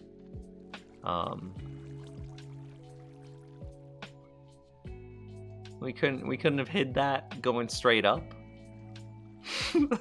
It was my first computer and I would buy a different case because the back was not thick enough and I barely had any top ohm. Okay. So it's a first build. Okay, so I'll give you a couple of bonus points for a first build. You'll get graded on a curve, and I'll bring you up to 5 points. I would say that this is about average for a first build. Love you, Castle. Do you get bonus points for a first build? Was that actually your first build, James? Okay, so graded on a curve, James becomes the 10 for a curved build. So then, Castle, your score has to drop to a 4 because James set the curve so high. Don't be mad at me. Blame James for setting the curve. Okay. And this is Candy's cable management. I'm gonna judge this one too. I'm having so much fun. This is the dumbest thing. Oh man. This is, okay, minus 5% on processor speed because no color matches. I see reddish orange, I see like ice blue, I see rainbow on the CPU block, a different type of rainbow on the top exhaust fans, more pinkish red out the top back, and then some like pinkish orange on top of the RAM. Minus 5% processor speed because none of your RGB matches.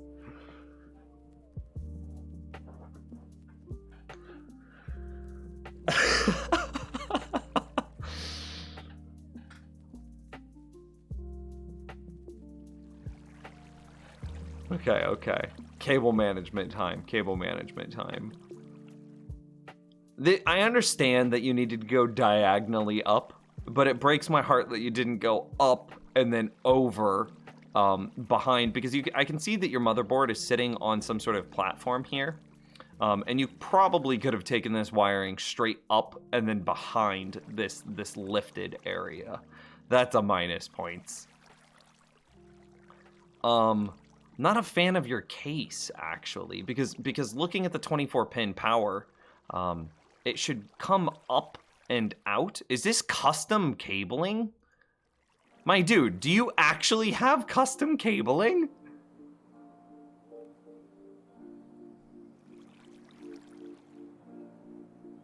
Because normally a 24-pin, I don't know what these are called, 24-pin power brick, 24-pin power cable, something like that, right? They're either all black or there's some combination of like red, white, green, yellow, a few other colors. They're never like 80% pink and 10%, 20% white. Nims can do math. That's nice. It would be much nicer if it matched the rest of your build. Oh, they're red? Forgive me, but this is very much so a pinkish orange. This looks like the color of like, what are those? What are those fruit? What is that fruit that's like super bitter, but sometimes people make it into a drink? It kind of looks like an orange, but it's bigger. I don't remember. Grapefruit. That's what it is. Yeah, chat room got me.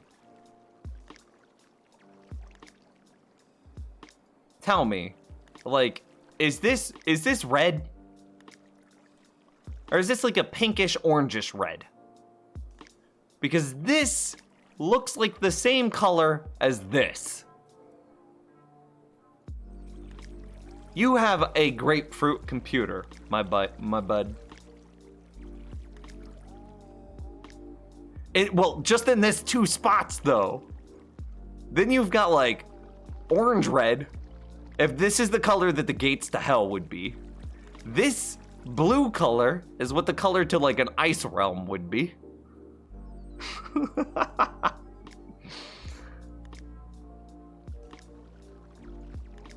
I'm gonna have to give you a 5 on cable management as well.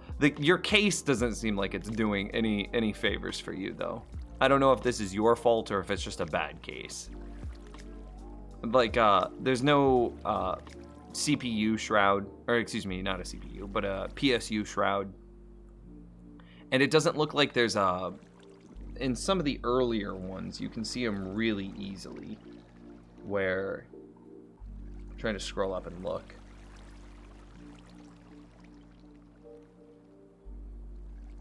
Maybe it's this one. Yeah, I mean, you can kind of tell there, but let's try to get a different one. Where you could see that these would be coming out of some sort of like grommet or rubberized spot to just quickly plug into the 24-pin female on the motherboard. But yes, 5 out of 10. Would be higher, but James set the curve too high for first builds. Okay. And we got one last one. I love you guys so much. Oh, wait, we got girlfriend. Girlfriend actually posted hers. This was Uskal. Hello. Greetings.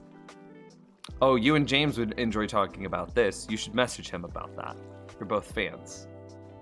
I like the monitor. It's good. It's centered. You don't have to, no weird neck strain. I like, is this a, wait. How does this go into itself? How does this work? How do you have a photo of yourself? Like, this is infinitely deep. Like, how does that work? Like, look, here's her hand, and there's her hand again, and there's her hand again. How do you do that?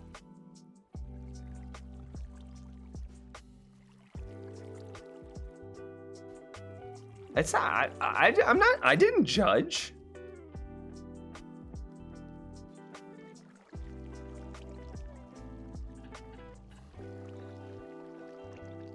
This is nice. It seems like you've got like a Mac keyboard though. So I'm gonna have to dock points for the Mac keyboard or the Mac inspired keyboard. Gotta get an upgrade there. Gotta go to work. Castle, I love you. Have a good night at work. I'll see you.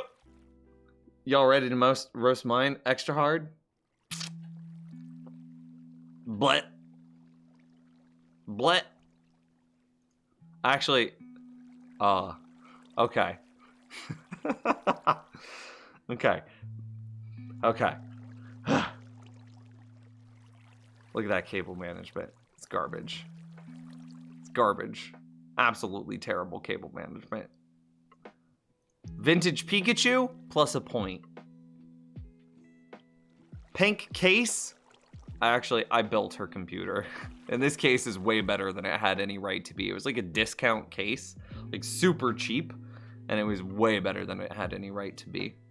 We should cut this cardboard to size, though. Her PSU vents out the bottom, and so you don't want a bottom venting PSU to go into carpet because then it just overheats. So you need to have it sitting on something. So of course cardboard is just super easy, but we should cut that cardboard to size so that way it doesn't look so trashy.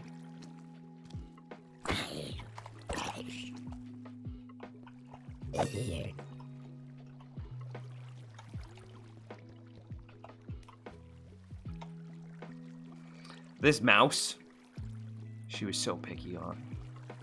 The pink keyboard, I bought her this pink keyboard. Plus points to me. Good boyfriend points. I bought her this mouse. Good boyfriend points. Didn't I find you this case?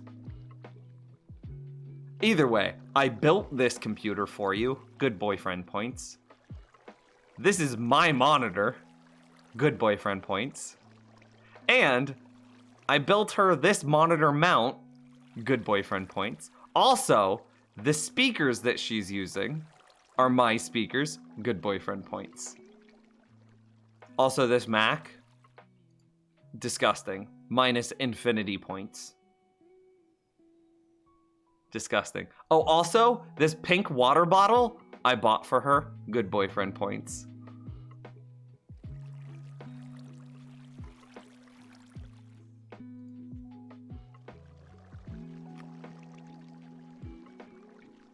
Also, the legs of this computer desk.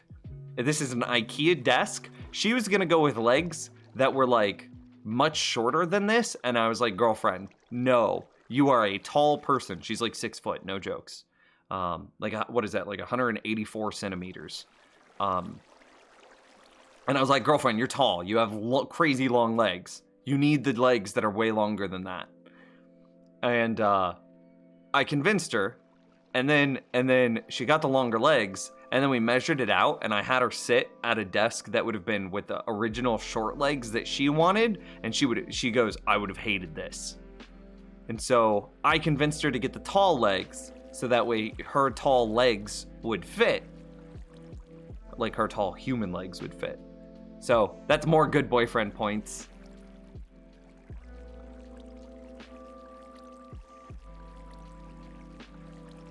Yeah. How about we see your setup, Nims? might have a photo on my phone. Do. I could take a picture real quick. Sure. Ugh, goodness.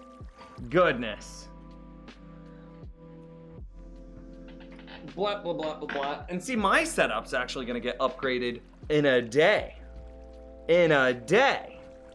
Or two. Or, you know, however long it takes for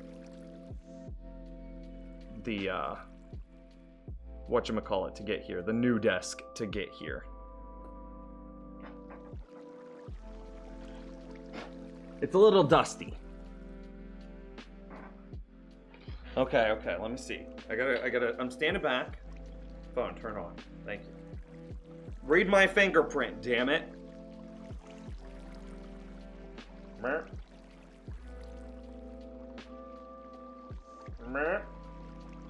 Is that a photo?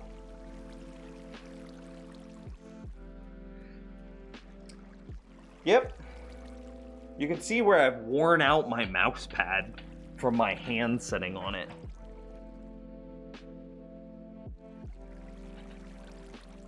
Make sure that there's no, like, sensitive information in here.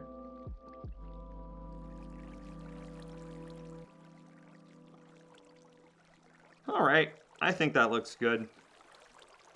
Okay, I'm posting it in Discord, and then I'll use that to, and I'll pull it up on stream. So you guys don't even need to go to Discord. No, go to Gen Chat. Okay, add a photo. Blah. Okay. Now I'm gonna pull it up on stream. Blah. Triple monitors. I literally took that right now with you guys. See, you might be able to look at yourself. This is you right here. You can see yourselves. Oh yeah. Okay. So this is the computer desk that I have now. You can see how small it is. My keyboard actually takes up more than half of the width of my desk. Triple monitors. So you can see that we've got OBS running right here. We've got Minecraft on the big monitor in the center. I need new monitors so bad. And then we've got the second monitor. Why does it get so small? Oh, it's because I'm like super zoomed out. Reset. Okay, sick. Yeah, cool. And you can see all the subs that Christopher gifted yesterday. Damn, son. And like, I can't even use the area that's behind this because of the overlap. I lose like 3 inches off the side of this monitor. And then like, this one's over here on my left, just kind of in the boonies. And then that's where I keep OBS and Discord, so that way I can make sure that like, I don't accidentally push like, oops, I'm on this screen and I just don't know any better. So yeah, this is mine. You can see there's a mount here, and right now it's supposed to be a microphone mount, but right now it's just holding my headset, which this is the headset amp, and this is the actual Focusrite amp that drives this microphone. This microphone is the one that I'm talking into right now. Yeah. And then you can also see the big dumb idiot sticker right there. Look at that. That's OG. What keyboard is that?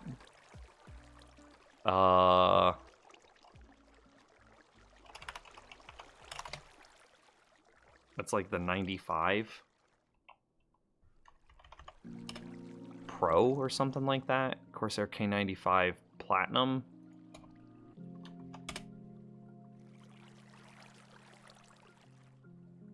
No. Something Pro? No. Maybe? Yeah, this is it. Vengeance. Corsair K95 Vengeance.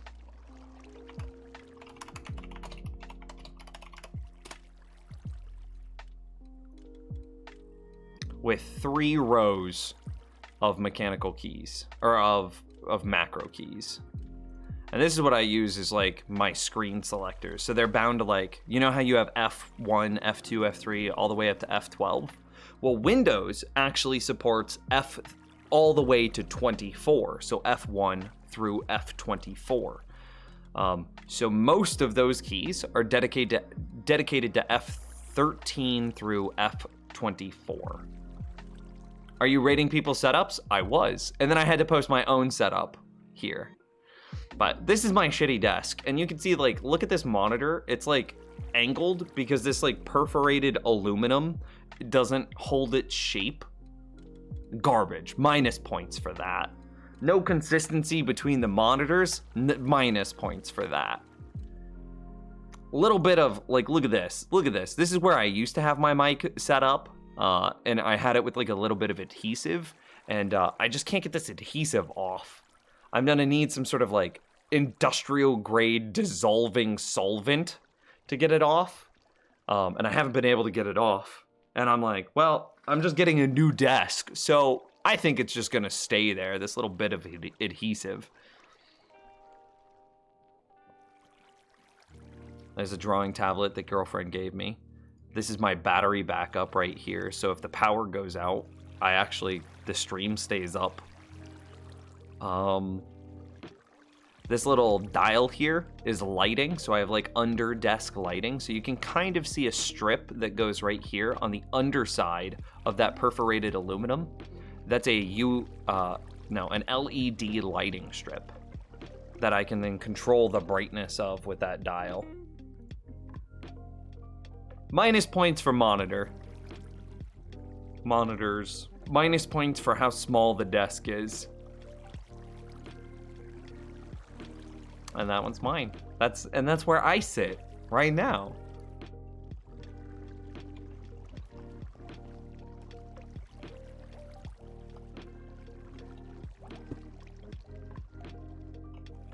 As I talk to you guys, once you get a nice L-shaped desk, you'll be set. I actually don't like L-shaped desks. So the desk that I'm getting, so I'm gonna actually pause Minecraft for this. I'm gonna do a little bit of self-branding here, a little bit. So I'm gonna go NimCV. I'm gonna come in here to my wish list. And actually I have a bunch of hidden wish lists. And my 2020 computer is this one. Yeah, no, I know that somebody bought it. It was girlfriend that bought it for me. Yeah, no, I know that somebody bought it. Oh, hey, I hear myself. So this is the desk that I'm gonna be getting. So it's if we look back at like my desk setup, this is 38 inches wide. Is that what I said earlier? Yeah, 38 inches wide. So, and it's tiny. Look at how small this is.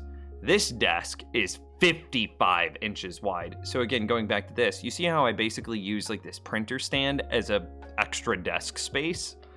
So if I measure from the edge of the printer stand to the edge of my desk, that's 58 inches wide. So basically, think that this new desk, this one right here, is going to be from this point here all the way over to this point.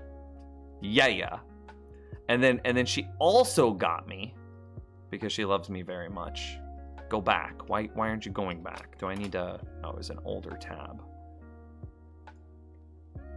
A triple monitor mount. So that way the monitors will actually be lifted on eye level, like this. So that way I will, ooh.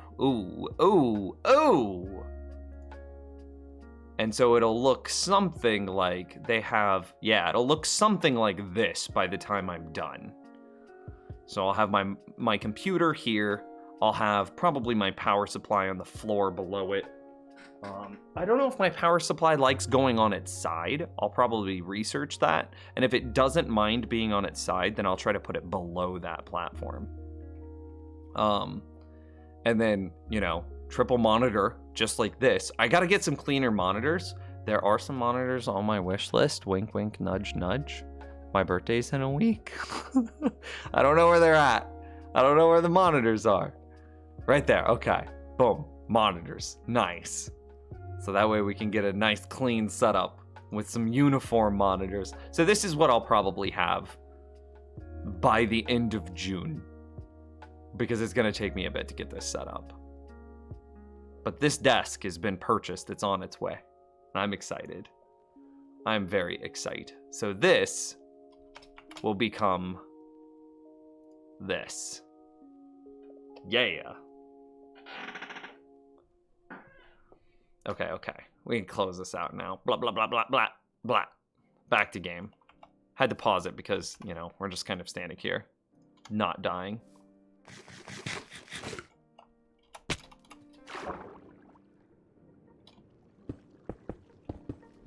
Uskal says, oh, I really need to sleep. Oh, yeah. Have a good night, Uskal. Thank you for hanging out with us, and thanks for sending a picture of your desk. I had a lot of fun doing that. It was a little ridiculous for sure, but... Are they 144 hertz? Even better. They're 165. Are you gonna get 3 matching monitors first? That's the dream. That's the dream, right?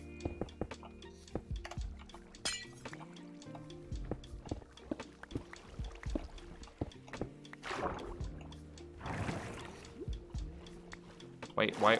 Let me out. It wouldn't let me stand up. That was so strange.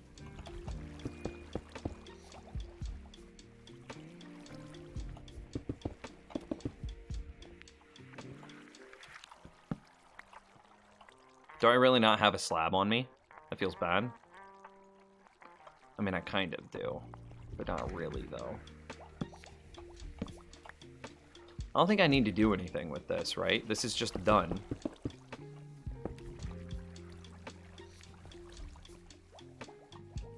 Yeah, okay. Let's go get some slabs.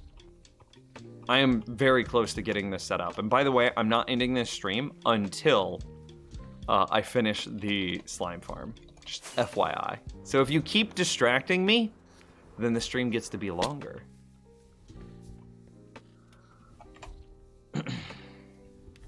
It doesn't look like it's gonna hold 3 monitors. They say it does. I read the reviews on it, and all the reviews are very good. They talk about how sturdy, how good of a desk it is, and then in the pictures itself, it has 3 monitors. And I already have a backup plan. If it doesn't, I'll take some wood and I will mount it. I'm getting my water bottle for the hydrate candy. I will get some wood and I will mount it to the bottom of the desktop surface. So that way it will distribute the weight of the triple monitor clamp more evenly across the surface of the desk, which should then allow me to triple monitor mount.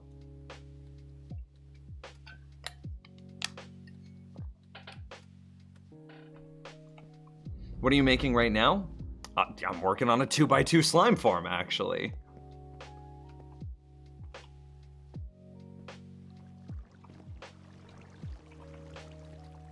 Nims is not a fan of TNT duping. No, go there. Yeah, I don't like TNT duping, zero tick, quasi connectivity. I try to stay away from all of it.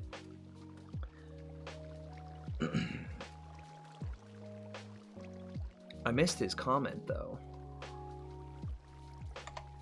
Nims Gawkward posted a battle station. Oh damn, I gotta look at this one too. Dude, I like the vibes here. This is super clean. This USB strip here, I think could be mounted a little bit nicer. Maybe you could put the USB strip on like the back of your monitors or something like that in order to clean it up a little bit.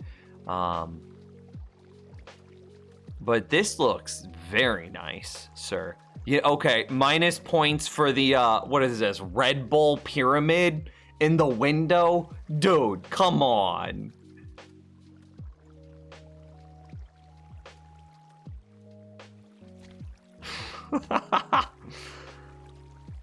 Everything else looks really nice, though. What is this? Is this a phone?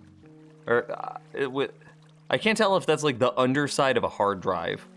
It looks like it could be either a phone or the underside of a hard drive. Did you get a companion cube escape key? My man.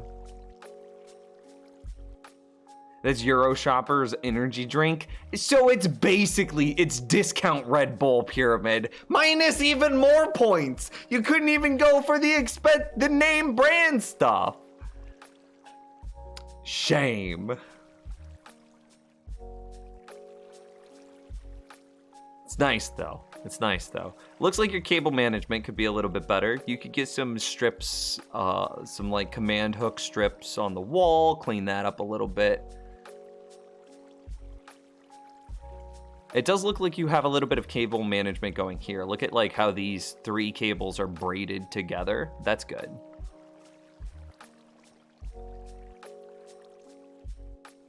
What is this? Days left? 50 days left until what, Gawkward?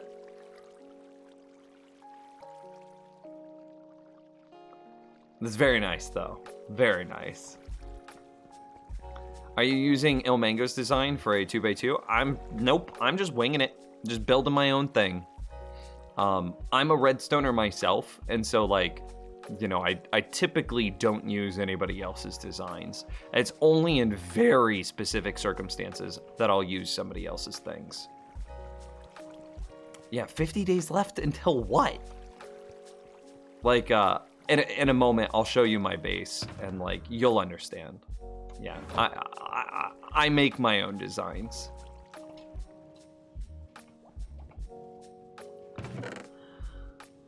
Do I care about getting this properly emptied? I don't know.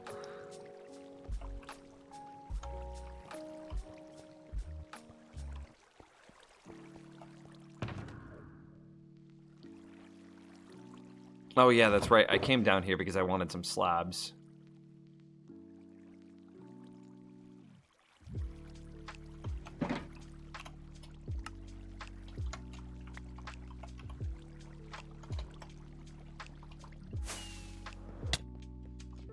I mean, 30,000 sounds nice. It's great clickbait. He definitely got you with his clickbait. But like, that's a double chest that's just full. And these are rudimentary collection systems, right? They're not even close to lossless. I'm losing like a full 1/4 to even maybe a 1/3 of all of my drops. And yet, for a single player world, I've got, you know, a drop-off station like this on each side of the farm. So I have 4 double chests full of slime blocks, and that's all, or slime balls. That's already more than my single player world will probably ever need. But we're gonna finish it anyway for the fun of it.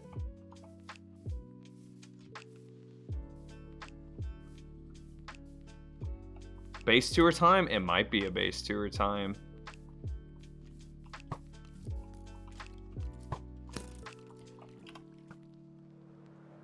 I was like, where'd I put those slabs?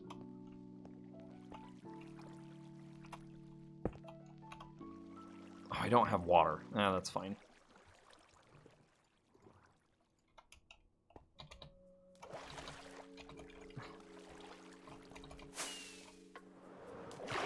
Okay, I found water, guys. Don't worry.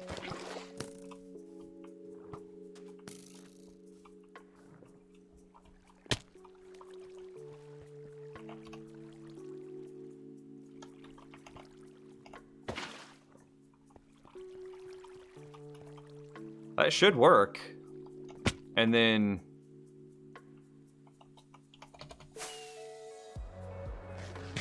of course, I'll need to do some stuff with the perimeter to prevent mob spawns from eating my mob cap while I'm... oh, no, I said I'm not going to do this anymore after we almost die every time.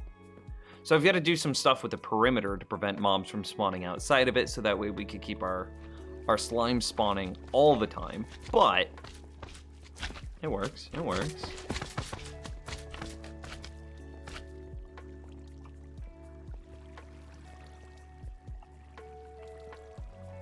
So this one will go here. The one that's, you know, south side will go... oh, actually... this one is going to go here. South will go into that hopper. Well, that makes this north is going to go into this one. And that makes this one, the west one, will go into that hopper. Okay, cool. So now we know. Oh god, this is gonna be disgusting. Well, I might be able to make this work. Can I do anything with my inventory real quick that might make this any better? We don't need our buckets anymore. We're completely done with the buckets. I don't think I need the stone anymore. Maybe I want the... You know what? It's committed. I've committed. No, I do want the stone. Okay, take 2. Because I definitely want... Okay, no. Nope. I'm changing my mind. Don't want that. We're done with those. Done with that.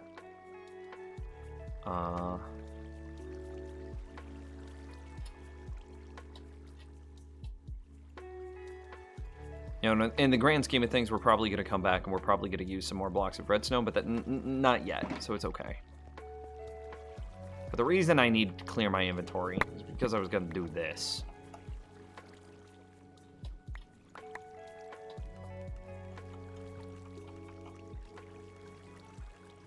And this should be working. This should be putting slime balls into the storage system up top.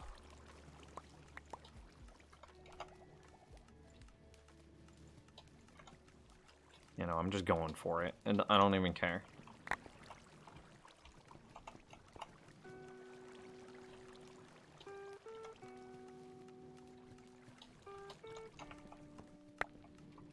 All right, we're almost there. That actually wasn't as bad as I expected.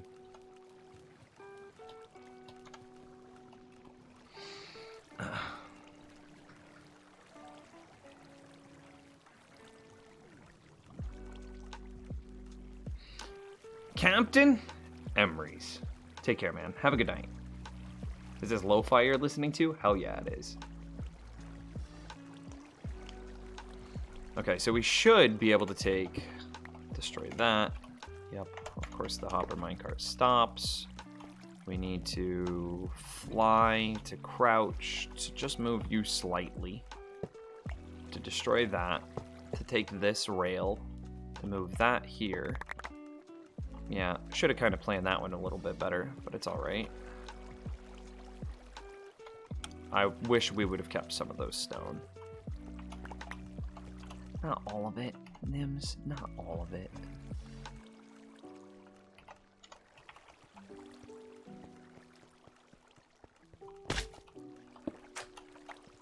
Oh, hey. Actually, this could have just been redstone. And then I need more redstone.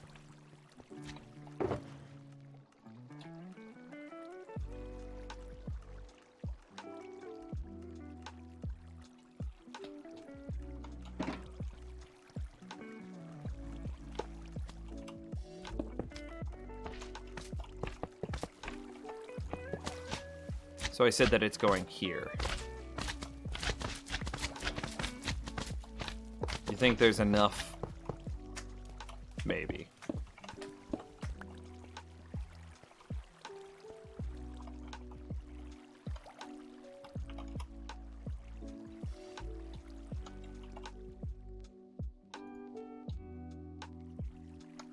I bet the dropper that this all feeds into is completely full. And I didn't have that set to subtract mode, so it had stopped.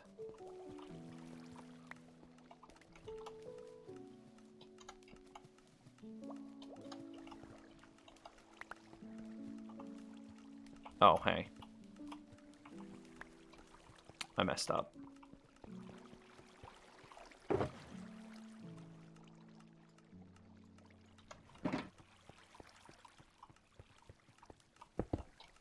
That's actually supposed to be there. Much better. Cool.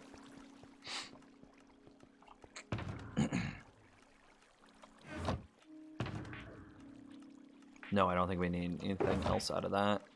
Okay, so then we should be able to...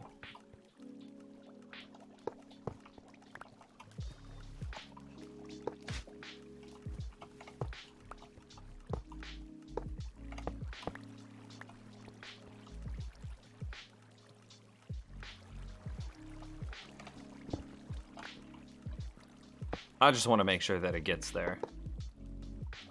And then all we got to do is give it a little nudge.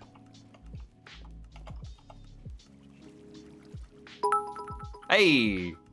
Hey! Keezy with a 500-bit tip. That's a fat tip, my dude. Thank you very much.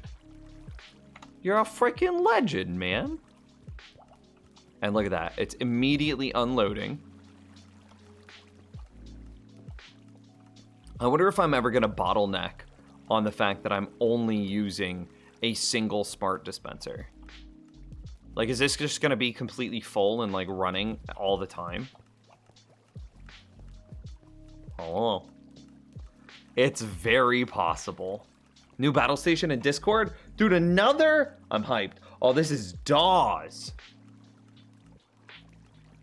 Oh, this one looks clean, chat room. Oh, dude's flexing on all of us. It doesn't even matter what battle station he has. Look at the view dude's got.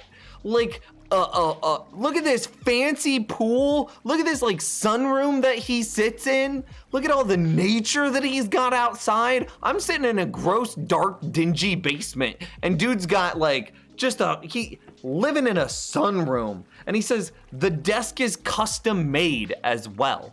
Look at this guy with the live edge, the desk. Flex.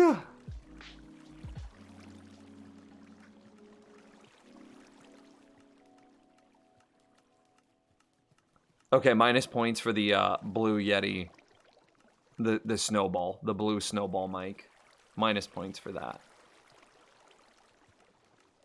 Also, I gave minus points for other people having wireless peripherals. More minus points for for wireless peripherals. You don't set up a long-term gaming session just to have your batteries die in the middle of it. I almost bought this water bottle. I remember when we were researching water bottles, that was one that we looked at. It was very nice. Just flex, dude. The only problem with like sunrooms like this is whenever it gets to be nighttime, they're scary. Because you can't see out the door, or you can't see out the windows, and you're just like, is somebody looking at me? As I'm just like playing Minecraft at 2 in the morning. Outside of that, like, look at how clean his floor is. Yo, I think I have this exact same RGB LED strip on the back of my TV. So he's got some hidden RGB somewhere, chat room. That's what this is. I wonder if it's like under desk, if he makes the area under the desk glow. Somebody should ask him.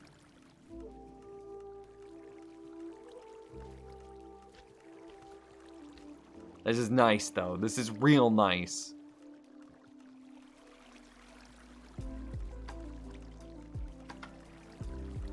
Flexing on all of us. Okay, cool. Well, it unloaded successfully.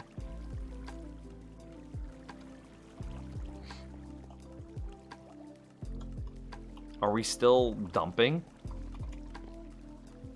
Oh, yeah. Okay. That's still going. That's still going.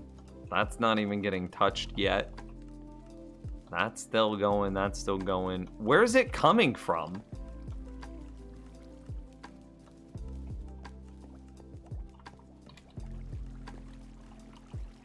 Oh, there it is. So this is the priority hopper. Okay, we found it.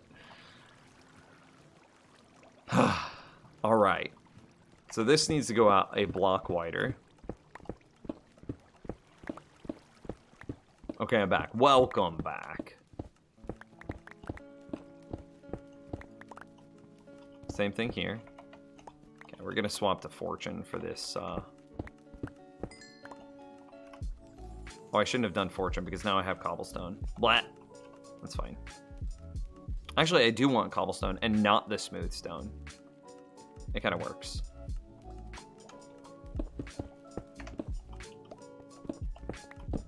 Because we need to make slabs at some point, and we need to make a buttload of slabs, and I want them to be cobblestone slabs and not smooth stone slabs, or regular stone slabs.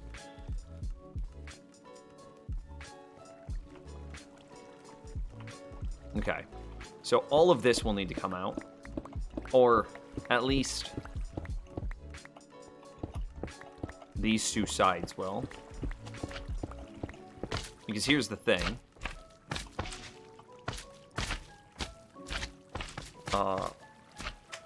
We need to...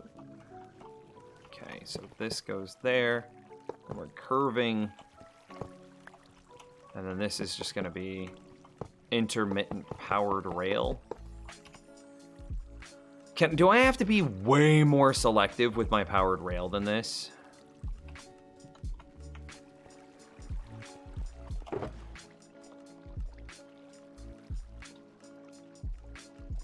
I probably do.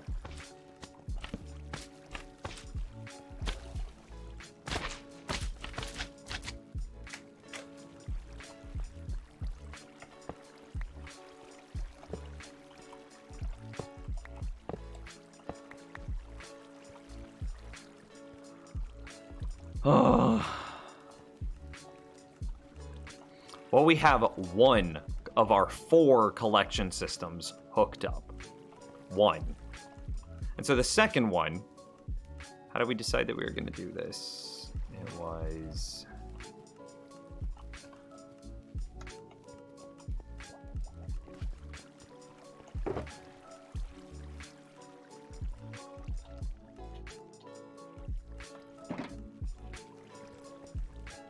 We don't need these droppers anymore. Don't need the droppers, don't need the dispensers. I don't think we need hoppers. Yeah.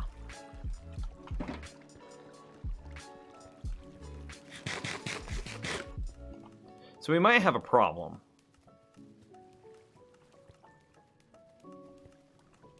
In that I didn't consider the spacing that would be required as this guy gets scooted over.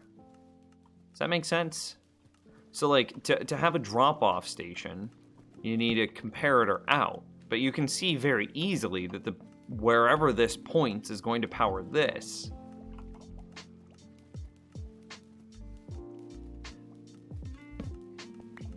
And I can't have it point this way.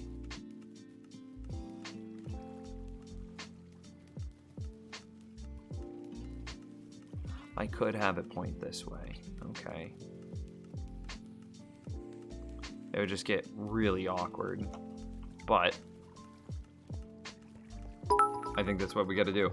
PK Jab with a 100-bit tip. Dude, with a long message. He says, hey, Nims, I remember like 6-8 years back, I used to watch your Minecraft videos on YouTube, and I loved your castle you built with all the cool red sun things. I would wait impatiently for the next video. Just wanted to say thank you for making my childhood awesome. Dude, thank you very much for the kind words, man. I like, that warms my heart and lifts my spirits. That's so nice. And like, I need that, man. I needed it. You really don't need all that much powered rail in general. I think it's actually 1 to 14 for max speed sustained. Okay.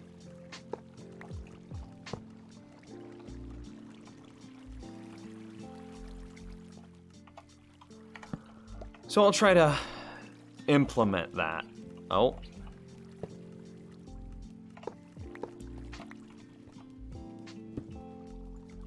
Oh, I missed. No, don't send that up. I want that.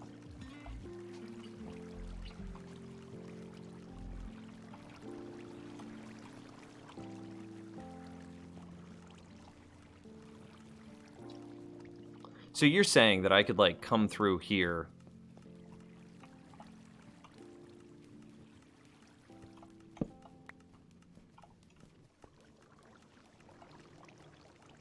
and pull out all of these, and it would be okay. Is there a possibility of losing items if water streams are used over long distance? I mean, you have to get the items to wherever they're going within 5 minutes. And my items are getting there within 5 minutes for sure. I bet that they're only taking 10 seconds before they run over the hopper, and then if the hopper's full, go into the cactus. You know what? I'll just... God. I want to leave it the same, but at the same time... I want to update it if what James says is true. We could go like 1 to 10. PK Jab with a 100-bit tip. He says, "Stay awesome." Well, thanks, man. I mean, did you make sure to follow the stream, because we're here streaming most days. You kind of missed the conversation that we had earlier. Part of the reason that like I feel or haven't made any videos, and this is only part of it, so I don't think that I'm putting the entire blame here, is that like I feel that the YouTube community has kind of like it's disappointed me. People aren't as good to each other as I thought that they once were, and that the content creators are much more take advantage of their fan bases much more. And like that makes me sad and makes me not want to create content next to those people. I don't want to be adjacent to them, if that makes sense.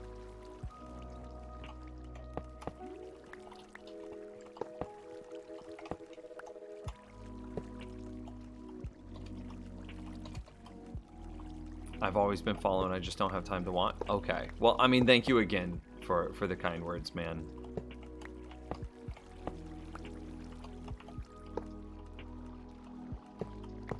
So this should work, though, is what you're saying, James.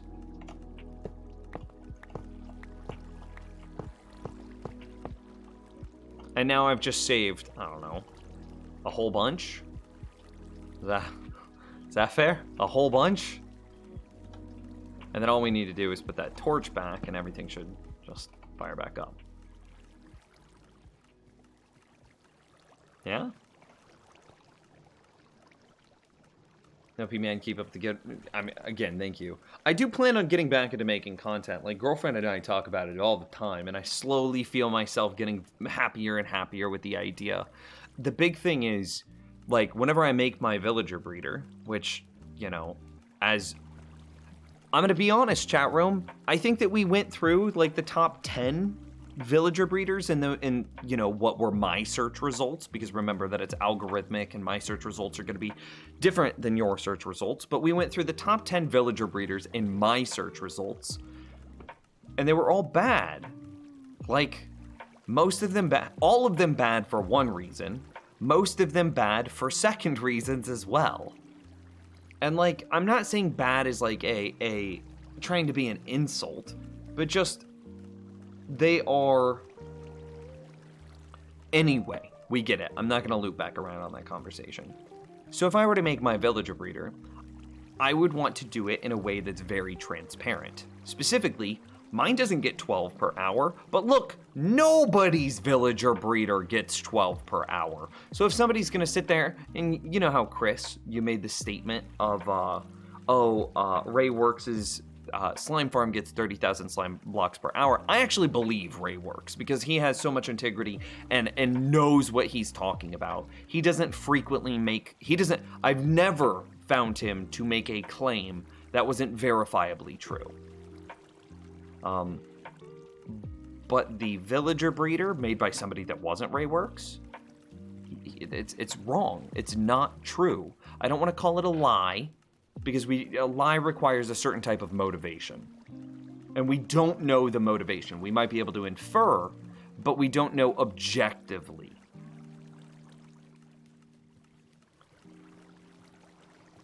To that end, I still have to make a video where other people are going to compare my video against his. And then I will have to deal with my comments, because his video came first, being overwhelmed with people making the comparisons between that video and my video. And how do I set my video up in a way where I don't hate the people that are commenting on it, like where it doesn't fill me with rage every time that I see those comments?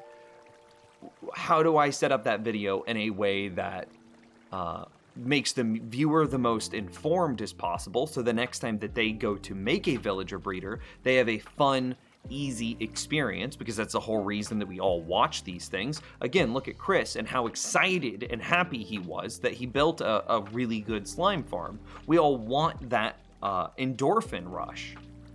Because that's why we play games. They're fun. They're like a fun communal experience. So how do I set up the viewer to have more fun, to be more informed, and to deal with the people that are going to make unknowing false statements based on somebody else's false video? I might have misspoke and called them slime blocks and not balls, but I meant balls. It was Ilmango's design. I mean, I totally concede I get Ilmango and Rayworks combined, but they are both amazing creators, and I really, really, really love and endorse both of them. Turn off comments, Kek. That's not a healthy thing to do either.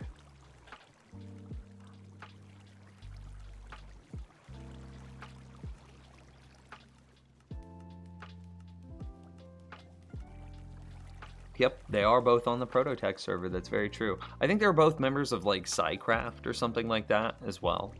So, Nims to it, Unbreakable Villager Breeder. I mean, that's actually not a bad idea, Eldon, to put that in the title, because again, so many. I mean, if we just let me Control-Shift-In to pull up private browsing, open up YouTube. It gets mad at me because let's open up YouTube. And then go, oh God, Villager Breeder. So again, this should be, it's still gonna algorithmically decide some stuff for me, because remember that I'm still sending what browser I'm using. Am I on PC? I'm sending that I'm on Google Chrome. I'm sending that I'm on Windows 10. I'm sending my rough IP, so I live in Kansas City. So I'm sending that I'm from the Midwest, United States. I'm sending that, you know, blah, blah, blah, blah, blah. So there's still an algorithm at play here that makes this specific to me, but a little less specific because it's not tied to my account. So it still shows this one first, and it's still equally a bad design. This also highlights another problem in the community. Look at this. You have this guy and this guy making, in the top 1, 2, 3, 4, 5, he has 2 of the videos. That's a very malicious practice. But okay. So and see, here's another one. So this is a copycat video where it just copy pastes the first design. These are the problems that I feel inside of the Minecraft community. I get so frustrated with them. So you have this guy posting the same content twice. You have this design being objectively and verifiably a bad design, which you could prove in the first 5 or 10 minutes. You have a copycat video, which has no original content and just copy pastes somebody else's work and presents it as their own. Yeah. They're my frustrations, man, in a nutshell. And then you have, you know, so to Eldon's comment, Nimstut, Unbreakable Villager Breeder. So this design, my tweaks to Impulse SV's Easy Infinite Villager Breeder for Minecraft 1.15, blah. So this guy, I don't believe has any subs. Yeah, 230. Whoa. So this guy, all of these views are basically proximity views to Impulse's design, right? So by saying the Unbreakable Villager Breeder, I'd basically be guaranteed 37,000 views, right? Does that make sense? No, Rayworks hates Psycraft? Oh, okay. So it was so earlier, thank you for updating me, Chris. So I misspoke earlier then. That's my mistake, and I will own that. I said that the Psycraft server probably has more collective experience. I meant the Prototech server. So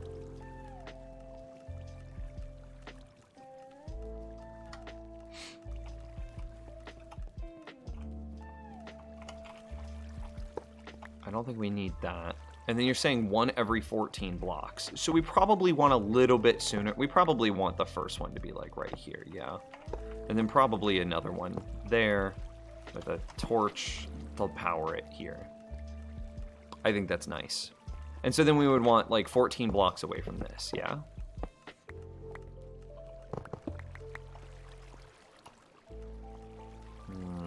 I just wanted to quick select cobblestone. That's all I was looking for. I made it back before the stream ended. Welcome back. You seem like you got straight A's throughout high school and college. I barely graduated high school and I never went to college. As James says, we actually talked about this earlier, but Nims does not view himself as smart and didn't do exceptionally in schooling. I mean, I did exceptionally in elementary school, but can you take credit for something you did 23 years ago when you were like 6 years old? I don't know if that counts. But no, I barely graduated high school. I was in remedial classes through all of high school, and I dropped out after like the first week of college. So 14. 1, 2, 3, 4, 5, 6, 7, 8, 9. Do you just want to go like every 10 in between? So it'll be like 11, the 11th block is a powered rail. I kind of like that, actually. And we'll just mirror them.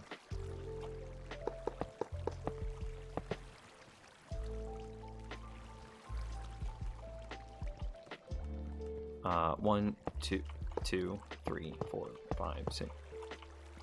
Oh, I don't have any more rails. Well, that was 3 hearts. That was dumb. Raywork said people from SciCraft server harassed him and his friends during stream, so he banned the word SciCraft in his chat. That's really sad. It's a very sad part of... I mean, there are parts of the Minecraft community that are very toxic. And, like, I think copycat designs is a form of, like, honest intellectual theft.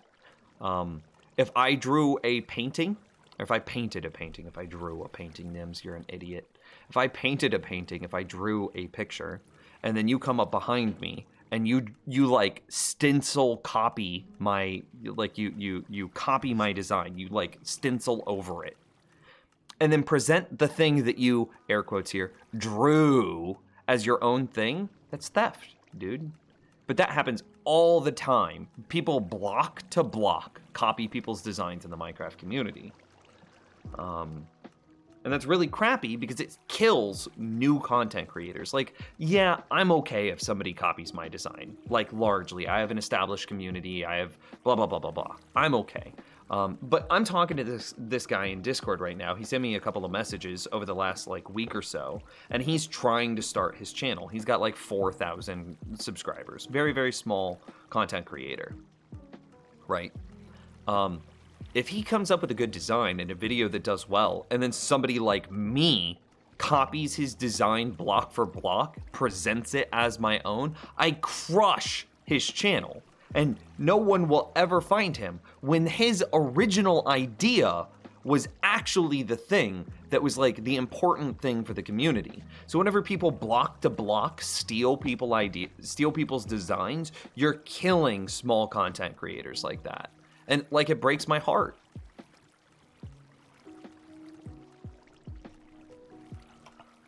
And so, like, I think that's a really crappy part of the community. I think that the, like, there's a form of rate lying that also bothers me.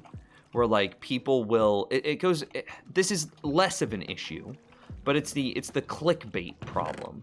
Is people will say, oh, my design gets X amount of rates per hour. Right? And they'll put, like, in huge caps, like 500,000 items per hour, you know, in the title, right? And then they'll say, like, fully automatic. When really, it's an AFK farm, so not fully automatic, that only gets, you know, 50,000 items per hour.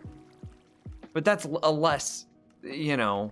That's a less appealing thumbnail. That's a less appealing thing, but it results in viewers that when the viewer is like looking around and the community member is like looking around and trying to understand and learn Redstone and Minecraft mechanics for the first time, they're gonna walk away with this like false conception. It's kind of like the I would equate it to the body image thing that Instagram has. It's a false conception of what Minecraft can do. And if you compare yourself to these people that like say, oh, these are the numbers that you should have, then you're always going to walk away feeling bad because and I think that also scares off new members of the community. And again, remember that these are opinions and these aren't objective truths. I just looked it up again. It's actually 32 blocks, straight flat track, and in max speed. Crazy. That is crazy. I'm still going to do 10 just to be safe because we're going to load and unload chunks all the time over here. So, but I will do 10. But thank you for looking it up. I appreciate you. What did I need? More regular rails. Chat room got me distracted.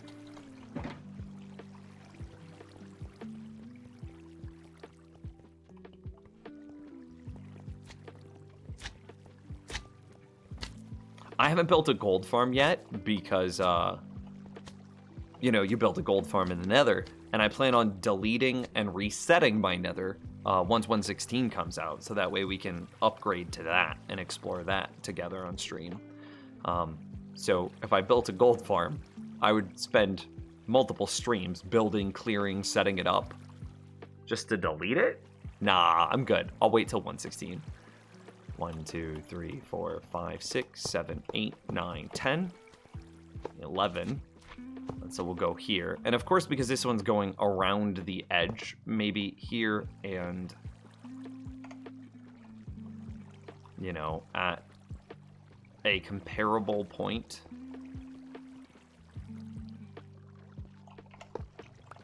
I don't know. Maybe we will do corners. Are you that convinced that corners slow your speed that much, James?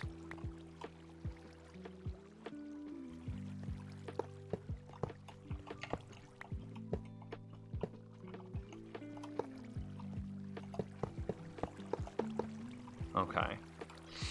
As a new member of the community, I agree with you. Learning redstone is intimidating as is. Whenever you add on that you think you're doing something wrong, even though you followed a tutorial exactly, it's disheartening. I mean, thank you for saying that, because for the longest time, I feel like I've been yelling into a void, because, you know, I have to think that I'm what, Minecraft came out in like 2012, 2011. I'm like an 8 or 9 year veteran of this game.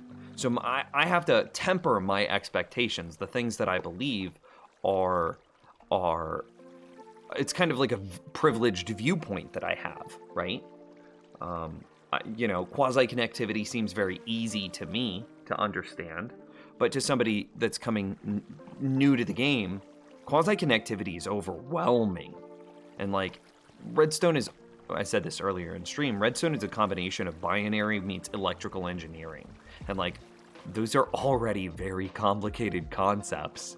So to take electrical engineering and binary and then add in magical fancy connection points that somehow work together but don't make any sense, it doesn't, nah. 1, 2, 3, 4, 5, 6, 7, 8, 9, 10. 1, 2, 3, 4, 5. Okay, I don't think we count from here.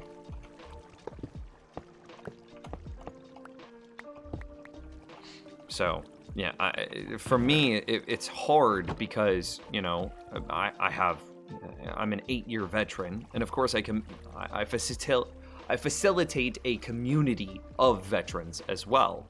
So whenever we talk about quasi-connectivity, it's just kind of one of those assumed things. It's like, oh, this is the way it is, and this is the way that it must be. But it doesn't need to must be that way.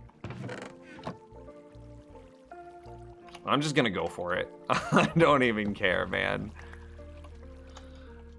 How do you reset the Nether? I'll actually show you real quick. I don't remember which one of these files it is, so keep that in mind. So I'm gonna come in here to app data, roaming, Minecraft, saves, hardcore v4 because it's my 4th playthrough, and then you see dim1 and dim-1. I don't remember which, but one of them is the Nether, and the other one is the end. I don't remember which, but one of them is the nether and one of them is the end. You delete the one associated with the nether, and then the next time that you zone into the nether, it'll be a fresh nether. See, so I have no idea. Raids nether? Raids end. Okay, there you go. Dim 1 is the end. Dim -1 must be the nether. I would double check that. I would back up everything before you do anything. Be very careful in here. But yes, that's how you would do it. It's very easy. Die and I'll donate on my other account. Yeah, okay. I'm just gonna give up a world that's on day 2,332 with I have 666 distance flown. That's a little spooky. With 29.47 days played, I'm just gonna do that so that way you can donate on your other account. Sure, bud. Sure. I'll get right on that.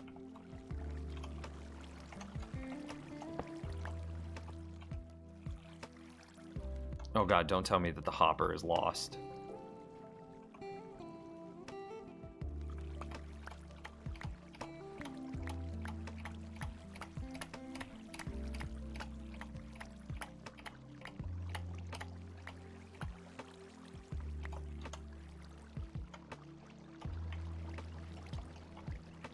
Oh god, there it is. Okay, we can get that. We can get it.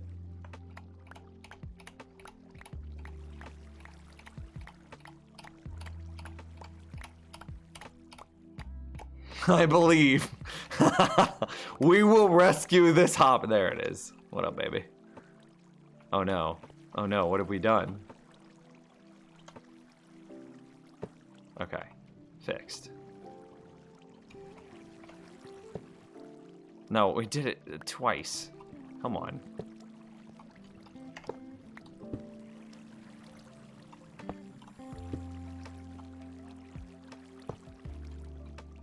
I need to get out.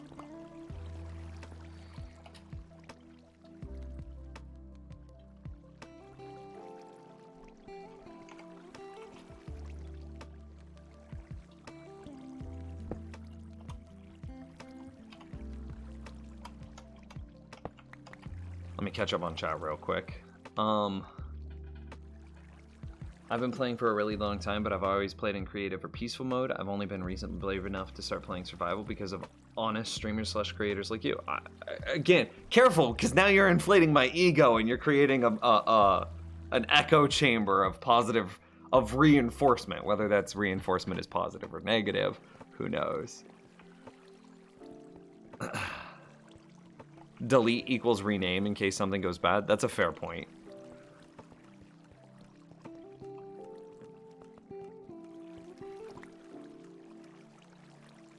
Yeah.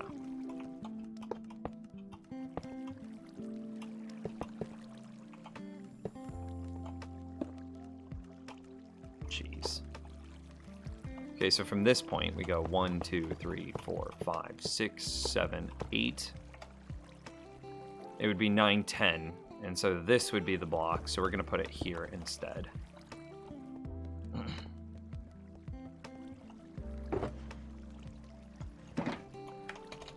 I shouldn't do this. I shouldn't do that. I already dropped myself to like 3 hearts earlier doing that. I should stop doing that.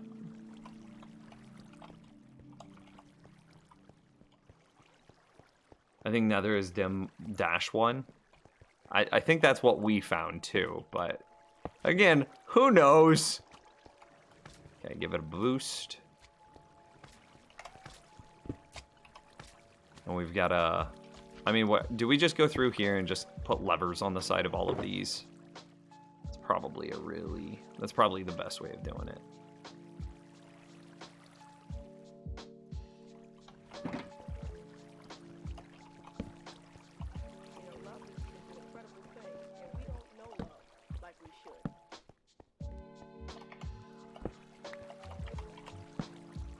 Mobs can't spawn in levers, can they? Alright. Oh, nice! So now this guy is dropping. Okay, so now we have 2 drop-off points into a smart dispenser.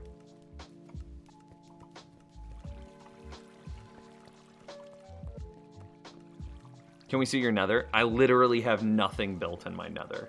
It's completely boring and uninteresting. And I have nothing built in the nether because I knew I would be resetting it. So just trust me when I say it's literally just a bare bones nether with a couple of like torches down, so that way I can follow those torches to find my way home.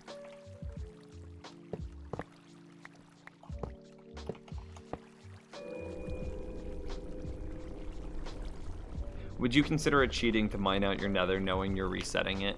Yeah, I've thought about it. I'm not gonna do it. I think I've even said it on stream before, like, you know what I might do? I might go mine all of the quartz that I can find in my nether, just so I have it. And then I was like, wait, isn't that kind of cheaty? Yeah, that's a little cheaty, Nibs.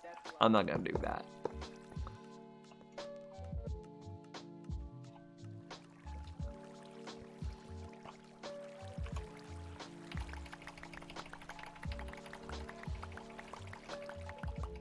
So when the minecart comes back, it'll pick all of that up.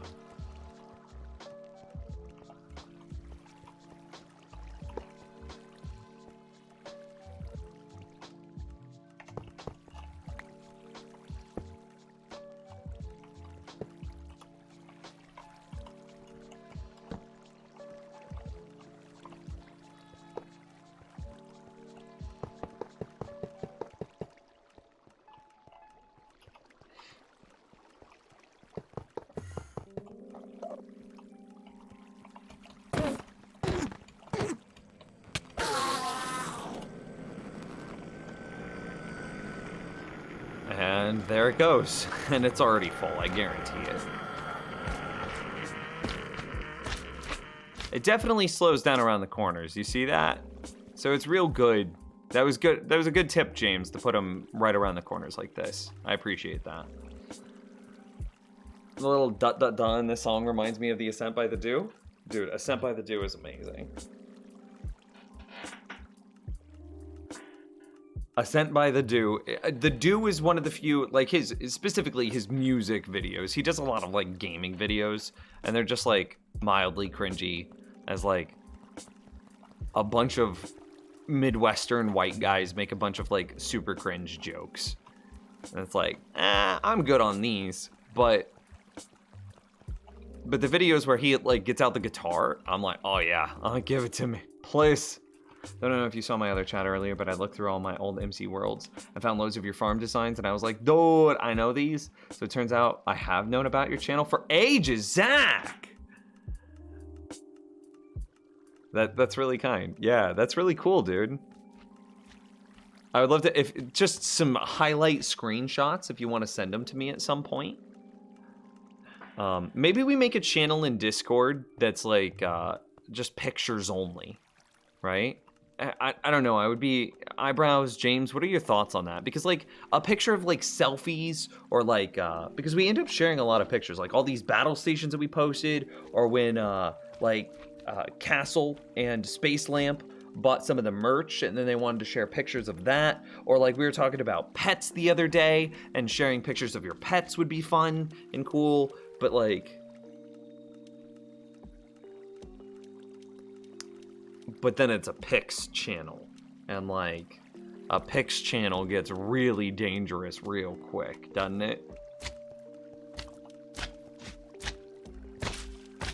Cheating? No, I prefer the other word. Preparation.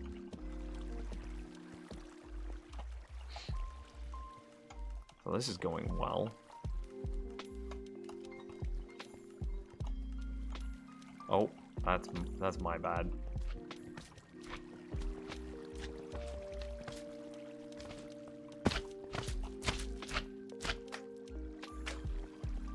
I mean, I figure it's fine to just have most things in general. Don't want things to get too segmented. Do need a pets channel though. Oh, okay. Finding the farms made my day. A pet channel would be cool. A battle station one also. See, I agree with James. Is because we're already kind of running into like channel bloat, I think. And I don't think that we should like separate the community, because then people end up like 1, 2, 3, 4, 5, 6, 7, 8, 9, 10. Then people end up like noping out because they're just like, oh my god, it's 50 million channels to mute.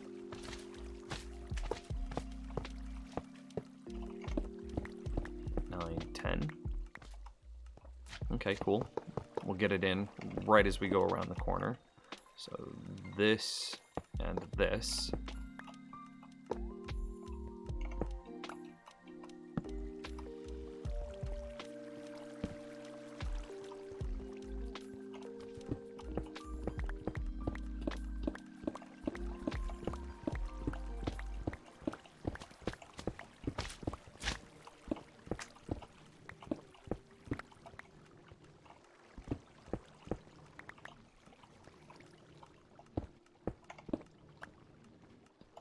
Getting a little claustrophobic. I'm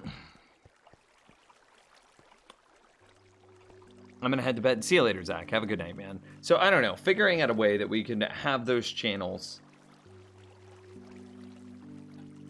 would be good. And I mean, at some point, James, we will need to segment the chat more and more, as certain channels would just move too quickly. 1, 2, 3, 4, 5, 6, 7, 8, 9, 10. 1, 2, 3, 4, 5, 6, 7, 8. Okay, I don't think that we go any further than this.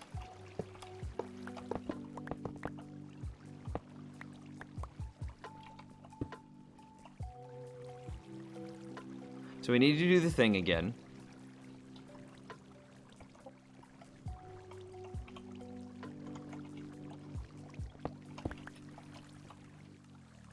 Oh, I wasn't quick enough.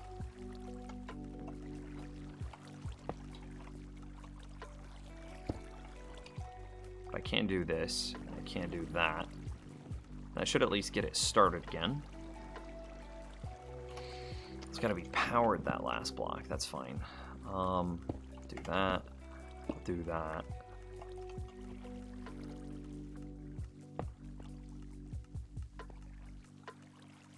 Okay, so we're definitely going to come up here and out there, which means that we have a curve that's happening right here, which means that we want a lever to power here, there, and then this becomes our just known gap. And then we would want a, you know, we'll just extend that forward, curve, and then we'll go a block there, with that into that, and that should do it. And now this should go all the way down. Yeah, yeah, yeah, yeah, yeah, yeah, yeah. What do you build? I'm currently working on a... Oh, yeah, of course. Okay, that's fair. That's totally fair. We'll just send it back real quick. While we fix this. Currently working on a quad chunk slime farm. A quad chunk slime farm.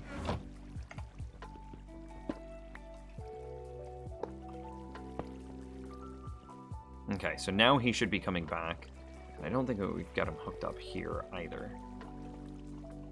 Okay, that's because we don't. So we're just gonna send it back again. Be gone with you, thought. We is not ready. Let's get, I need that redstone shulker back out.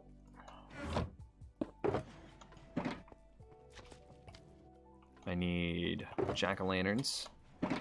Click the wrong thing.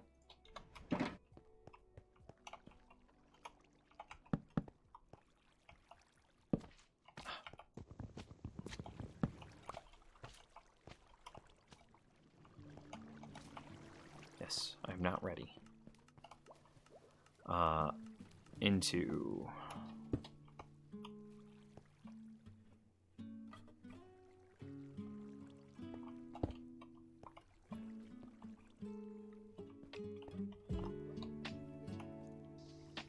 Okay, I need redstone torch and redstone dust.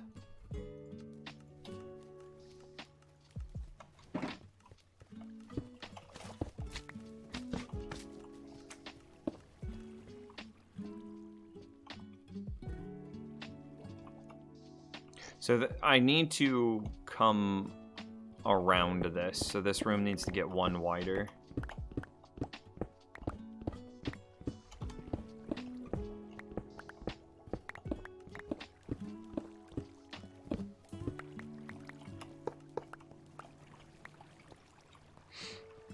Did you just say begone thought? I did say begone thought. Is that an issue?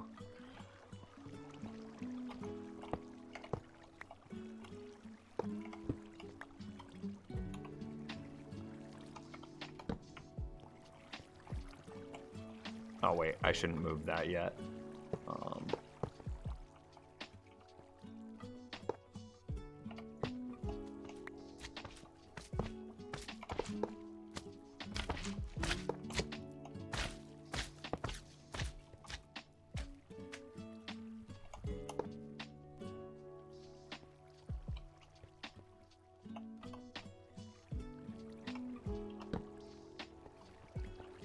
I think that's it. I think that's a third drop-off station now.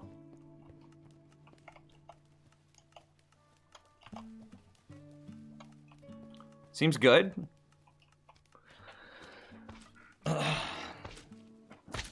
Yeah, okay, so James gave you a little bit more detail. A collection system that is a 4-hopper minecart drop-off station into a smart dispenser bubble elevator that feeds into a storage array that has overflow item destruction for a quad chunk slime farm. That's what we're building.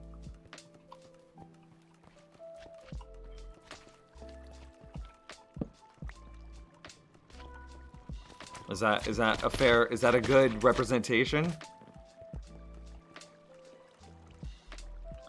You should place another hopper minecart, or a hopper behind the minecart with the hopper, so it's twice as fast. I'm not concerned about it. Oh, hey, those just despawned.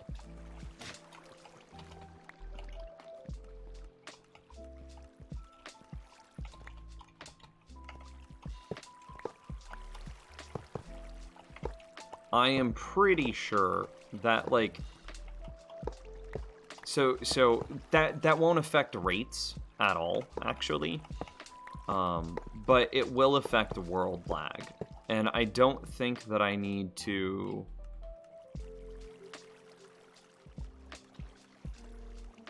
I don't think that I need to do anything to improve.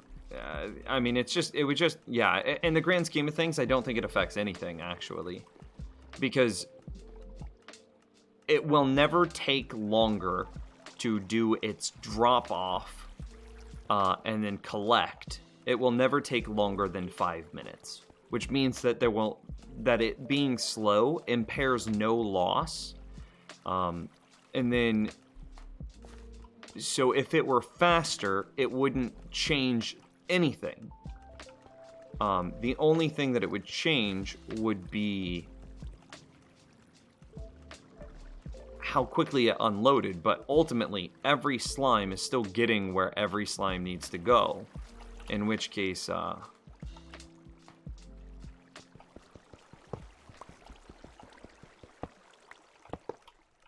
yeah, and as long as it takes less than 5 minutes to do that, there will be no loss. Yeah. Hopefully that makes sense.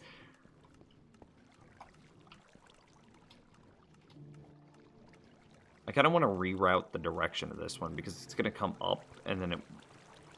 Whereas if I were to have it loop...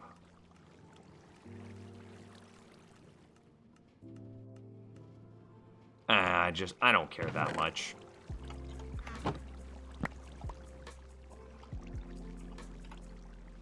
Sounds like a mouthful. You should name the farm. I don't know what to name it. Do you know what to name it?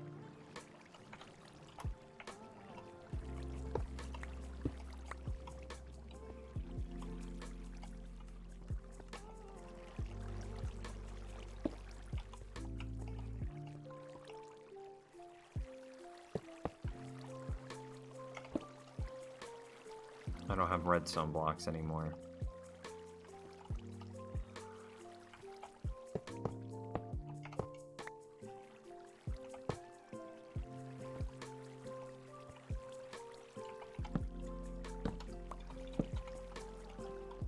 Let's go get some redstone blocks. Try to get that dirt out of there.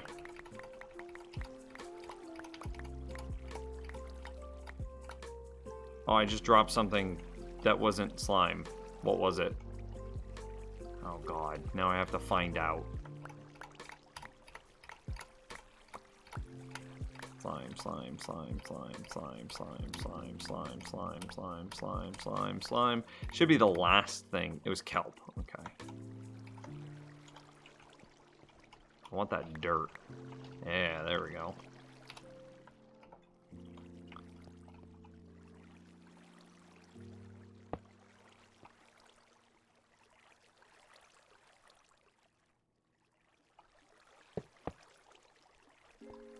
Oh, well, this is awkward. Okay, let's just go get a slime block. See you later, James. Take care, man. Say that again? Okay. Let me try.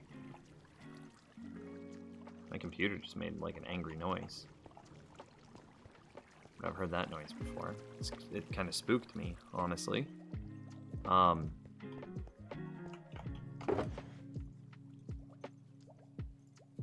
Okay, so it is a... How are they getting stuck?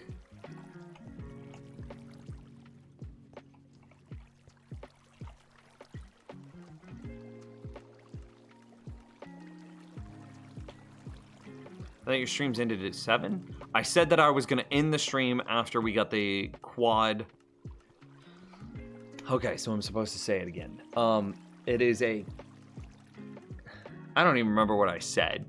This is the storage system, which uses a 4-hopper unloading station into a smart dispenser directly into a soul sand bubble vader, taking the drops from a quad chunk slime farm into a storage array with a overflow protection item destruction thing.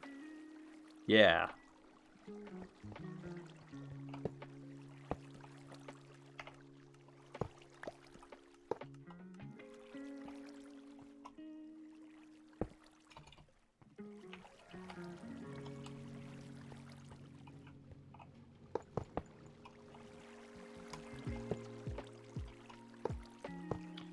One, 2, 3, 4, 5, 6, 7, 8, 9, 10.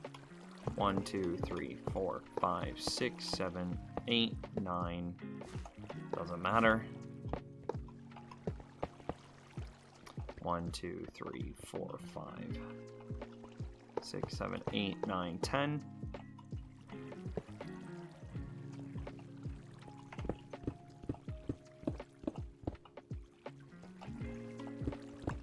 Just to keep the room even.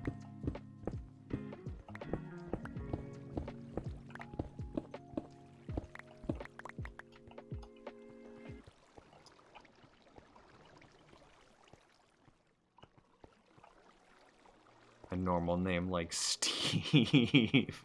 Yes, this farm will shall forever be known as Steve.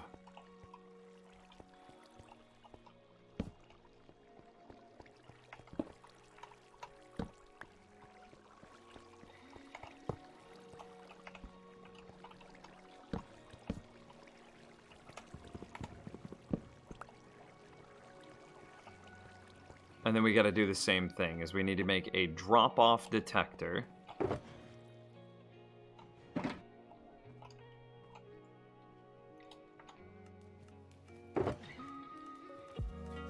Coming out of this guy. And I'm just going to do it so it's mirrored. I recognize that I have more room over here, and therefore I could do this in a way that's a little less claustrophobic, but I'm not going to. So that way it's mirrored. That way it looks a little nicer.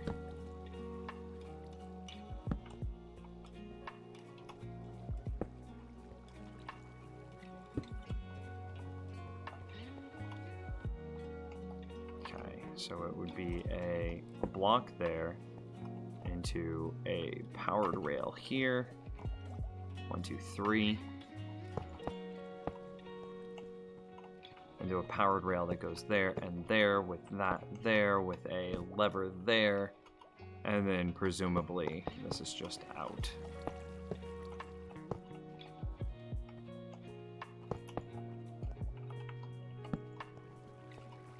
Alright, and then this is a drop-off station now.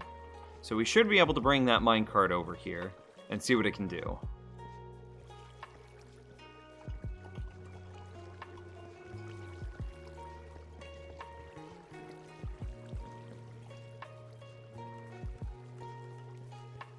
And it is getting dropped off. Are you using levers to conserve redstone? And it's just ease.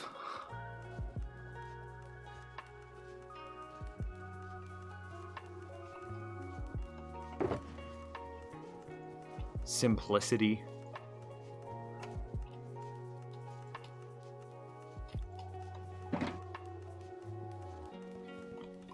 Okay, so he's here.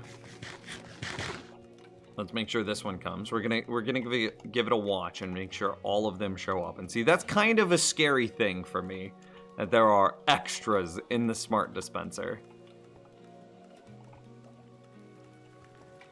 So where's this guy at? Oh, there he is. He just has a long trip. Okay, so he's here. So this guy made it. This guy made it.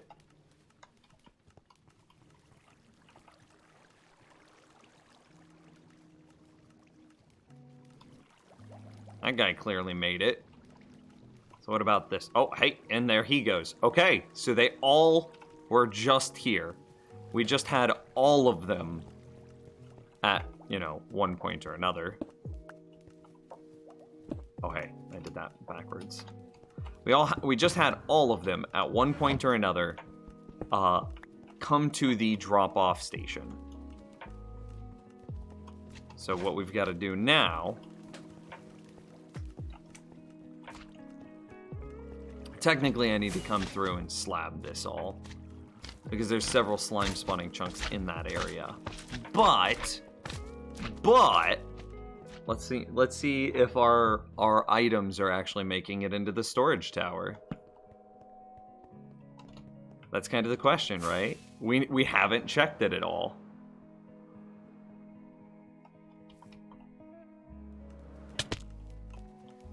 I would expect these to be very full. Very full. Hey! Hey! And it's coming in! Hey! Yeah, that's what we want to see. Look at that. What a thing of beauty. Very nice. Very nice.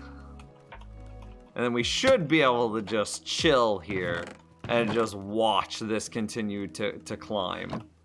With slime spawning below us. Maybe we make the floor out of glass. So that way we can actually keep an eye on the slimes, right? We're going to do a quick fly away and a quick fly back. Which will reset all of the mobs in the nearby area.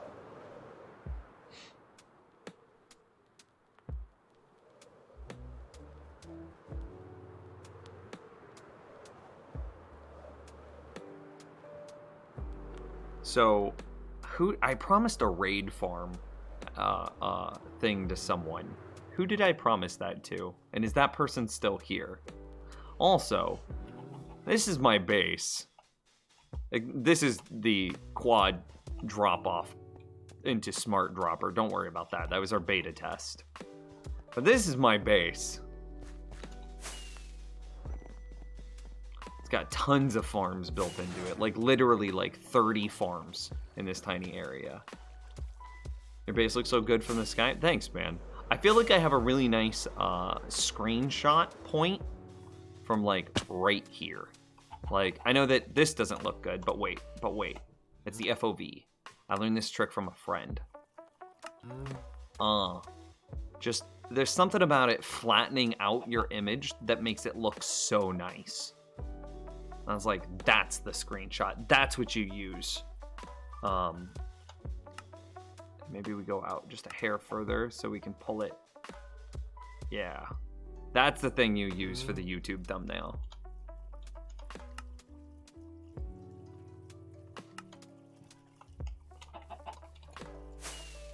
Love to see a base tour sometimes. We do have a, I think it's world tour is the command. But we do have a world tour, but it's old at this point. It's like 2 weeks old. It's world tour, girlfriend. Boom. Got you. You were close. You were so close. Points for trying. But of course, you know, that video was uploaded. So watch that after the stream. Watch that after the stream for sure. But this was uploaded April 22nd. So about a month ago. Yeah, just a little over a month ago. And in that month, we've made a ton of progress. So that's even out of date.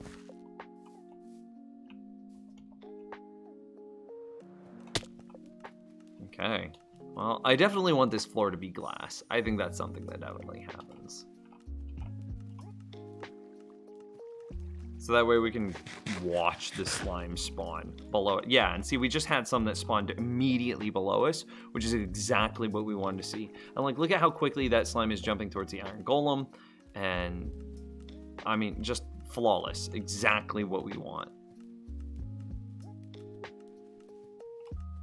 Getting processed so quickly.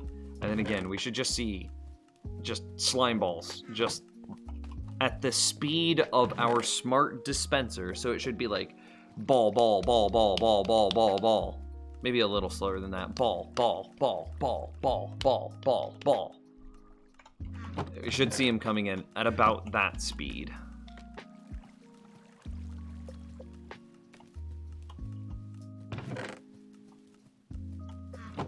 Okay, let's see if our hopper minecarts are still working post chunk load unload.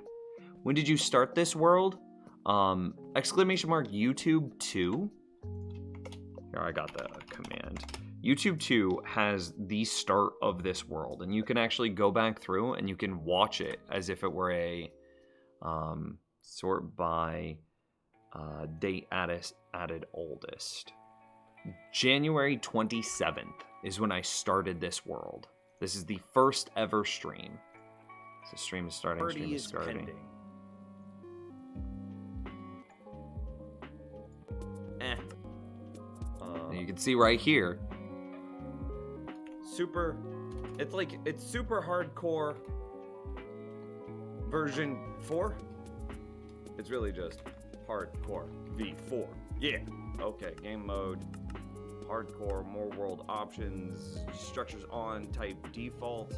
We're not doing anything fancy here, right? Just not doing anything fancy. And create new world. Space Land Bridge Game hybrid, right? It is world options correct. Create new world. And here it is. So January 27th is whenever I started this. So we haven't played formats later off. My key bindings were off, but it's fine. Got it. Okay, well, I think what we're gonna do is... Actually, this is kind of good for me to know, because I don't know where spawn chunks are exactly anymore. So I can look at this video and I can kind of figure out what tree... What was the first tree I cut down? Sure. Where? Be different. So anyway, yeah, the video exists. There you go.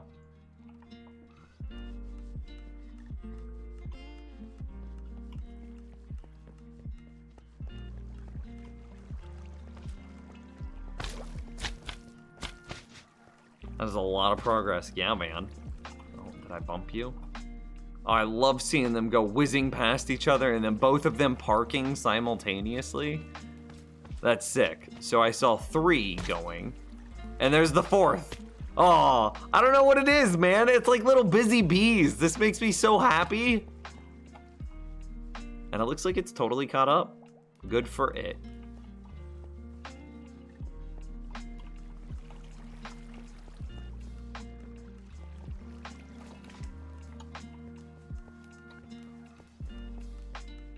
So again, we definitely need to go through at some point here. We can finish this off. I think it's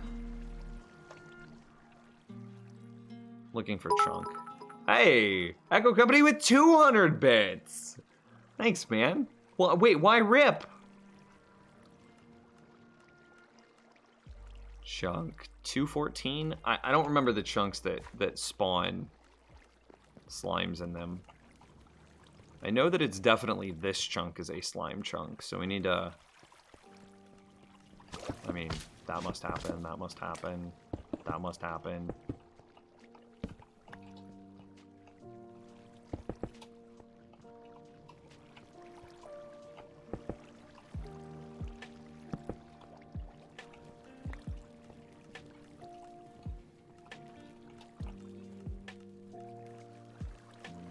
I don't think mobs can spawn on redstone, and I don't think mobs can spawn on rail.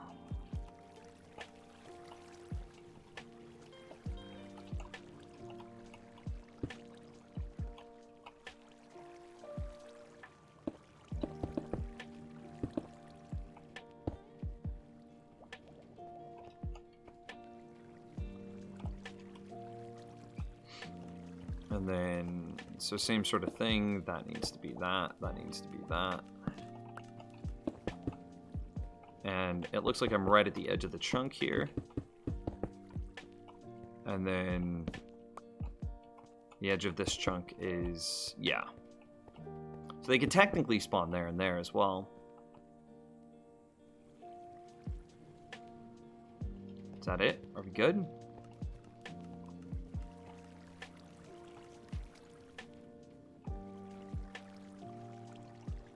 So I know that this is a spawnable chunk.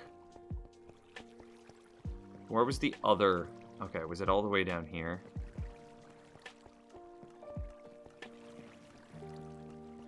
Yeah. Well, this doesn't make any sense.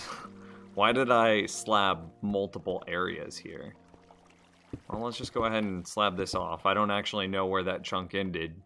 But if that's where old me did it, then that's where current me is going to do again.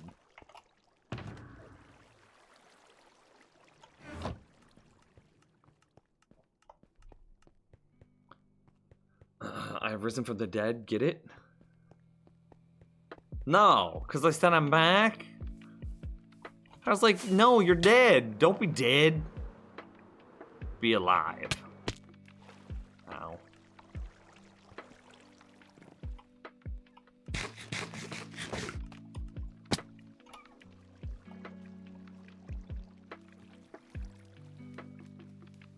Okay, well, obviously, actually, this is a wasted thing because I have a billion mobs that have just spawned on the ledges around me. Okay, I want to show you the raid farm. So let's take a quick nap, real quick. How did you die in your other hardcore worlds? So this is number 4. So in number 1 and 2, creeper explosions. Just I was mining. And then a creeper drops down from some ledge above me. It happened twice. Drops down from some ledge above me. And just like, blah blah. And I die. I want milk before I do this.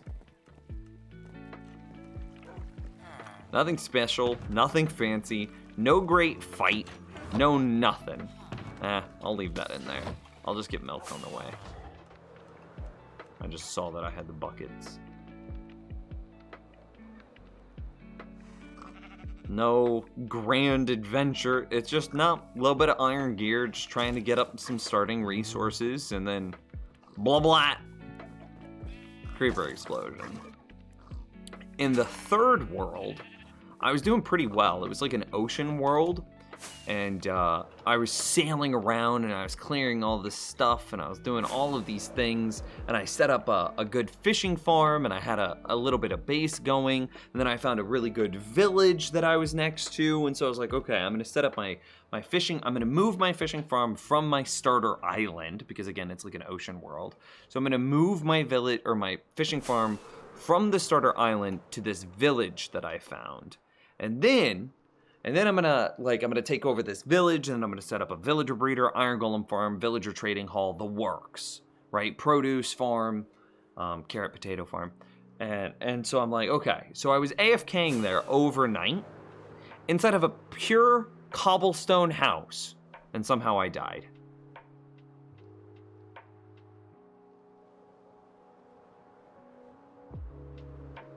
Objectively, I have no idea.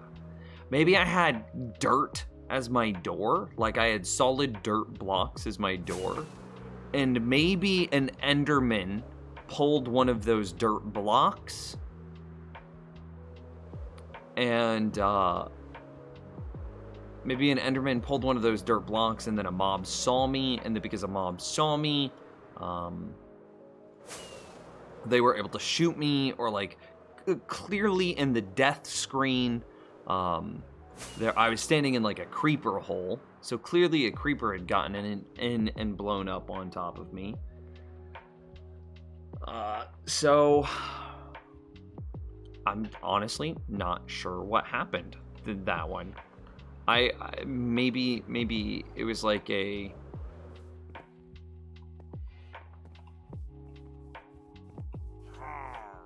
It's also possible that, like, a skeleton was shooting at a villager, because, like I said, I was right next to a village. A skeleton was shooting at a villager, and then... I want that. They missed and shot a creeper, and then that skeleton, the creeper ran over to the skeleton who is right next to my cobblestone house, and exploded on the skeleton, blowing up my cobblestone house. I mean, it's such a wildly impossible situation, but something like that had to have happened. Because I was in a pure cobblestone hut when I died.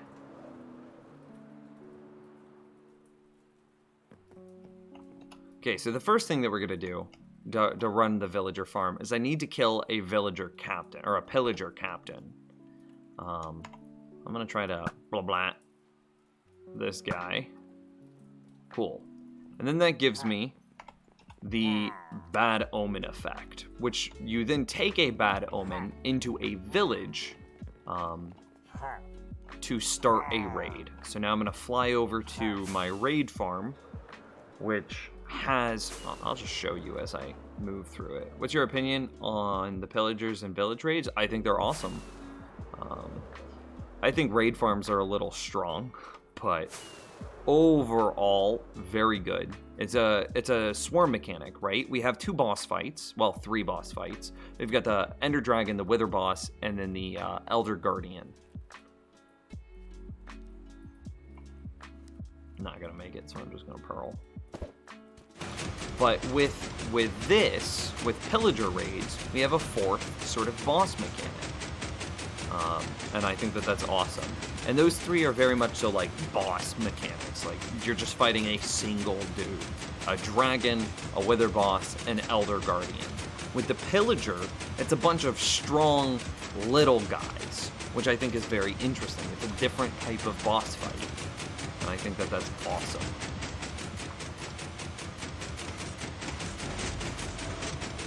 Alright, so what's happening is I'm getting myself into position while starting a clock. Now that I'm in position, I set up a macro that auto-clicks for me every 650 milliseconds, which is right after the bar reaches a full charge. So there's a clock running that's actually in just a moment is going to drop me down, yep, as if on cue. I land in a small thing of water, which is right next to a village. It's a little mock village that only has 1 villager in it. That triggers the raid. And then there's a pressure plate that detects that I landed in the water, which then triggers a piston, which pushes me into a bubble elevator, which pushes me back into position here. Which then triggers the raid from my new location. So the only place that this raid can spawn is some platforms that are above me. But because I'm no longer inside of the village, I'm not considered in the raid, which means I can get the Dark Omen effect a second time. I then sit here, and because of my auto-clicking macro, I'm just sitting here spamming left click, which kills all of the mobs. And then after a little bit of time, the whole cycle repeats. I get dropped down, again, perfect timing. I get dropped down, it triggers a new raid. I stand in a pressure plate, which triggers a piston, which pushes me into a bubble elevator, which lifts me up and then puts me back into position here. Another pressure plate into some more pistons. By the time the raid triggers, I'm nowhere near the village. I'm nowhere near any spawnable blocks, except for the platform that's above me. We then use some water streams and some ice to push those mobs into a death container.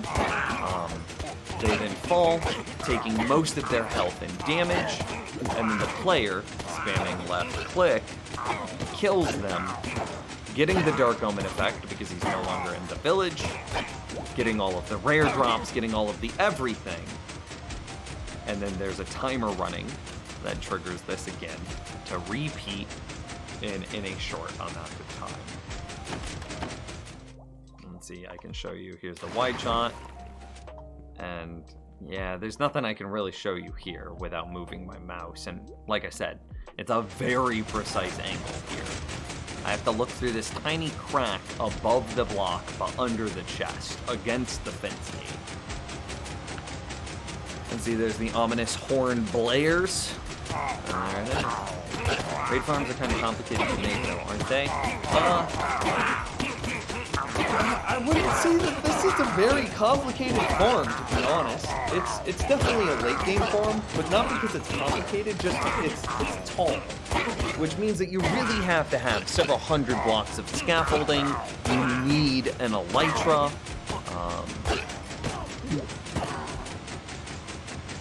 Yeah, there's a lot of stuff that goes into this.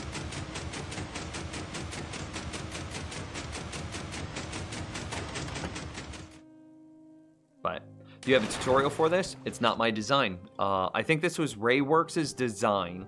And then the tutorial, Rayworks allowed, I can't remember the gentleman's name. I can't remember his name at all. But he allowed somebody else to make a tutorial for this design. It's not mine at all. I had to make some tweaks to it because Ray and the other guy, I feel terrible that I don't remember his name. I feel they used a bunch of lava, which is good and necessary. But then they used a bunch of wooden things right next to the lava. And I was like, I'm not comfortable with this. So I changed the design, specifically the spawning platform, significantly. So that way, those wooden things would not light on fire from the lava. I can tell why you turned the piston noise down now. Yeah, it's real loud, man. But the pistons are necessary. So because the player is just sitting here spamming left click, without the pistons creating a shifting trapdoor fall point, so you can see those pistons on the top right, without those pistons creating a shifting floor fall point, the player spamming left click might hit a mob before it lands on the ground. This would then put the mob into the damage immunity window, which is only like a quarter of a second long, but still, it would be long enough that the mob would be immune to the fall damage that they should receive. Which means that they will be much healthier than they normally would be. And this is scary because you have, what are the ones that summon Vex? Evokers, that's what they're called. Which this is scary because then you could have an evoker be much healthier than they're supposed to be. The evoker would then have enough health and enough time to summon a Vex. The Vex would be able to escape, the little glass chute that they're inside of, and thus kill the player while the player's AFK. So the pistons making the noise, creating that shifting floor, guarantees that the mob takes the falling damage that they need to take. So that way when the player hits them, it's always a one-shot kill. The shifting floor guarantees the fall damage, so that way the player is guaranteed the one-hit kill. It's all very important. Is this fully AFKable? Technically, yes. Technically, I mean, you have to have a fancy macro set up. So this isn't like holding left click or holding right click. I have a macro that is timed to push left click once every 650 milliseconds. So it goes, instead of it just going hold left click or hold right click, it goes click, click, click, click, click, and what the timing actually is click, click, click, click, click, click, but you can't hold left click here. So you have to have something that can press left click for you, like auto hop, which is a macro generation software. Do you get the bad omen again? Yes, because you're outside of the range of the village, you do get the bad omen again. Do you have a collector for loot, or are you picking up the stuff? I'll actually show you. So once they all die here.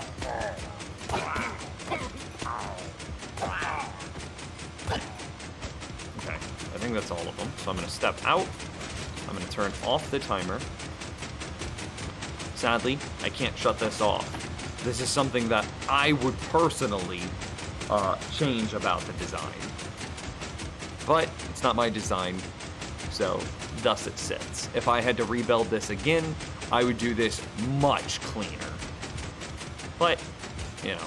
So you have a hopper minecart that's embedded inside of a slab, a bottom slab. You use, oh god. Oh, hey, I don't have, oh no, I just triggered another raid. What do I do?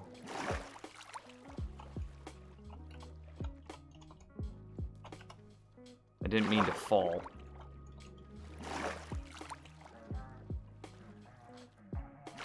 I don't think there's anywhere for it to spawn.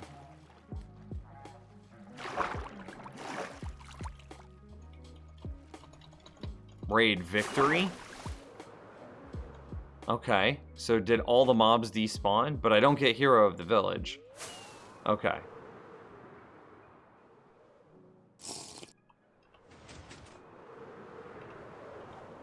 I've never accidentally done that before, so like, I don't actually know what happens.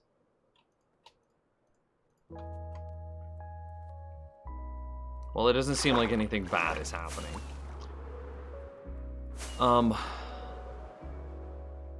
So yeah, we have a hopper minecart that's aligned over 2 hoppers, and then these 2 hoppers feed into 2 double chests. This is, I mean, their design still, and that's clearly meant to be a temporary storage system. So I need to then go through and update this storage system. But at the same time that I do this, I'll probably update the redstone for these pistons so they're less noisy. I'll probably update a lot of stuff about this design and make my own proper raid farm. All of this stuff is garbage. Totems of Undying are worthless to me now. Like, just set them here and let them despawn.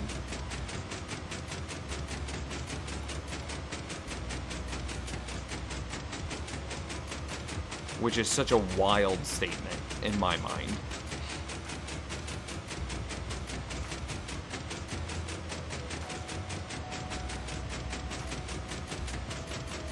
Multi-shot with, it's not quick shot. What's the rare one? Could you use this farm without the macro if you didn't AFK? Yeah, actually. I mean, you the player would be then responsible to just click, click, click, click. And you'd have to figure out a way of doing that without moving your mouse at all. But yes, it's theoretically possible.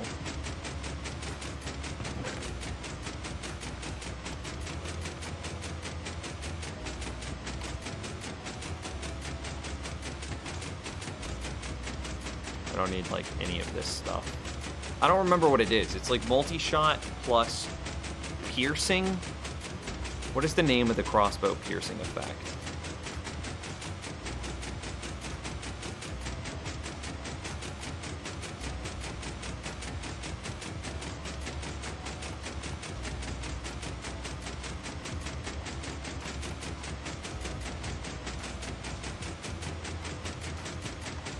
Is it piercing? Okay.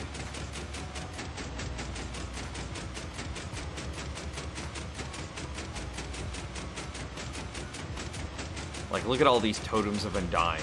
Normally, in a hardcore world, you go crazy, absolutely crazy trying to find totems of undying, because they're the only thing that truly provides you with safety.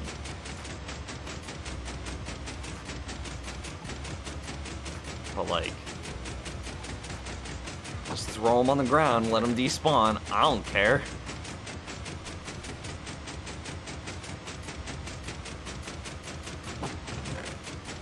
So, I mean, there's a pretty good idea for the drops.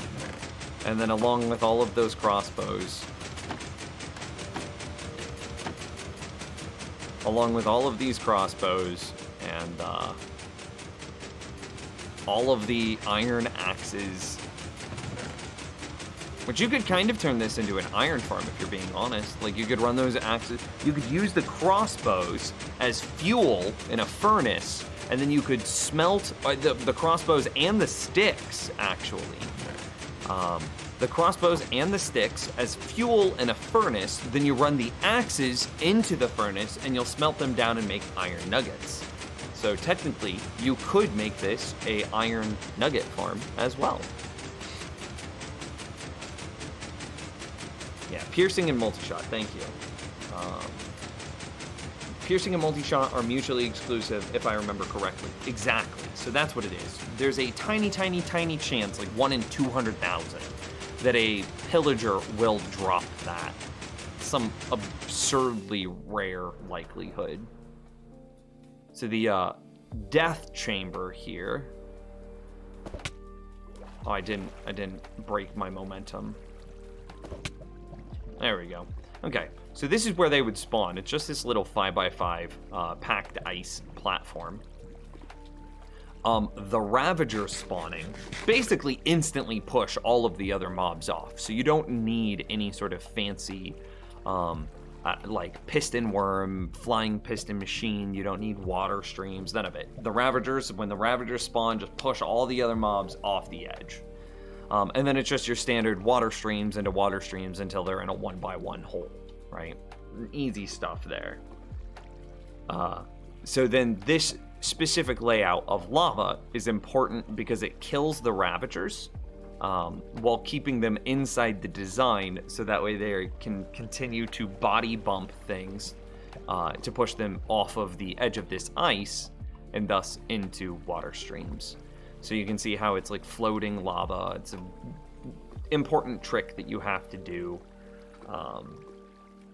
And then, yeah, you've got the blocks above it. So a Ravager would get bumped to the edge. Obviously, he can't fall down a one-wide hole, but then he would get into the lava because the lava has a slightly larger hitbox than the chest under it does. So then he would be stuck up against this chest, which then gets him in the lava, so he starts to swim upwards, but then this isn't a full block. This is actually 2 slabs, a top slab and then a bottom slab on the side of each other, or on top of each other. And then he would try to swim up the lava, but then he can't swim up too far because he's got the bottom slab right there. But then, you know, the top slab is important, so mobs can't spawn on top of the top slab. So, yeah.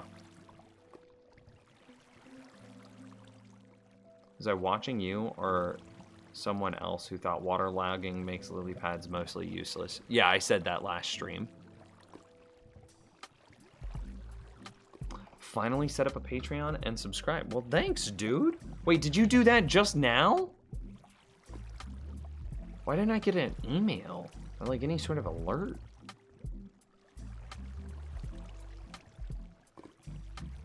Well, either way, thank you very much, man. You're a freaking legend. I mean, yep, there it is. I don't know why that didn't go to my phone. You're a legend, man. I appreciate you so very much. So that's kind of a rough idea of how this works. And then I've got to come. Did we set up this clock? Yeah, it's down. And so all the way down here, we just have a little... This is where the items go, and you can see that it's just a bubble elevator with a pressure plate to detect when the player is in there, and then to push them, to trigger a piston to push them out. And then inside of this thing is a villager and a bed. And that's really all it takes. So they're not complicated farms by any stretch of the imagination. Really, it's just an etho hopper clock, 2 piston pushers that are triggered by a trap or by a pressure plate, a bubble elevator, and then a little waterlogged bubble, or a waterlogged slab, which is right here. Oh, no, I don't want to go up it. So this is what I land in to break my fall. And I straddle this, so that way, you see how as I trigger this pressure plate, that piston pushes me in. Yeah, that makes sense.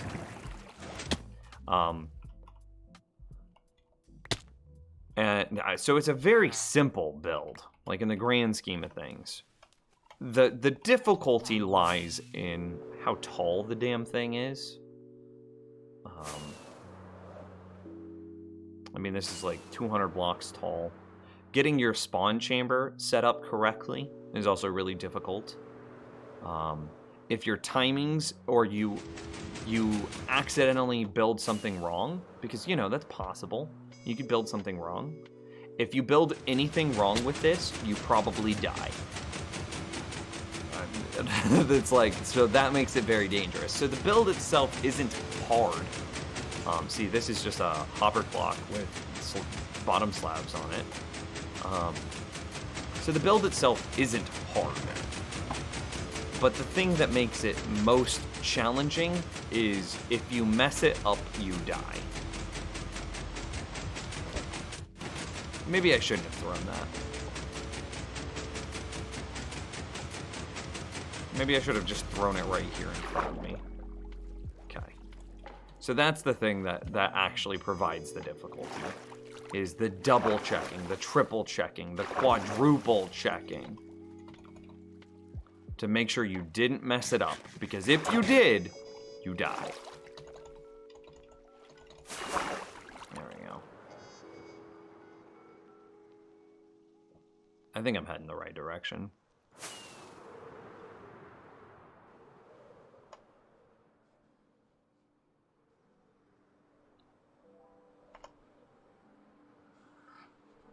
Why not have the collector so the items don't despawn? I mean, I definitely need to get... Again, I just copied somebody's tutorial. I had to make a couple of modifications for the spawn platform, but that's it. I haven't modified their redstone at all. So eventually I will go to update that Echo, and then I will update the item collection system. I'll update the redstone, and I'll basically rebuild it in my own, as my own version.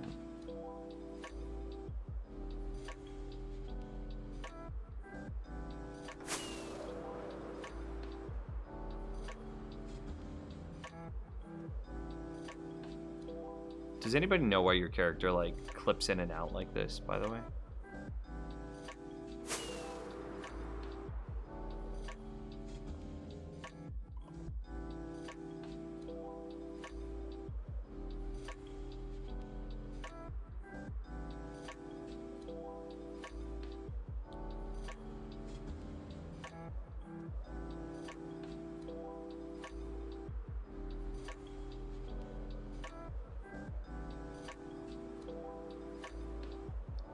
I've only got one rocket left, and I'm trying to make it back to base.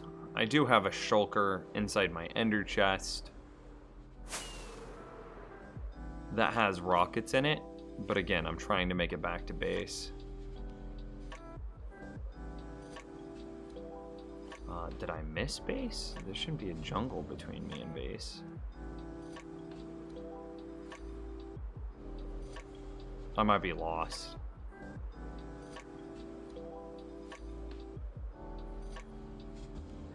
Like negative 300, 200. Did I overshoot? Well, it looks like I'm gonna get into my extra rockets anyway. I'll just get that out too.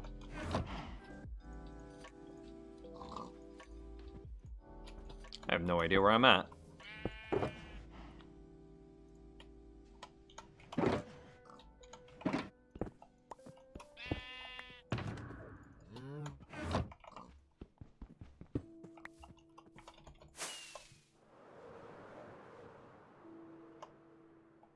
Okay, I think I did overshoot. Yep, okay. Sick. I know where I'm at. Alright. Cool, cool, cool.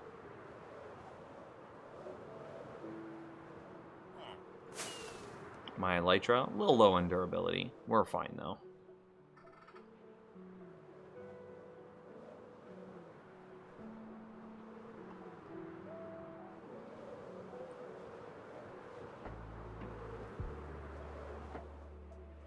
Look at that. Look at the slime farm. Look at the slime spawn. Oh, wow. Tons of them spawned.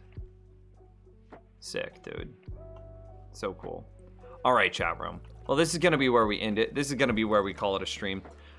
I'm going to go get dinner with girlfriend. I'm really excited. I think we're getting burritos tonight. I don't know if there will be a stream tomorrow. There might be, there might not be. However, next week is birthday week, and definitely expect lots of like longer streams with culminating. I couldn't think of the word. Culminating in a birthday stream either next Friday or next Saturday. Again, thank you guys so much for hanging out. Join the Discord, follow the stream. I'll be back. Maybe bonus streams over the weekend. If not, I'll be back Monday. Take care, guys.